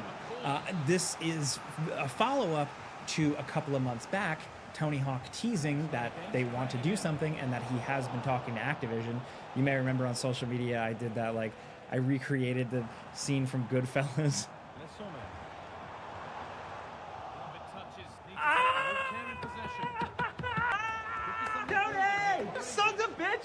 It was just a stupid idea. I don't know why I did that. I was excited. But now we're getting kind of further confirmation of more Tony Hawk. And this is a big deal for me personally because if you're new around here, I fucking love Tony Hawk. Tony Hawk's Pro Skater is like one of my favorite. It's like one of the only video game series I'm kind of good at. I play them endlessly. I still keep Tony Hawk's Pro Skater 1 and 2 remake on my PlayStation, just installed, ready to go at all times. I have it on Steam Deck. I'm always playing it. I love these games since day one. They are all my children, even the shitty ones. I don't care. I've played them all. I love them all. And I thought they did a really good job with Tony Hawk's Pro Skater 1 and 2 remade. I actually brought this channel back when that game was announced, if you remember. In like 2020, it was the early days of COVID. This channel was dormant for almost like a year while I was just kind of just working with game ranks and stuff like that. I had just completely halted it. I was like, I've been doing this channel for like 10 years, but there was that gap where I didn't. And what brought me back was wanting to talk about a new Tony Hawk game. And so that was great. That was a huge success, but that was Vicarious Visions. Vicarious Visions has been absorbed into the whole Activision Blizzard thing, and it's kind of like a Blizzard support studio now, specifically titled Blizzard Albany, not Vicarious Visions, which when that happened, I was really pissed. I made a video about that. That actually absolutely sucks because I feel like Vicarious Visions really cracked the code on the Tony Hawk feel. They just did such a good job of blending the old and the new because I've seen it been bungled before. Some of the later Tony Hawk games, and then like the Tony Hawk's Pro Skater 5, the original Tony Hawk 1 remake, remaster, you could really screw up Tony Hawk. So they really had something going there, and then that was it, right? So I'm curious to see now how it goes. I'm getting sidetracked though. The news now is Tyshawn Jones, professional skateboarder, was on The Breakfast Club. Had a great interview where he happened to drop the fact that He's in a new Tony Hawk game. I'm gonna read the quote. We can't show their video. I don't want to get the copyright claim by Breakfast Club or anything like that. But he says, and I quote, "I'm in a Tony Hawk coming out. That's cool. They got a new one they're remastering, so that's about to come out. I was in the last one." And yes, that is true. Tyshawn Jones was in Tony Hawk's Pro Skater 1 and 2. Essentially, like they did kind of like a blending of new and old, both old music, new music, old skaters, new skaters. Tyshawn Jones was one of the newest skaters. He's also very good. Look him up, watch some videos. There's like a Thrasher video in San Francisco. It's really good, but I digress. What I do want to point out though is like, he's legit. Like he's not just like some fucking guy. He's also like, as far as I know, like he's like an entrepreneur. He does all this stuff. So I don't think he's just like talking out of his ass or saying something goofy. Couple that with the fact that he was also in the other one, it seems likely. So of course the big question is, what is it? A lot of people are going to say, oh boy, I hope it's Tony Hawk's Underground 1 and 2 or something like that. I don't think that's the case. I think those are way trickier. There's so much work that has to be done for those, even more licensing and stuff like that. I think the likely culprit is a Tony Hawk 3 and 4 remake, because that was something that was initially, I guess, in the works or something they wanted to do. It seemed like a clear bet, but unfortunately it got kind of washed away with the whole Xbox, Activision Blizzard thing. The whole transition, I don't know. And like I said, the developers behind it, Vicarious Visions, are now seemingly kind of a support studio. But maybe that's not the case. Maybe they have been brought back to pump out more Tony Hawk, and I would absolutely love to see that. Tony Hawk has expressed interest, of course. It seems like the Tony Hawk's Pro Skater 1 and 2 remake wasn't a flop. Obviously, they're not the most big, insane things. Like, they're not the next Fortnite or anything like that at that point. Like, you know, a lot of the people that played those games are getting a little bit older, but there's still a demand for something like that because there's not a lot of skating games out there. Skate is still kind of in this, like, weird limbo right now, this kind of, like, alpha, beta, early access type thing. They're trying something very different, and obviously it's a very different style of gameplay, but that still seems pretty far on the horizon. So I am really curious to see if this does come to fruition, and I do hope it's some of the folks in Albany working on it. I mean, technically that studio, or Vicarious Visions, it was like kind of like north of Albany, but chances are there are some people still there that had their hands on 1 and 2, and in my mind they just fucking get it. So if they are getting another crack at Tony Hawk, hell yeah. And you know what? If it's not Tony Hawk 3 and 4, it should be Project 8. That's an unpopular opinion. But also maybe it's just a new one. Maybe they took the gameplay concept, the concepts they constructed and built so well in 1 and 2, and they're just putting out a new fresh one. I'd like to see that too, just because I like the style of gameplay so much. It is so tight. It is so responsive. It is so fun to be competitive. It is so, in terms of like the depth and how you can express yourself with tricks and how you move around the environment. I could talk for weeks about Tony Hawk's Pro Skater, but I just really hope this is a thing, man. I need this, okay? Sorry, you're probably like watching like, dude, relax. But Tyshawn Jones, thank you for possibly giving me a glimmer of hope. I hope it is a real thing. I hope he didn't just do some studio session, mocap recording, whatever, and then it languished in development hell forever, or it never came to, you know, to, I really hope that this is pretty far along. So between that and between like last year, not too long ago, Tony Hawk teasing something, I'm happy. I'm hopeful for the future. That's all you can do, right? It's just hope for the future. Remember Hope for the Future? That Paul McCartney song he did for Destiny? Can you put that on screen, Andrew? That was weird. What a fever dream that was. Anyway, those are the two news stories I got for you this week. I do have a bonus thing I like to throw in sometimes, something not usually related. I saw Captain America Brave New World. Now, you guys know I am not immune. I love superhero bullshit. I love all this stuff. Some people call it cape slap, but I've been at this for my entire life, okay? I love comic books. I also love Captain America. I love Captain America. I am that annoying guy who's like, well, actually, most people like misunderstand Captain America. There is a lot of depth of the character. I love being pedantic and annoying about him. I love a lot of different types of Captain America runs. I also like what they did with Brubaker's Winter Soldier in a movie, and then Civil War, and just everything, right? I also really like Anthony Mackie. There's something about him. I just really enjoy him on screen, and I thought he was like a fun, interesting Sam Wilson Falcon, and I even agree with him earning the shield. he really gets it. But this movie to me just felt like it could have been an email. I don't know. It was very clearly lost in translation and very clearly a byproduct of this period where Marvel is really struggling to just put things together. This movie to me, I guess maybe it's because I like editing or something like the movie to me just felt so held together by a thread. You can tell where there was reshoots. Shots look like shit, and like that's not something I usually care about, but in terms of like wanting something good, you look at this and it's like it's barely a movie in some instances. I don't think it's the worst thing in the world. Like, it's not like a Madam Web or like any of that bullshit. Like, it's got some entertaining moments. I'm not gonna spoil anything, but I like some of the weird little things that they tried to do with it, and Harrison Ford was all right, and the Red Hulk was cool. The Red Hulk fight was really cool for what it was, but it also feels like this movie just didn't know what they wanted to do with a Sam Wilson Captain America, and it makes the show Falcon and Winter Soldier look so much better in retrospect. I don't think that show was the greatest. I liked lots of aspects of it, but ultimately it wasn't really too memorable for me. But now watching this movie, they clearly had such a stronger focus and direction for that. They understood the Sam Wilson character and they knew what they wanted to do with it. They wanted to tackle different issues. They wanted to tackle the character taking on the burden, dealing with the fact that like he's not Steve Rogers, he is a different type of person. He is not a super soldier. That show understood all that. The show also did the whole Isaiah Bradley thing really well. A different spin on it, but yeah, they took the core ideas, they did something interesting, and then the movie comes along and it's like they were kind of like, oh fuck, I don't think enough people watched that show, so we need to kind of bring it around. But so for like my dad who didn't watch the Falcon and the Winter Soldier, and now he's just like, there's a black Captain America, what's that about? He goes and watches this movie, he gets literally nothing from that. Casual audiences, I don't think take away a lot from it. I think it did Sam Wilson Captain America kind of dirty. It did the MCU as it is right now kind of dirty because it didn't really do anything.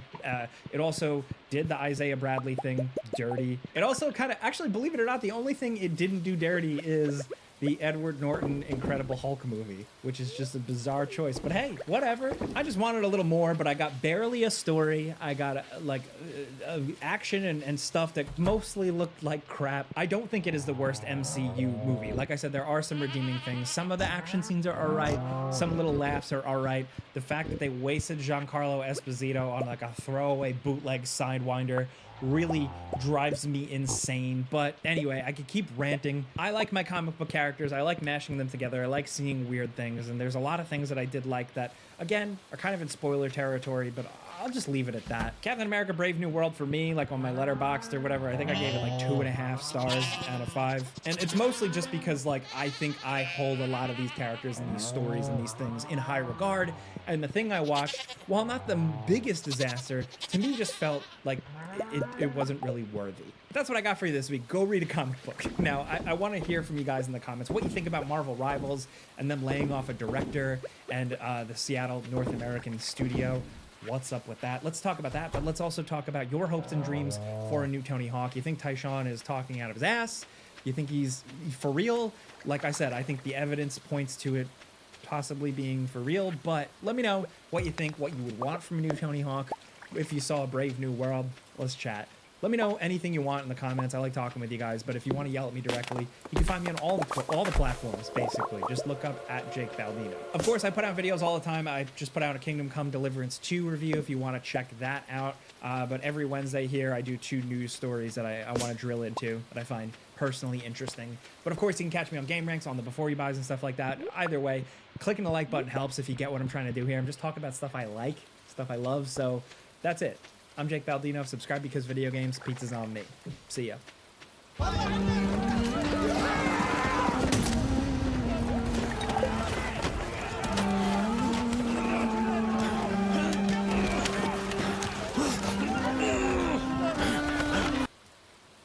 And it wouldn't make any sense at all for Henry to even have the option of being gay. Wait, why? Oh my God, does he think gayness didn't exist back then? That's why he's mad. Oh my God.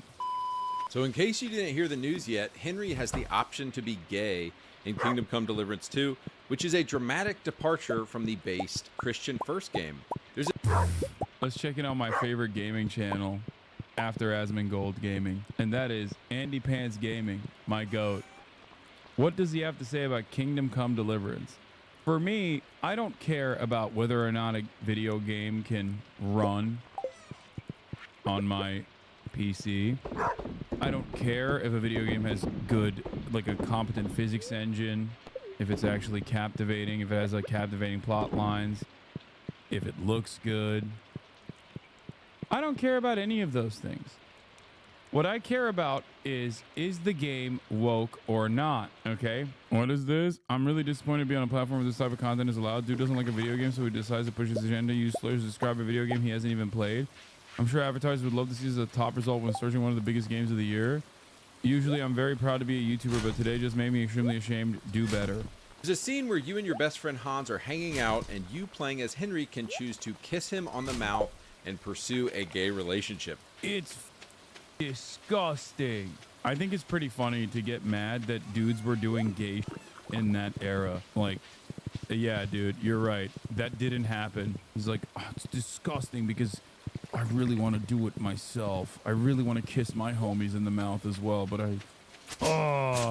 it's disgusting. Society won't allow me. Now, yuck. But it actually gets much worse, and there is a full-on gay sex scene between Henry and Hans. I'm blurring it out. I'm not even going to show it here because it's freaking disgusting. So why is this? Yuck, gay sex. Yuck. Dude, what is going on, man? Again, we have devolved as a society. I will repeat it. We have devolved as a society. I repeat, okay? This is like a 50-year-old dude behaving like a goddamn toddler, okay? Gay sex, yuck. I'm gonna type something in here. Hold on, let's see. Noticeably absent from his "there's gay stuff happening in video games, so we must abolish them" is Baldur's Gate. Maybe I didn't do this. Nope, never mind. I mean, if you think one character romance arc that allows you to be gay in Kingdom Come Deliverance, made by a guy who's like fairly reactionary, if I'm not mistaken, is enough for you to talk about how gay and woke this game is, why has he not made any mentions about Baldur's Gate? Perhaps it's because it's already a popular game and he knew that it was a popular game and didn't care. Let's look up Cyberpunk is another one. I'm sure there's got to be some stuff because Cyberpunk Unreleased was why open world games are broken. 6 more woke games coming in 2025. When did games become so soft? Anyway, let's continue. It's a big deal. Characters have the option to be gay in RPGs all the time, right? The guy changed his reactionary ways after literally doing research and now angry at Nazis in his replies who he cultivated later. Oh, you're talking about the guy who made Kingdom Come Deliverance. Starfield, Mass Effect, Dragon Age. Why is this one different? Well, it's different because Henry has always been explicitly stated to be both a Christian man and a heterosexual man. Impossible to be gay and Christian. In parentheses, cope. Not by the fans, but by the developer, Warhorse Studios. Warhorse Studios was asked this question directly in 2018. Will there be some kind of same-sex romance in KCD1? Warhorse responded, no. You will play as Henry, the son of a blacksmith, and he already does have a background story in which he is not bi or homosexual. Okay, so what's the problem? He's experimenting with his sexuality in the second game, if it's the same character. Person asked again, so those players who are not straight will be forced to romance a woman? Warhorse responded, nobody will force you to do anything, but you will play as Henry, the son of a blacksmith, and yes, he is straight and white and male from Bohemia. In case you're not familiar with KCD1, it is a highly historical recreation of 1403 Bohemia, and it wouldn't make any sense at all for Henry to even have the option of being gay. Wait, why? What? Does this guy actually think homosexuality is like a relatively recent invention? Oh my God, does he think gayness didn't exist back then? Oh my God. Yeah, that's why he's mad. So the developer wisely left it out of the first game. Were Henry to become gay in this world, every person in the world would comment on it, he would be outcast from society. Think about a child you love. Now take away their clean clothes, access to water, and the roof over their head. Take away their safe route to school, most meals, and all snacks. Look at what's left. Millions of... What? No, what? What is this man saying? Yo, objectively, people were way gayer, okay? I mean, go back to antiquity. The earlier periods in time that you go, the gayer people get. He would probably be burned at the stake for being a degenerate, as was common at the time, etc., etc. So the fundamental difference is that a game like Mass Effect... They were probably burning that guy for not doing gay sex, dude. What are you talking about? Yeah, they're burning him at the stake because he's refusing to do gay sex. That's why they were burning him. They're like, dude, what do you mean you won't, Bowie? You are morally degenerate, you bastard. Kingdom Come Deliverance through Romance Guide. All romantic options explained. Where's the gay one? Hans Capon. Henry and Hans's bromance can blossom into a romance. Eventually, okay. Spoilers! Sorry. Common at the time, etc., etc. So the fundamental difference is that a game like Mass Effect... Yeah, he was probably burnt at the at the stake for selling forks or something. Yeah. Witchcraft!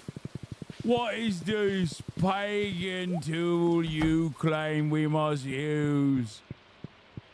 What are we from? What are we, barbarians? Or Dragon Age or Cyberpunk are fictionalized worlds where the creators can honestly do whatever they want. Kingdom Come Deliverance is not that game. KCD... Wait, but you get mad at those games being gay too. It's not like you're like, well, these are fictionalized universes where the creator can do whatever they want. You get mad when they're gay too. What the... This video game is supposed to be historically accurate. Okay, well, I guess it is. And you're mad about the historical accuracy, it seems. One is a historical game set in a historical place with historical locations and historical people. Making Henry gay in KCD2 would be as ridiculous as Henry suddenly becoming a gay black lesbian or holding up a Black Lives Matter sign or advocating for trans rights. And that is, of course, exactly what happened. What? What are you... Seaweed. No, there's definitely gay people throughout. Someone needs to inform this man that there was definitely gay people throughout history, dog. What? It's not like... He can't be this stupid, right? Wait, hold on. Kingdom Come Out of the Closet. I'm never pre-ordering any game ever. Your refute is nonsense. I've got 7 days of playtime, beaten the game, never ran into anything gay, just as I would in any other RPG. This guy's like, I'm a homophobe, but you're stupid. This game is awesome. Your refute is nonsense. The mere option to choose to be gay doesn't make Henry gay. That's like saying Henry is dishonorable if you're playing an honorable playthrough just because you have the option of choosing dishonorable actions. Your argument is so... Thank God there's a logical homophobe out there. Jesus Christ. According to your logic, any RPG where you have the mere option to be gay makes the character gay. So by that logic, Warden gay, Hawk gay, etc. Also, the option to do something doesn't mean the character is contemplating doing it. It's just a choice for you to decide how the character acts. Didn't see DEI in this game either. Exactly why I didn't buy this garbage DEI game. He is actually on his way to being progressive? Yeah, I don't... For trans rights. And that is, of course, exactly what happened.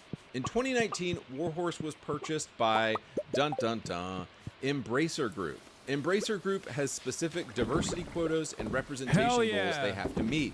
Let's read directly from their sustainability report, and huge credit to Endymion for finding this. And to be clear here, Embracer owns and controls absolutely everything that Warhorse does. Warhorse doesn't sneeze unless Embracer tells them to. The report reads, Embracer Group believes that a more diverse and inclusive workplace will create more diverse and inclusive games and entertainment. Embracer Group wants to develop games and entertainment for everyone, regardless of background, gender, age, or ability. Lately, the parent company has focused on making our products mirror their audiences even better. I'm not going to rewind, okay? No, I don't care. Yeah, okay, he made a slavery joke. Stop. I'm not even going to watch the rest of this video. It sucks. What I'm going to do is something that he's too afraid to do, which is actually click on the goddamn game and play it. And once and for all, I will determine whether or not this game is woke or broke. Because as you guys know, if a game is not woke, it is indeed going to go broke. Just like airplanes, okay? Kingdom Come Deliverance 2 gets a 3 out of 5 on the woke meter and a 2 out of 5 on the DEI meter. That's right. There is a DEI watchdog website. If you are the most unemployed person on the planet, you can go there and you can figure out if a game is woke or not. Okay, the game is so woke, it's not even letting me play it. Is a 5 out of 5 good or bad? No. I don't know. I have no idea. What is happening? Why is this game not turning on?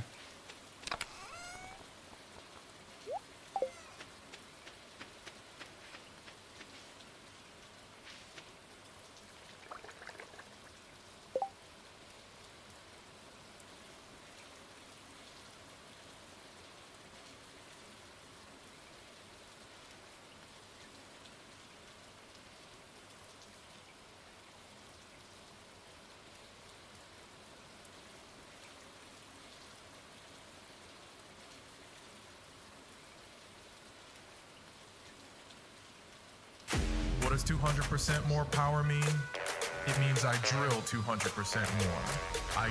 The move will mark Trump's latest assault on federal bureaucracy that he's convinced is hostile to his agenda.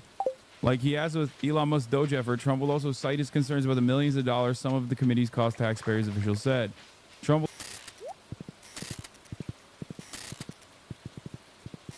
Yes, it's war with Mexico, or at least like blowing up Mexican territory.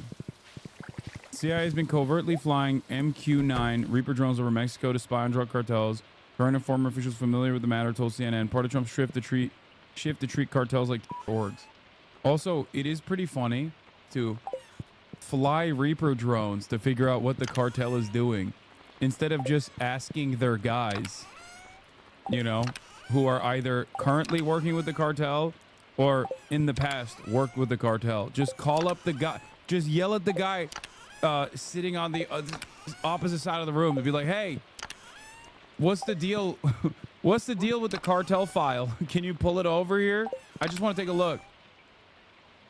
AP said Claudia approved it. What's up with that? Maybe. Yo, Hassan, did you go over the 14 flag tweet yet on Twitter? What? Because Elon Musk posted 14 flags, 14 American flags, indicating the 14 words or something? Yes, Elon Musk is a racist. Next question.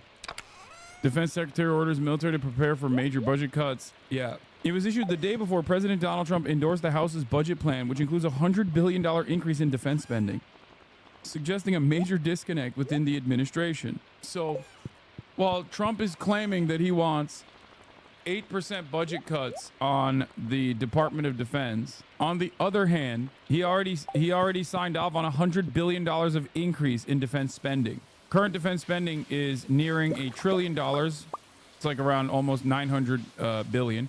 So an additional 100 billion would make it basically $1 trillion. How does that work? Also, they've already talked about what parts not to cut. Pete Hegseth made some demands about what won't get cut, and of course, he did not say VA should not be cut, or I don't know, additional things that are helpful. The exemptions exist for 17 categories. Where is it? Yeah, this. I asked the military departments and DoD components resource the capabilities and readiness necessary for wartime tempo and offset those requirements with low impact items such as wasteful DEI and climate change programs. They're going to cut VA. They're going to cut any benefits and any like additional social safety nets you get when you are a veteran. And it still will not amount to a 8% cut. There's no other place that they will genuinely cut from. It's crazy. Hold on. Yeah, military family housing, things like that will get cut, which is ironic because when you cut the benefits package in times of a recruitment crisis, how the hell Oracle Hassan is out here making a prediction that's dangerous? I mean, come on. How the hell are you going to beef up recruitment numbers? Like, that's what's so funny about this entire process. Trump is saying we have to, one, fire a bunch of transgender operators and non-combatant staff, okay? That's number one. At a time when the military is experiencing historically low recruitment numbers. They're also simultaneously most likely going to cut benefits for veterans. So how are you going to improve the recruitment numbers? It's good for the Chinese century, chill, by lowering living standards by a lot. Okay, but you're not making it so that joining the military makes things better if you're cutting the benefits. If you are eliminating the one part of the poverty draft that means that you will get upward social mobility if you join the military and f your life up, then why would you ever join the military?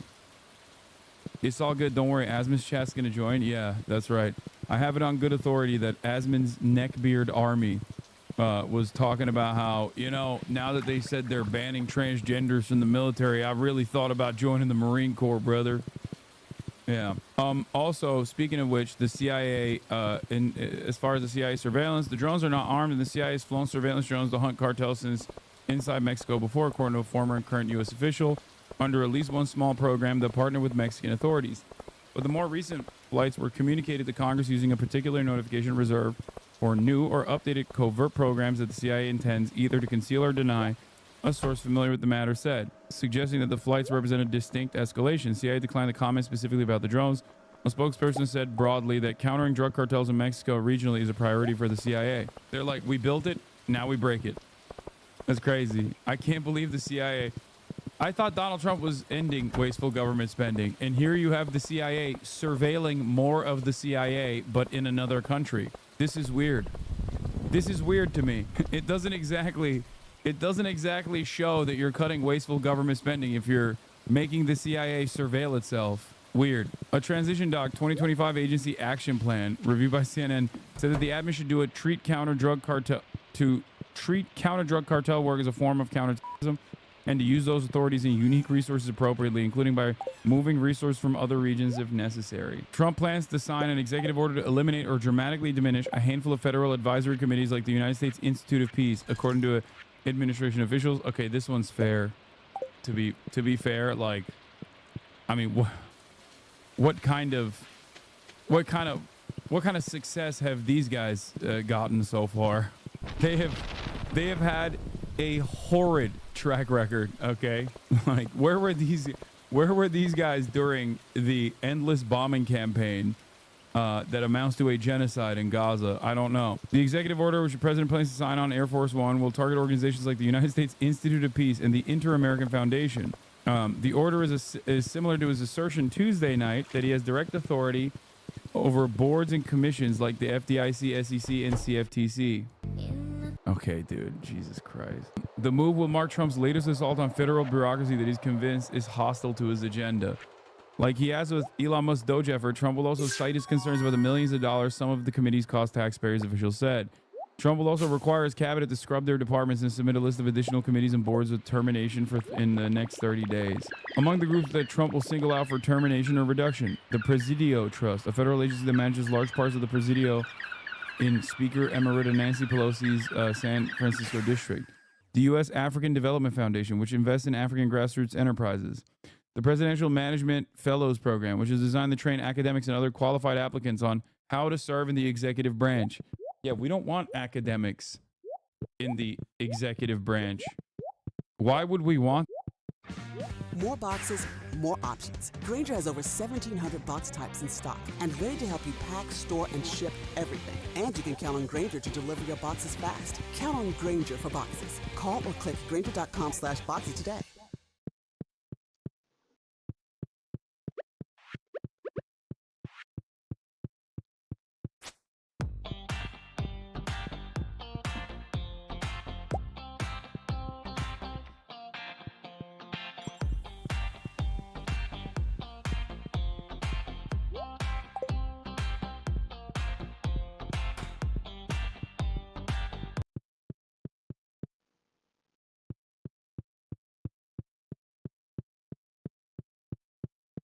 That. They're woke losers that learn not to be loyal to Donald Trump, which is the most important part of this, most important qualification. The Advisory Committee on Voluntary Aid, which was founded to advise the U.S. Agency for International Development and other U.S. government agencies on development issues regarding foreign assistance. The Health Equity Advisory Committee. Federal executive boards, which were created by President Kennedy to help coordinate government activities in different regions across the country. Between the lines, the Institute for Peace is being targeted in part because of its officials believe it's a highly partisan organization with its employees contributing to the Democratic Party. And they consider the Inter-American Foundation, which was designed to invest in development projects across Latin America and the Caribbean, as a vehicle to justify democratic theories about the root causes of migration. Oh my God. Okay. Yes, I saw the ASMR video from the White House. It's disgusting, okay? I didn't watch it. I'm not trying to watch it. It's just like incredibly fucking gross. We are a gross piece of shit country, okay? That's it. And also on top of that, I'm sure that we're very fucking lame too. I don't know enough about the time period and the lame initiatives that they engaged in, okay? I don't know deep enough about like all of the lame propaganda that they engaged in. But we're, yes, not only and gross and inhumane and pieces of shit, but we're also very lame on top of that. Like, we are literally engaging in this weird process where, I mean, this is like positively liberal, if that makes sense. Like, the White House account putting forward an ASMR video is like a very Joe Biden thing, okay? But because it's the Trump White House, it's actually doing a very like liberal thing, but for, you know, gross shit. Yeah, it's like shit posting about the gods. Exactly. It's being like, that actually happened. It's brat. Yeah, this is the conservative version of brat. Deportations are brat.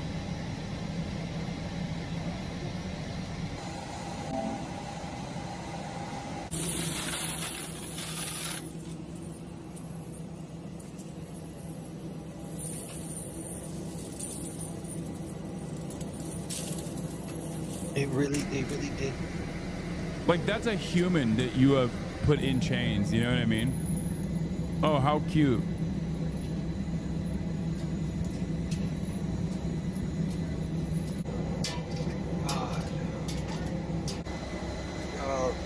Oh my God, I hate these people so much.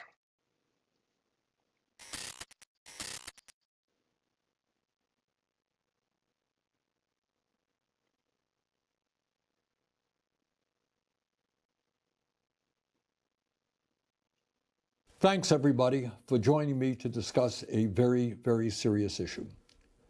Yesterday, we witnessed an extremely sad moment in American history. We saw the President of the United States aligning himself with the dictator of Russia, Vladimir Putin, to undermine the independence of Ukraine and its democracy. Let's be clear. Trump is showing us that he sees one of the world's most brutal dictators as his friend and our longtime democratic allies in Europe as his enemies. He wants a world that is safe for authoritarians and oligarchs, but extremely dangerous for democracies. It will not surprise you when I tell you that Trump is lying, as he so often does. Yesterday, Trump said that Ukraine started the war. That's not true. Russia invaded Ukraine twice, first in 2014, and then again in 2022. Right now, Russia occupies about 20% of Ukraine. Since Putin's horrific invasion, over 1 million people have been killed or injured. Every single day, Russia continues to rain down hundreds of missiles and drones on Ukrainian cities.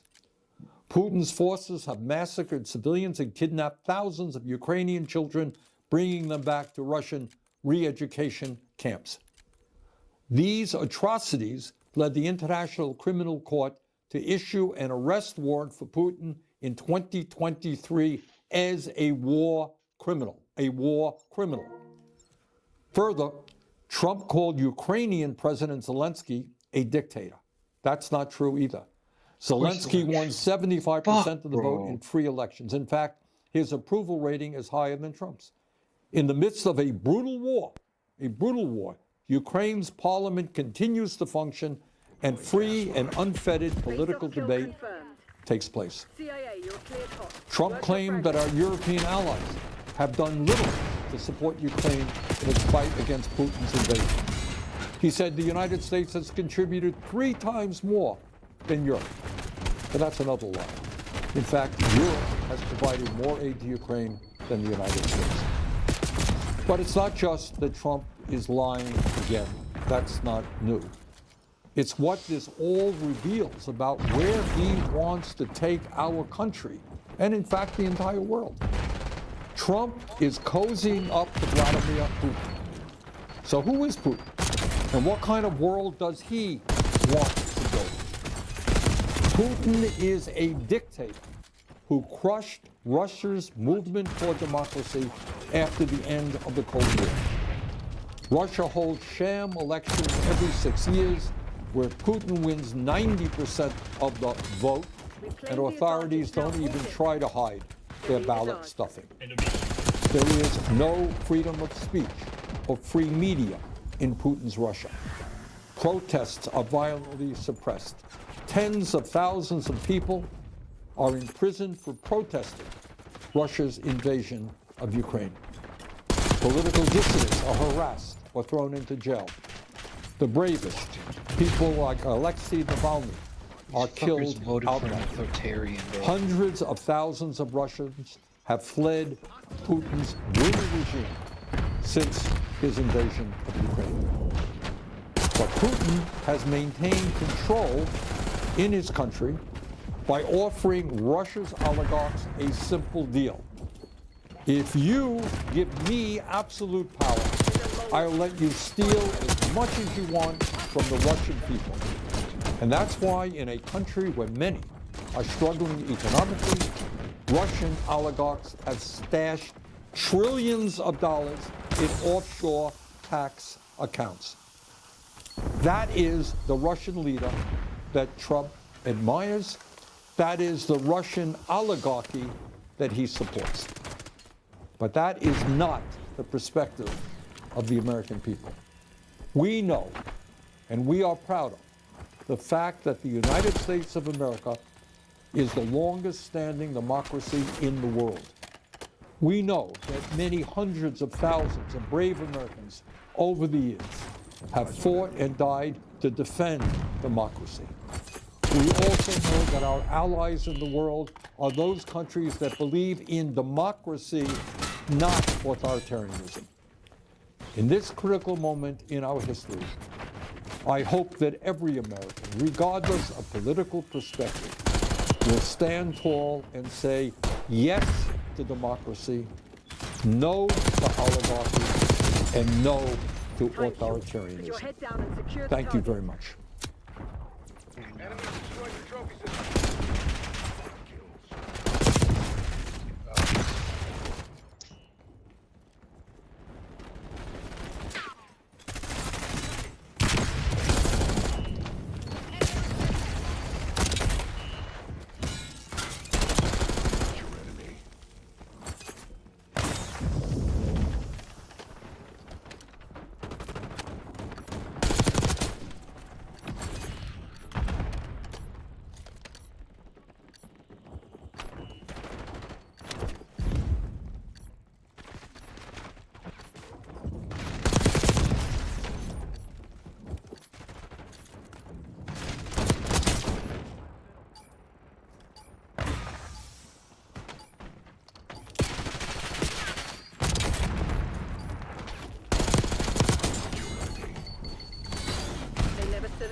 Proceed to extract symptoms.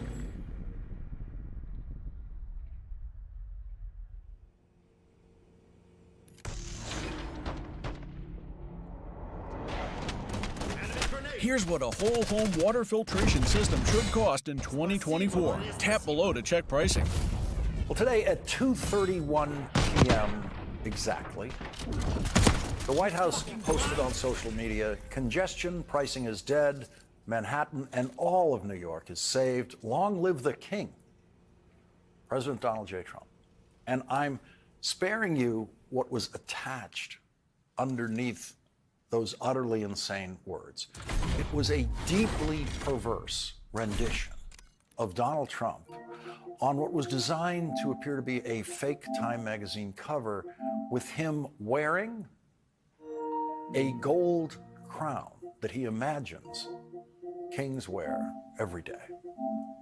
There was a time when New York City was governed by the King of England, but the people living in New York City and the other colonies joined together to kill as many British soldiers as necessary to remove a king from their lives forever. Of course, not a single Republican objected to anything about that social media posting today. And although Republicans will constantly tell you that government is best, when left to the state and local officials, especially on healthcare issues or education, for example, education should be as local as possible. None of those Republicans objected today about Donald Trump interfering in the most local possible issue, traffic jams. At the beginning of this year, New York City tried something that I, for one, did not think was going to work, and I thought was going to be a lot of political trouble. It was an idea that had been kicking around think tanks and urban planning seminars for at least 40 years that I'm personally aware of. It was talked about in subcommittee hearings in Washington decades and decades ago. But it was the kind of idea that usually scared most politicians. The New York politicians who supported the idea in the state legislature and the ones who supported in the city got very scared of the idea the closer it came to being a reality. The idea of congestion pricing to try to control traffic in Manhattan. So they delayed the idea.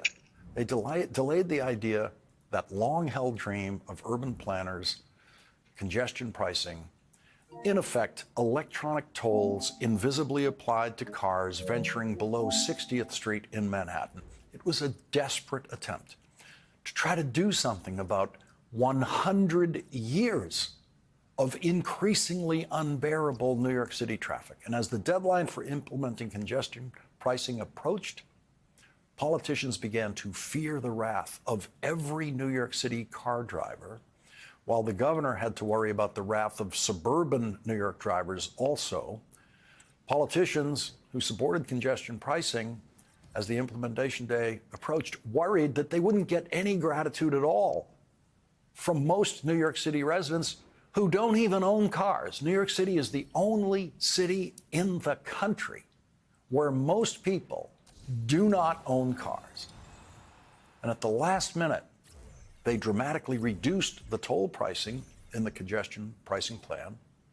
And the first day that congestion pricing went into effect in New York City, a miracle was upon us.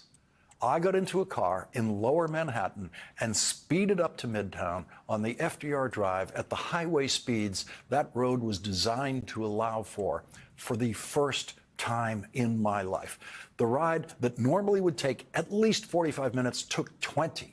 I went into an office where the first person I spoke to was from Staten Island. Her commute to Midtown Manhattan usually was at least 90 minutes each way, sometimes 2 hours. And that day, for the first time in her life, it was 45 minutes, and she wasn't even driving. She was riding the express bus from Staten Island, and that's when I realized congestion pricing just might turn out to be the most popular thing that has happened in government in New York City in a very long time, because the bus riders were very happy.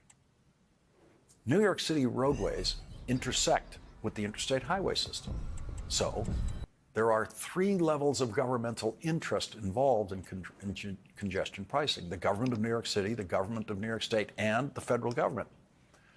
Within a couple of days, most people in New York politics breathed a huge sigh of relief, realizing that not only had the plan worked exactly as intended, even better than intended by breaking gridlock, but it could end up being the most popular thing they've ever done.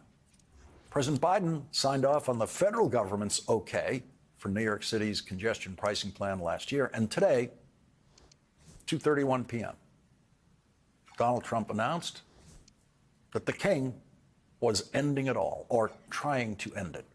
Donald Trump revoked the federal approval of congestion pricing, and Governor Hochul announced that New York was rushing into court to try to preserve the only new thing ever devised to reduce traffic in New York City in Donald Trump's entire 78 years of life. The only thing that has actually worked. At a press conference about Donald Trump's attempt to block congestion pricing this afternoon, Governor Hochul was asked a two-part question about two different things. And what would it take for you to determine that Mayor Eric Adams was no longer able to govern New York City? I'm ignoring the second part of the question because I said that's another day. See that guy? That used to be me. Overweight, tired all the time, flabby and unfulfilled. Okay, the first part of the question, which we missed, was actually about congestion pricing.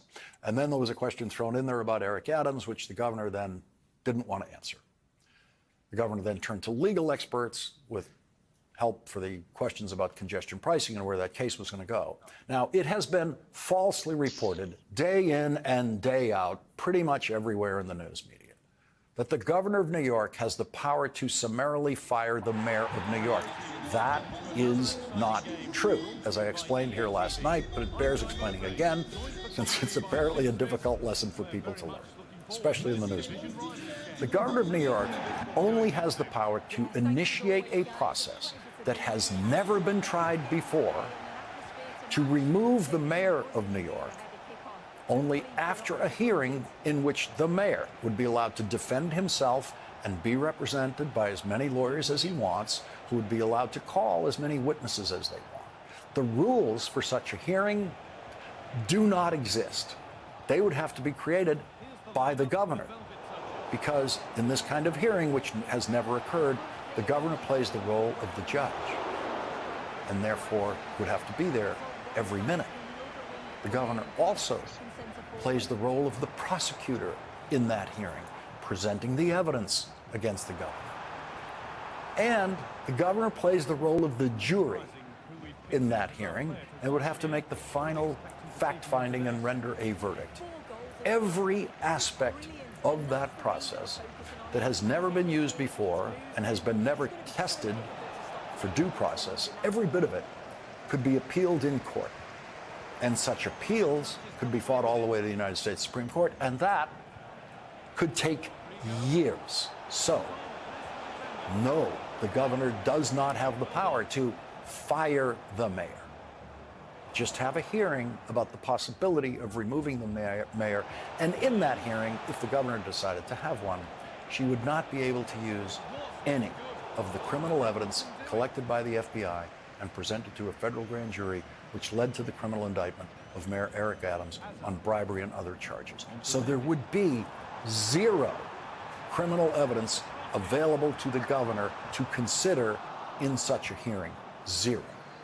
And so the magic bullet firing scenario that you've been hearing from people who literally in every real sense don't know what they're talking about is impossible. Also, at exactly 2:31 p.m. today, the Trump White House issued their proclamation from their king about congestion pricing. Exactly 2:31 p.m. And at that very minute, Mayor Eric Adams was testifying under oath for the very first time in the criminal case of the United States of America versus Eric Adams. Federal Judge Dale Ho, who has been presiding over the case of the United States of America versus Eric Adams, was hearing a motion by Donald Trump's Justice Department to just dismiss the charges against Mayor Adams, a motion that was opposed by all of the New York City federal prosecutors who were handling the case. In all, 8 federal prosecutors in New York City and Washington have resigned over what they believe is an illegal scheme to dismiss the case for political purposes. One of the briefs filed in the case today included a letter from Danielle Sassoon, who was the acting U.S. attorney for the Southern District of New York, her 8-page letter offering her resignation and her refusal to file the motion to dismiss, accused acting Deputy Attorney General Emil Bove of entering a quid pro quo for the dismissal. The letter said, Mr. Bove proposes dismissing the charges against Adams in return for his assistance in enforcing the federal immigration laws.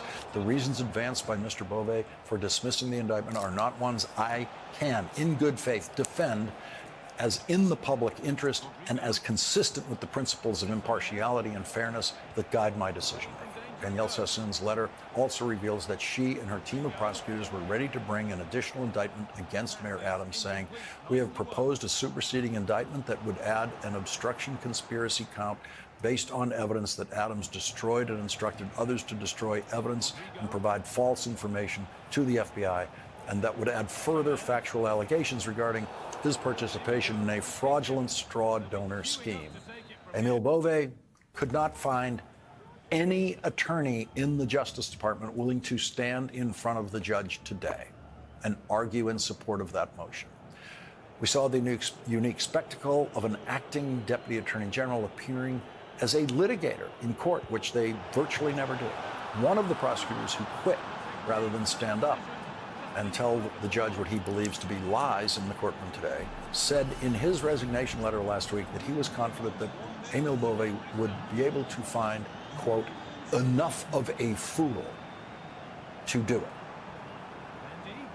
Emile Beauvais did. Emile Beauvais told the judge, "I'm here personally to answer your Honor's questions, to give you the assurance you need to sign this." Judge Ho began the hearing by asking Eric Adams, under oath, if he was on drugs. That is actually a standard question for defendants in hearings like this, to establish that they actually comprehend the proceedings that they are in. The judge clarified that the Trump Justice Department intends to hold out the possibility of bringing these exact charges against Eric Adams against him again whenever they want to. The court, Mr. Beauvais, if and when the motion is granted, can these charges be brought again, Mr. Beauvais? They could be in the department's discretion. Yes, Judge. The court, okay, so Mayor Adams could be re-indicted at a future date. Mr. Beauvais, it's possible. The court, is the government committing to stopping any additional investigative steps with respect to Mayor Adams? Mr. Beauvais, no. That answer contradicts what Emile Beauvais put in writing in his order to Danielle Sassoon to ask for dismissal in the case. In that order, which she refused, Emile Beauvais said, "There shall be no further targeting of Mayor Adams or additional investigative steps."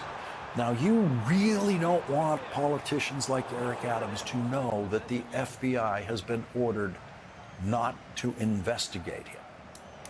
The judge asked Mayor Adams, "Has anything been promised to you to induce you to consent to the motion?" The defendant, "Not at all, Your Honor." The court, "Okay. Has anyone threatened you in any way to induce you to consent to the motion?" The defendant, "No, Your Honor." Are you looking for a real, authentic sourdough bread? A bread that will actually help your digestion and reduce inflammation? As opposed to the commercial breads, which are filled with chemicals and refined flours that will leave you feeling sick and bloated? Here at Joseph's Organic Bakery, our bread consists of only 3 ingredients: ancient flour, which we stone grind ourselves. If he doesn't come through, I'll be back in New York City, and we won't be sitting on the couch. I'll be in his office, up his butt, saying, "Where the hell is the agreement we came to?" That video was not part of the record of the hearing today. To Emile Beauvais, the judge said, "I just want to confirm my understanding that the motion contains no statement about the government's views regarding the strength of the case in terms of the facts or the legal theory." Mr. Beauvais, that's correct. And less than a minute later, in his very next answer, Emile Beauvais contradicted that answer he had just given when he said he believed that the indictment, quote, is an abuse of the criminal justice process. Emile Beauvais advanced the novel theory that no candidate for office should ever be charged with a crime. He said to the judge, "I mean, frankly, I think the fact that Mayor Adams is sitting to my left right now is part of the problem. He's not able to be out running the city and campaigning. I think that is actual interference with the election." So according to the new Trump Justice Department theory, any candidate in any party anywhere in the country cannot be charged with a crime of any kind, because that is interference with the election, even if the election isn't even that year. Presidential campaigns are 4 years long. Emile Beauvais also advanced the novel legal theory that you cannot indict the New York City Police Commission, because the duties of that job are so important. The judge asked, would a rationale like this ability to govern rationale, potentially apply to other public officials with significant public safety, national security responsibilities here in New York, like the police commissioner, for example? Could it potentially be applicable in the event that the police commissioner were subject to some sort of investigation or prosecution, Mr. Bove? Yes, absolutely. In the long history of police corruption in the city of New York, no one has ever before advanced the theory that the New York City police commissioner cannot be indicted. The last New York City police commissioner to go to prison was Mayor Rudolph Giuliani's police commissioner, Bernard Kerik, who decades later was, of course, pardoned by Donald Trump. That's been won really smartly.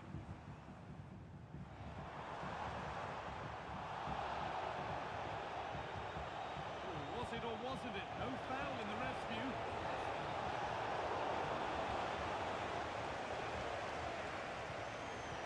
Up on Marty. On to Rodrigo. At Grainger, we have over 1 million products, including the ones that help keep your workplace safe and sound. Shop our vast inventory of safety products at Grainger.com. Grainger, for the ones who get it done.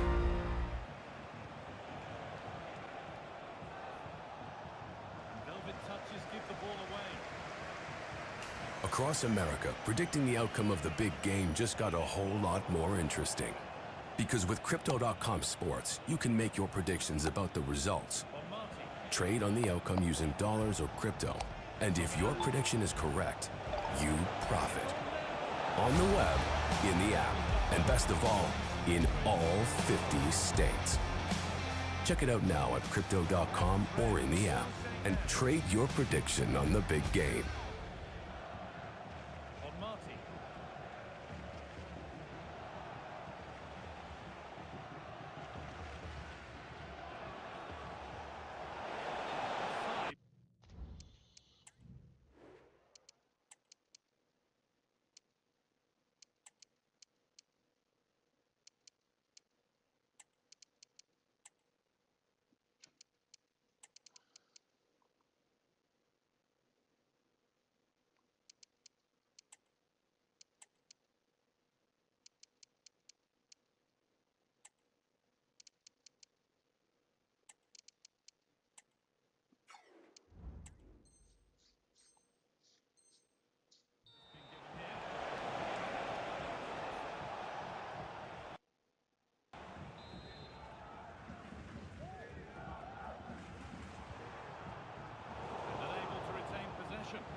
Eugenie Le Sommer.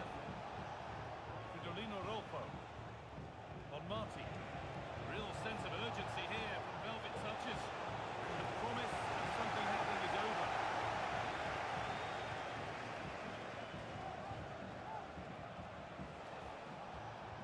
It's waiting for the moment to break through. Disappointing end to a good spell on the ball.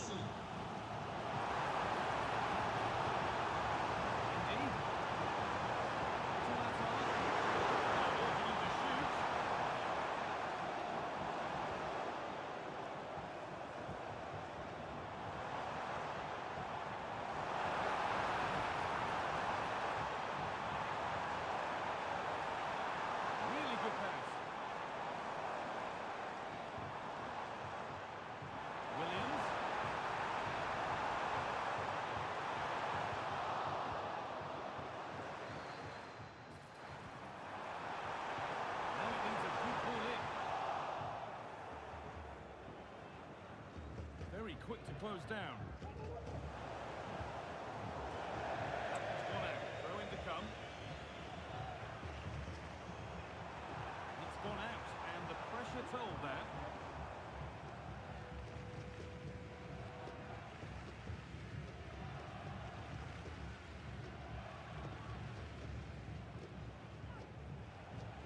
Marta.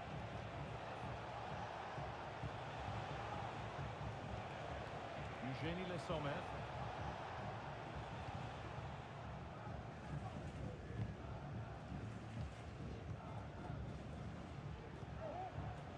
Marta.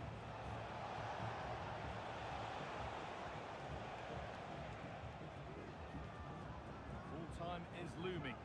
make of how it looks? They haven't much time now. Well, there's still time to find an equaliser. They are leaving it late, but they've got to keep believing that they can. If another chance comes along, they've got to be clinical.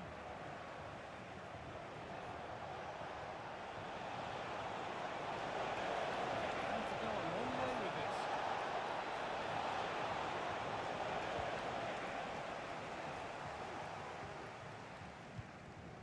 Keane. And a real sense of urgency here. Could they equalise from this? Well, they were getting interested there, but not anymore. On he goes, Taruka. Oh, it's in! Back from the brink with a timely equaliser. Lesome. It's the right ball. But it's offside.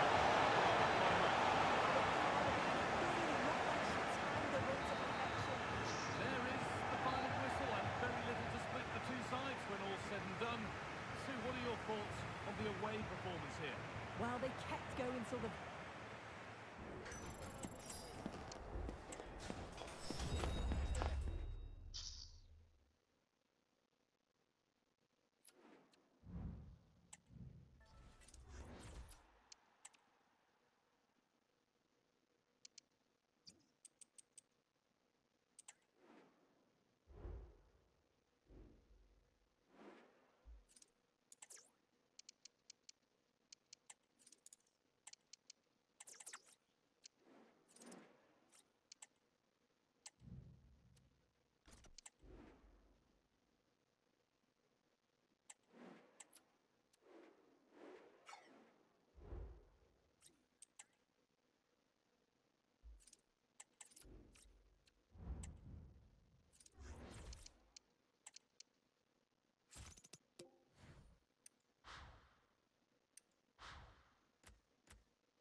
Through HIMS, you can find personalized weight loss prescriptions, including GLP-1 injections and oral medication. Several screenshots were provided as proof of the intrusion, including emails between Walsh and the conservative commentator Stephen Crowder, host of Louder with Crowder podcast. Oh my God, it's literally because, oh my God. Matt Walsh now threatened to sue everyone. Okay, let's talk about that. That's the biggest story of the day. Matt Walsh has more than just hacked Twitter account. His SIM card was hijacked, or his phone was physically stolen, or maybe it's just really him. This person literally posted like, my Twitter isn't hacked, this is just the real me coming out. I can confirm Andrew Tate at Cobra Tate kidnapped and R-worded those girls. He added Ben Shapiro and said, you know what you did. You are a closeted homosexual and hide behind being Jewish. And he also said, my pronouns are that/N-word. Matt Walsh also tweeted, Joe Rogan is a pedophile, and also tweeted, I ain't a gangster, I'm a sassy shooter. Now before that, the last thing that Matt Walsh had tweeted was that he was speaking at University of Iowa tomorrow night. Now, in this day and age, whenever, famous celebrities get their shit stolen regularly and then end up selling laptops for 7.5 days, watching the stream from a laptop I just bought from Anya Taylor-Joy, so cool. There is 0% chance that Anya Taylor-Joy is out there selling laptops, okay? Oh yeah, here, I'm selling my used laptop. Okay, bro. What? Her Twitter got hacked and is being used for scams? Oh, that's funny. I think Twitter just straight up doesn't have a support team anymore. A-list celebrities account being hacked and used to fish payment from fans isn't something that used to just stay unresolved for 24 hours. What? 4 sold so far, 6 more left. So here's what I'll do. If you buy 2 at once, I'll let it go for $1,000 total. Damn. Yo, Anya Taylor-Joy is falling on hard times, dude. What the She needs this money. I know you guys love me, but when you message me with no intentions of buying, I lose the people who actually do want to buy, so my team is forced to block you. That's the real Queen's Gambit, if you know what I'm saying.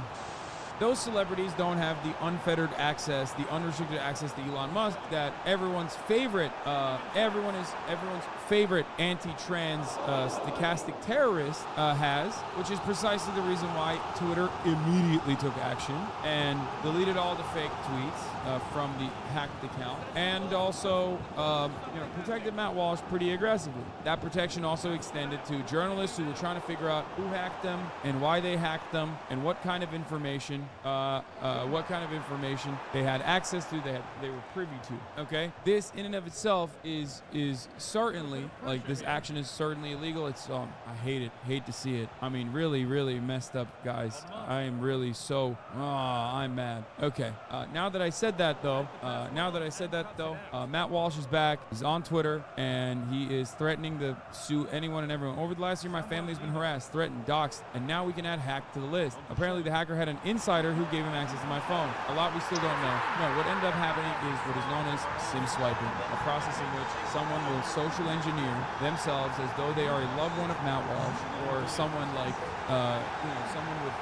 someone who has access to Matt Walsh, or someone who can portray themselves as Matt Walsh. They have an inside guy that is usually whatever ISP that Matt Walsh is at, and they are able to swap the SIM card and basically turn their phone into Matt Walsh's phone, especially if it's paired up with like passwords. Then all of a sudden, boom, you're in. You control everything that Matt Walsh has ever done and have access to all the information Matt Walsh has ever put out there, both in private and in public. It's pretty terrifying. Okay, for those of you who don't know, Matt Walsh is, by his own words, a theocratic fascist and a best-selling children's author.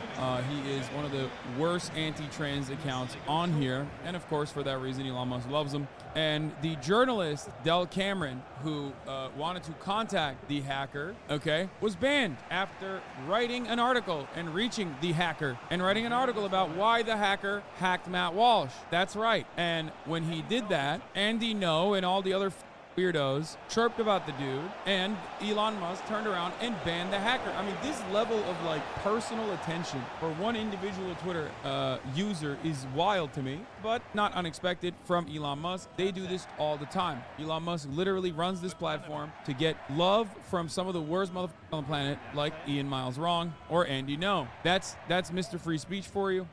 You need to be like an unhinged, psychopathic, right-wing weirdo, and as long as you say all that, as long as you say some psychotic shit on the platform, you have direct access to Elon, who's one of the most powerful and one of the most wealthy people on the planet, and he will work for you. He will do anything and everything for you. He will literally personally ban people for you. Okay? Now, Jeremy Boring, the co-founder and the co-CEO of the Daily Wire, tweeted out some details about Matt Walsh's hacking. You may be aware that Matt Walsh's blog had his Twitter account hacked last night. What you may not know is that the attack went well beyond Twitter. The hackers have managed to gain access to, well, everything, including 20 years of Matt's emails. Holy, a treasure trove. What scandalous information will the hackers find in Matt's email? I do not know. I'm sure I said things in my 20s that I wouldn't feel great having aired publicly. What will real Daily Wire's response to be to things 20-year-old Matt have said? Hashtag LOL. I highly doubt this. If it came out that Matt Walsh was seriously, doing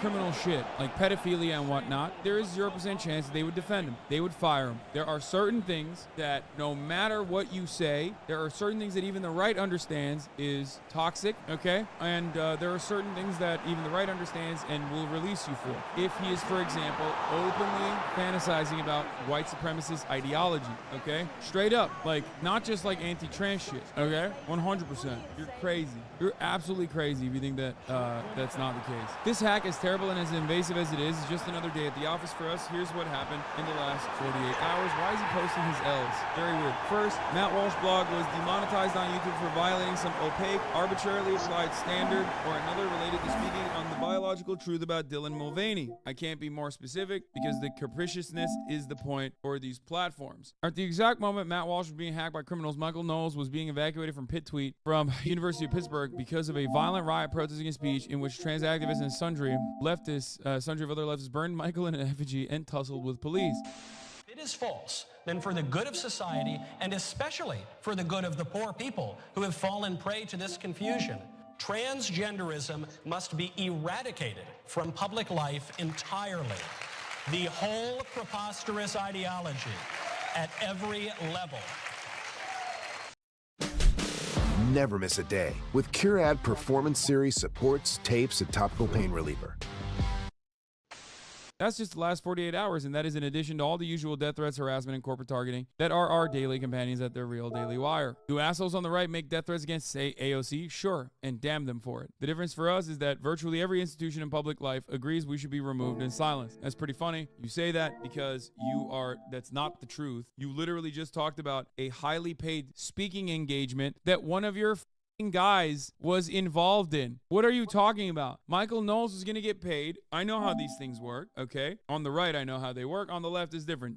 On the left is free 99. If you see someone, and I don't mean like Hillary Clinton talking to Goldman Sachs, but if you see like an activist or even someone like myself do a speaking engagement, that's $0. Okay? Zero. You see Ben Shapiro go to a college campus. That's the Young Americans for Freedom Foundation greasing his wheels for like 75 grand. Oftentimes dono matched by alumni that are also conservative that make sure that you get like double the amount for a speaking engagement. These guys don't do this out of the kindness of their hearts. They don't do this because they truly believe it. They might, but it's certainly because they're getting well paid for these speaking engagements. Okay? Wait, the Clintons get speaking fees? What? Yeah, of course they do. Every wealthy liberal in a position of power gets speaking engagements from the corporations as like remittance for all of the crimes that they allowed them to get away with during their course of power. Welcome to the world, the real world. Anyway, we're continually fact-checked. Almost all facts are removed on appeal, by the way, but not before they have the desired effect of stunting our reach. Yeah. In addition to his Twitter account, Walsh's Google and Microsoft accounts appeared to have been compromised, granting Doomed unfettered access to the right-wing host's private emails. Several screenshots were provided as proof of the intrusion, including emails between Walsh and the conservative commentator Stephen Crowder, host of Louder with Crowder podcast, dated March 2014. The emails between Walsh and Crowder are largely benign, with Crowder introducing himself before he and Walsh began opining about the imminent collapse of the cable news industry, which has thus far failed to materialize. Walsh goes on to say his primary goal is growing his personal brand for profit. There's certainly plenty of money to be made when you can get millions of hits online, and I'm a capitalist and I have a family, so I've decided to start getting serious about that. Others, of course,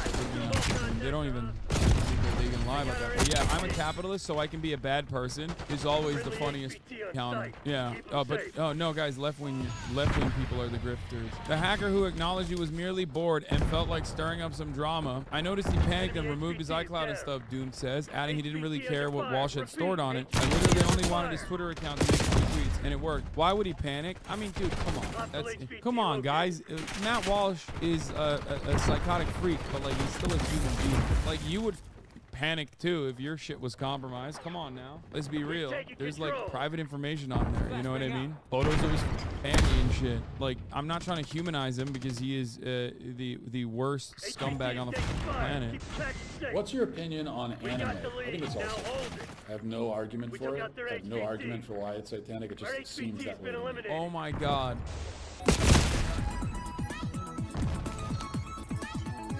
Protect our HPT. Under fire. Repeat. HPT under fire. Enemy HPT on site. Take them out. Free cookie for life. This is why I canceled my DoorDash subscription. And you're free cookie. After months spending way too much on DoorDash, I got bored of eating the same fast food meals and paying way too much for them. Cook Unity offers over 300 weekly meal options offered by over 80 celebrity chefs, straight to your door, fresh, never frozen. Not only that, but these meals literally taste amazing. It's actually like you're eating at a restaurant or order DoorDash, except it's way cheaper. So far, I'm loving Mark Fortiani's red wine short ribs, Esther Choi's glazed flint steak with udon noodles, and Jose Garcia's braised short rib. $1 for strengthening independent voices in Cambodia. $1 trillion is larger. $14 million for improving public. $1 trillion is larger than the yearly budget for the Department of Defense. Like everything, okay? DOD is like $850 million, okay? $1 trillion would mean that we've cut spending in the United States of America an larger amount.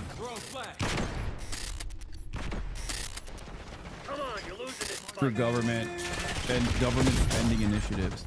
President Trump participates in the what is this? The FII Institute, Future Investment Initiative Institution Priority Summit. Holy moly, let's see what this dingus has to say now.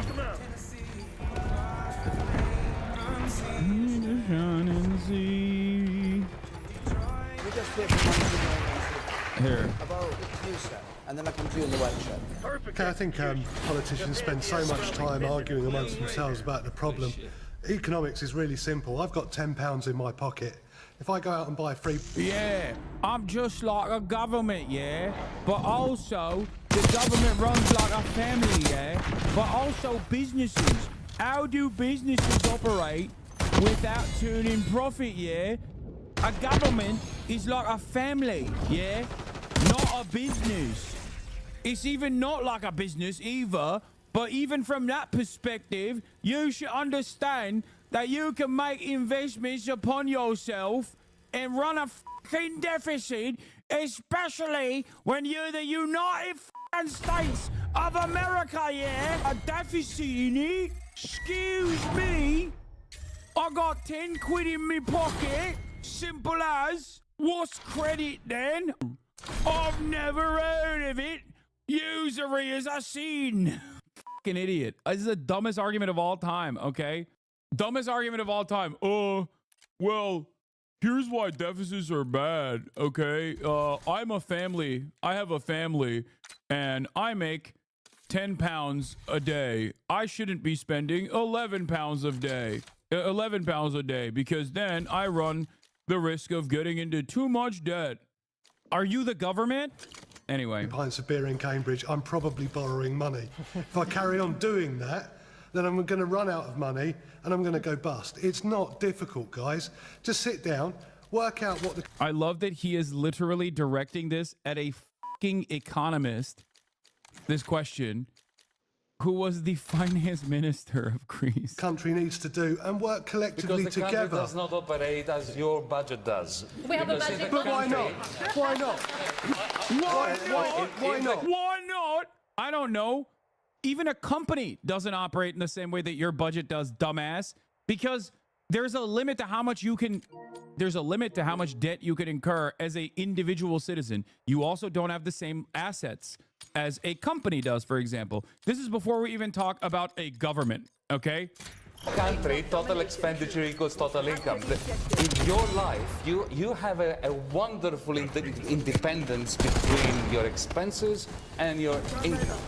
So when you cut down on your expenses, your income doesn't cut. It's not cut. But for the country as a whole, if the country as a whole goes into a major savings spree, then its total income is going to come down. So your personal life is not a good model on which to base.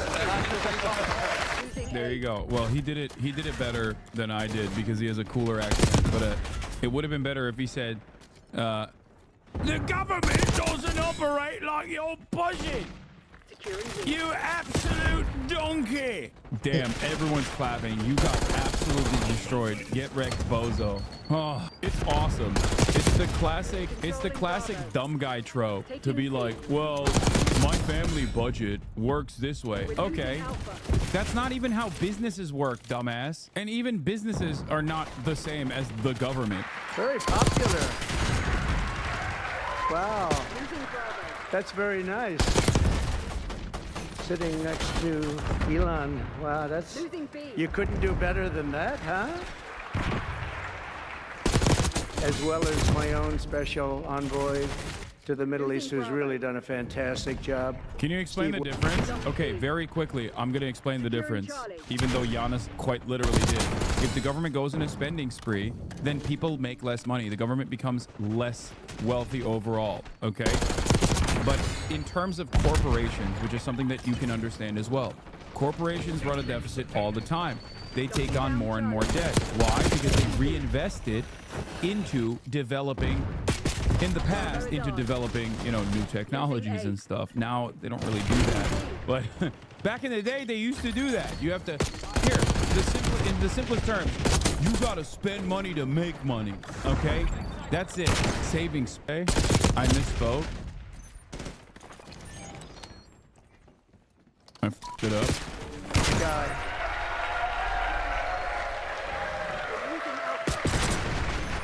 We did a little show last night. I heard they got very good ratings too, by the way. We did. Hannity. Sean Hannity is fantastic. A fantastic man, a fantastic guy, and he did a show, and it was great being on the show with you last night. I come today with a simple message for business leaders from all across the nation and all around the world. If you want to build the future, push boundaries, unleash breakthroughs, transform industries, and make a fortune, because you want to make a fortune. Most of you have already made a fortune. I don't want to say it. There's no better place on earth than the current and future United States of America under a certain president named Donald J. Trump. I think that... Also, another part of the government household analogy that is so idiotic is that when the government actually engages in a savings spree, right? Not a spending spree, but a saving spree, who do you think suffers the most? Do you think it's the wealthy? If they were to suffer the most, why are they constantly agitating to do that? It is actually the poor that suffer the most, because a lot of those expenditures go directly to cost-cutting subsidies, okay? If you like, or in the past, if you enjoyed egg prices maintaining relative stability, understand that there is a big chunk of government spending that makes it the case, okay? That makes it so that egg prices remain stable and relatively low. What do you think happens when the government stops spending money? Since my election, America's economic engines have come roaring back to life in just a very short period of time. Think of it, from November 5th, the progress that's been made has been amazing. The NASDAQ is up. More boxes, more options. Grainger has over 1,700 box types in stock and ready to help you pack, store, and ship everything. And you can count on Grainger to deliver your boxes fast. Count on Grainger for boxes. Call or click Grainger.com/boxes today.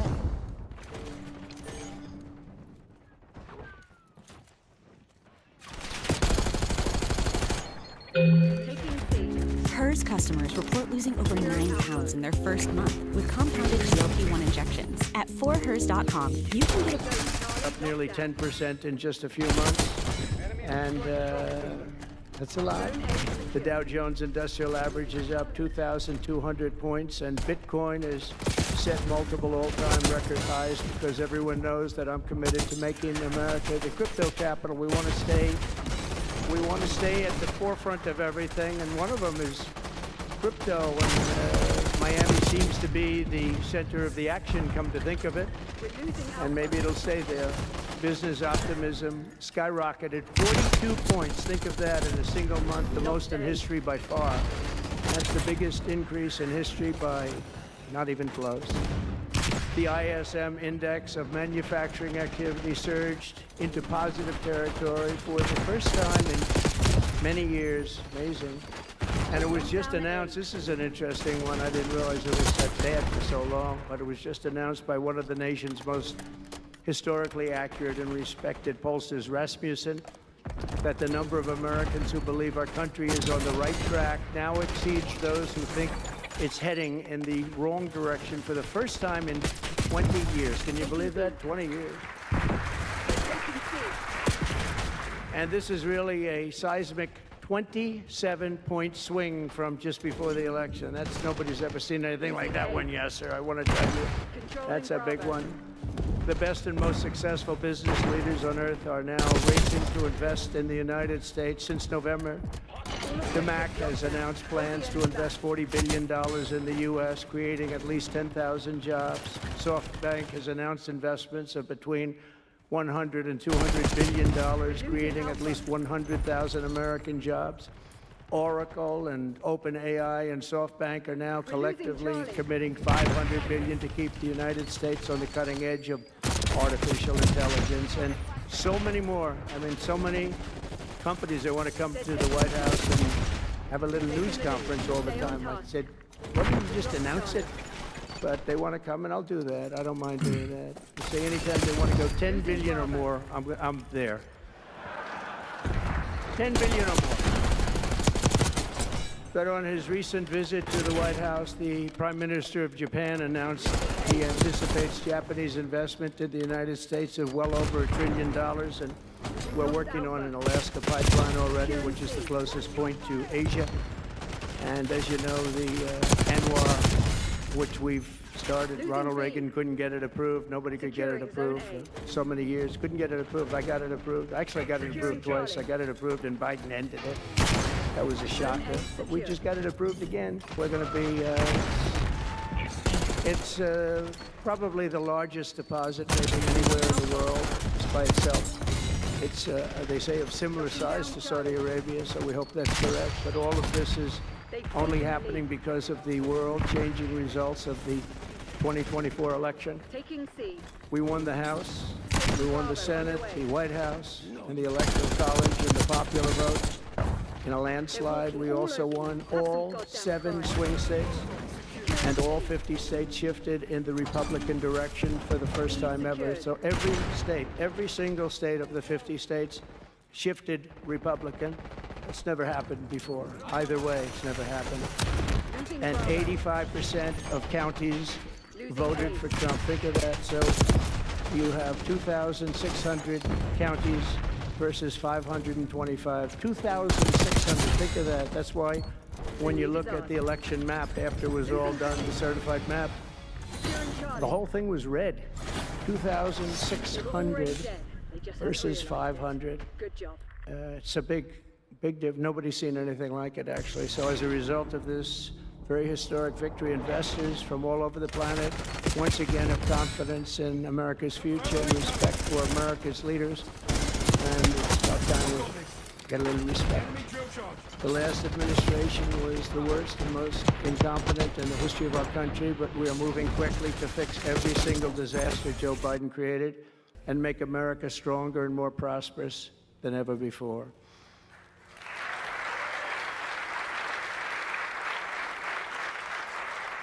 Our first and most urgent mission is to remove the criminals that Biden allowed into our country with the ridiculous and very dangerous open borders policy. They came from all over the world.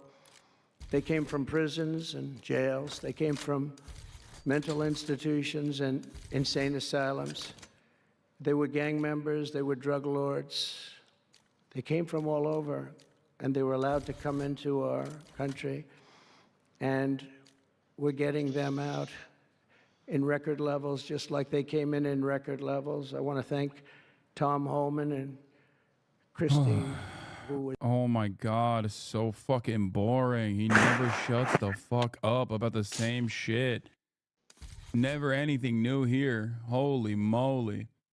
I guess it's my idiotic expectation that he's going to talk about something different, but... is taking them back.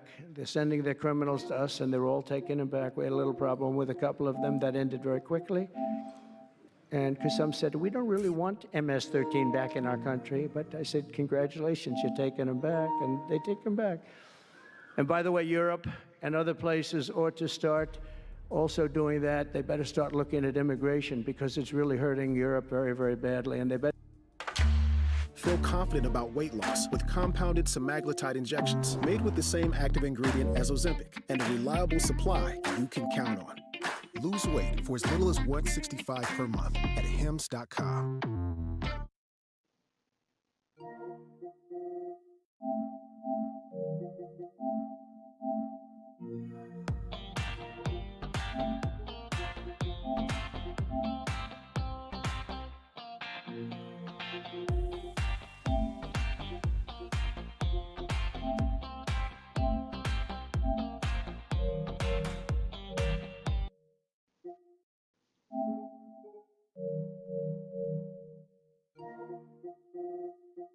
better get smart and they better get tough before it's too late. We're also working to end the highest inflation in our country's history, all caused because they played with our energy policy and wasted money on the Green New Scam and other things such as that. And they wasted monies at never seen before levels. If Joe Biden had simply held federal spending at the pre-pandemic levels we had in 2019, we would. You should watch the latest video game donkey video. He pretty much leaves a scathing. Okay. And they're like, wow. And I'm like, what is wrong? He did not like that. He did not like Elon doing that, sitting so close to him. With this. So he's working for free with Doge. He's kind of put a lot of his life on hold. And you sued Twitter a number of years ago. You just made him pay you $10 million? That's right. That's right. That's right. Well, I sued from long before he had it. Yeah. And I mean, they really did a number on me, you know. And I sued, and they had to pay. They paid $10 million settlement. You're okay with that?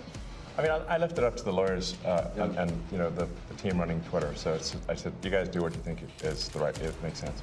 I think it's fine. I think it's a very low. I was looking to get much more money than that. So you gave him a discount in the lawsuit?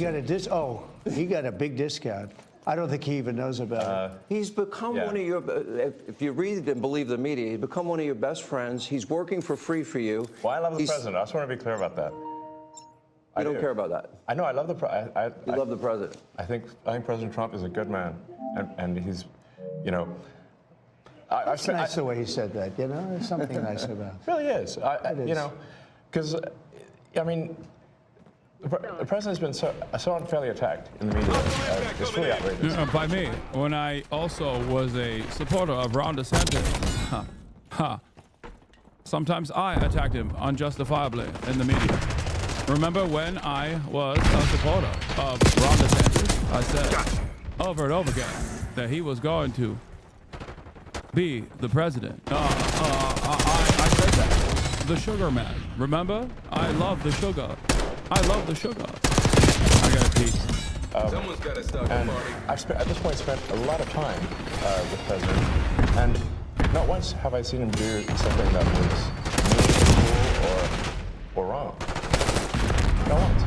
You know, I've known him for 30 years. Yeah. And I've never seen anybody take as much as he's taken. Hostiles reclaimed the And lead. we've discussed this, and I'm like, how do you deal with it?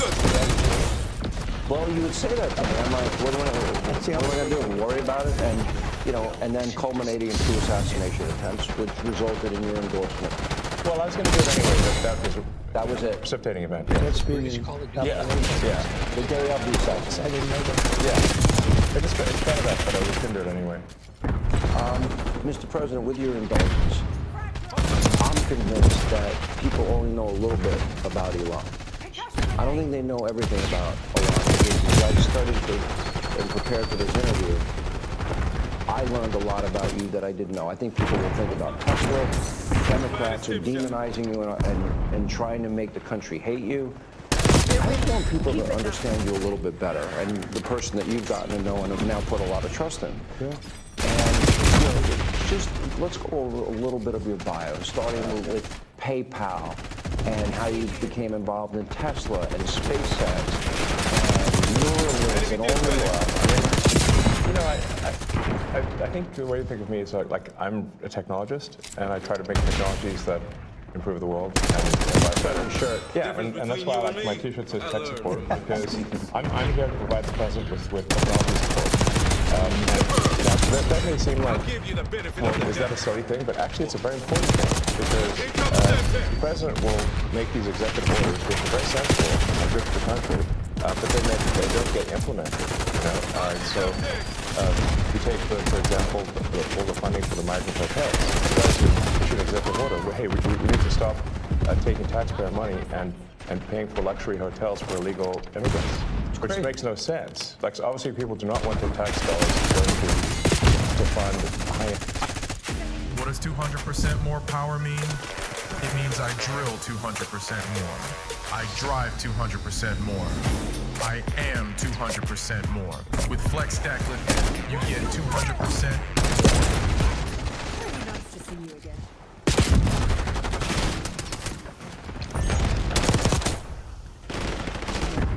health is really important here at City Furniture because we all know someone affected.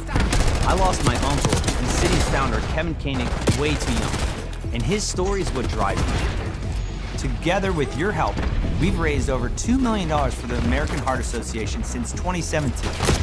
Funds that save lives right here in our community, and now I'm inviting all of you to join City in showing some heart. We've given up the lead.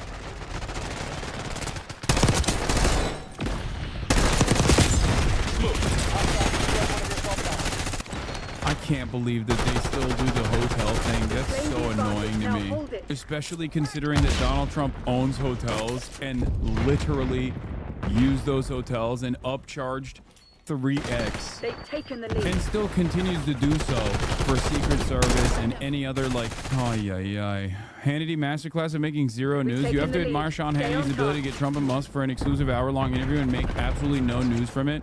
For like 5 minutes, Hannity was just going on about the things Elon has done in his career and how great he was, and his question was like, you think liberals would love you? Hard stuff. I am noticing there have been a few edits and cuts in the footage, including that quick cut before the last commercial break. Editing these interviews, we were told to the grave offense to read the full transcript. Trump says Elon can't be getting a leg up with Doge because he's going after the electric vehicle subsidies, which of course Elon will want because he runs Tesla. And Hannity sits there nodding, not bothering to point out that Musk has long railed against those subsidies. Yeah, I mean, it is by design to obviously do that interview and make it so non-contentious, so uncontentious that like it doesn't give you anything at all. And hotels for illegals, and yet they were still doing that even as late as last week.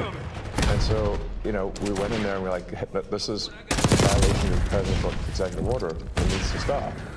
So what we're doing here is one of the biggest functions of the Doge team is just making sure that the presidential executive orders are actually carried out. And this is, I just want to point out, this is a very important thing because the president is the elected representative of the people. So he's representing the will of the people. And if the bureaucracy is fighting the will of the people and preventing the president from implementing what the people want, then what we live in is a bureaucracy and not a democracy. You're both aware, you have to be clearly aware that the media and the punditry class, not that, you know, I think you've proven they have no power anymore because they threw everything they had at you and they didn't win. And that was, you know, the New York Times, Washington Post, 3 networks, every late night comedy show, 2 cable channels. They just threw everything, lawfare, weaponization. Sure. And now I see they want you two to start, they want a divorce. They want you two to start hating each other. And they try, oh, President Elon Musk, for example. You do know that they're doing that to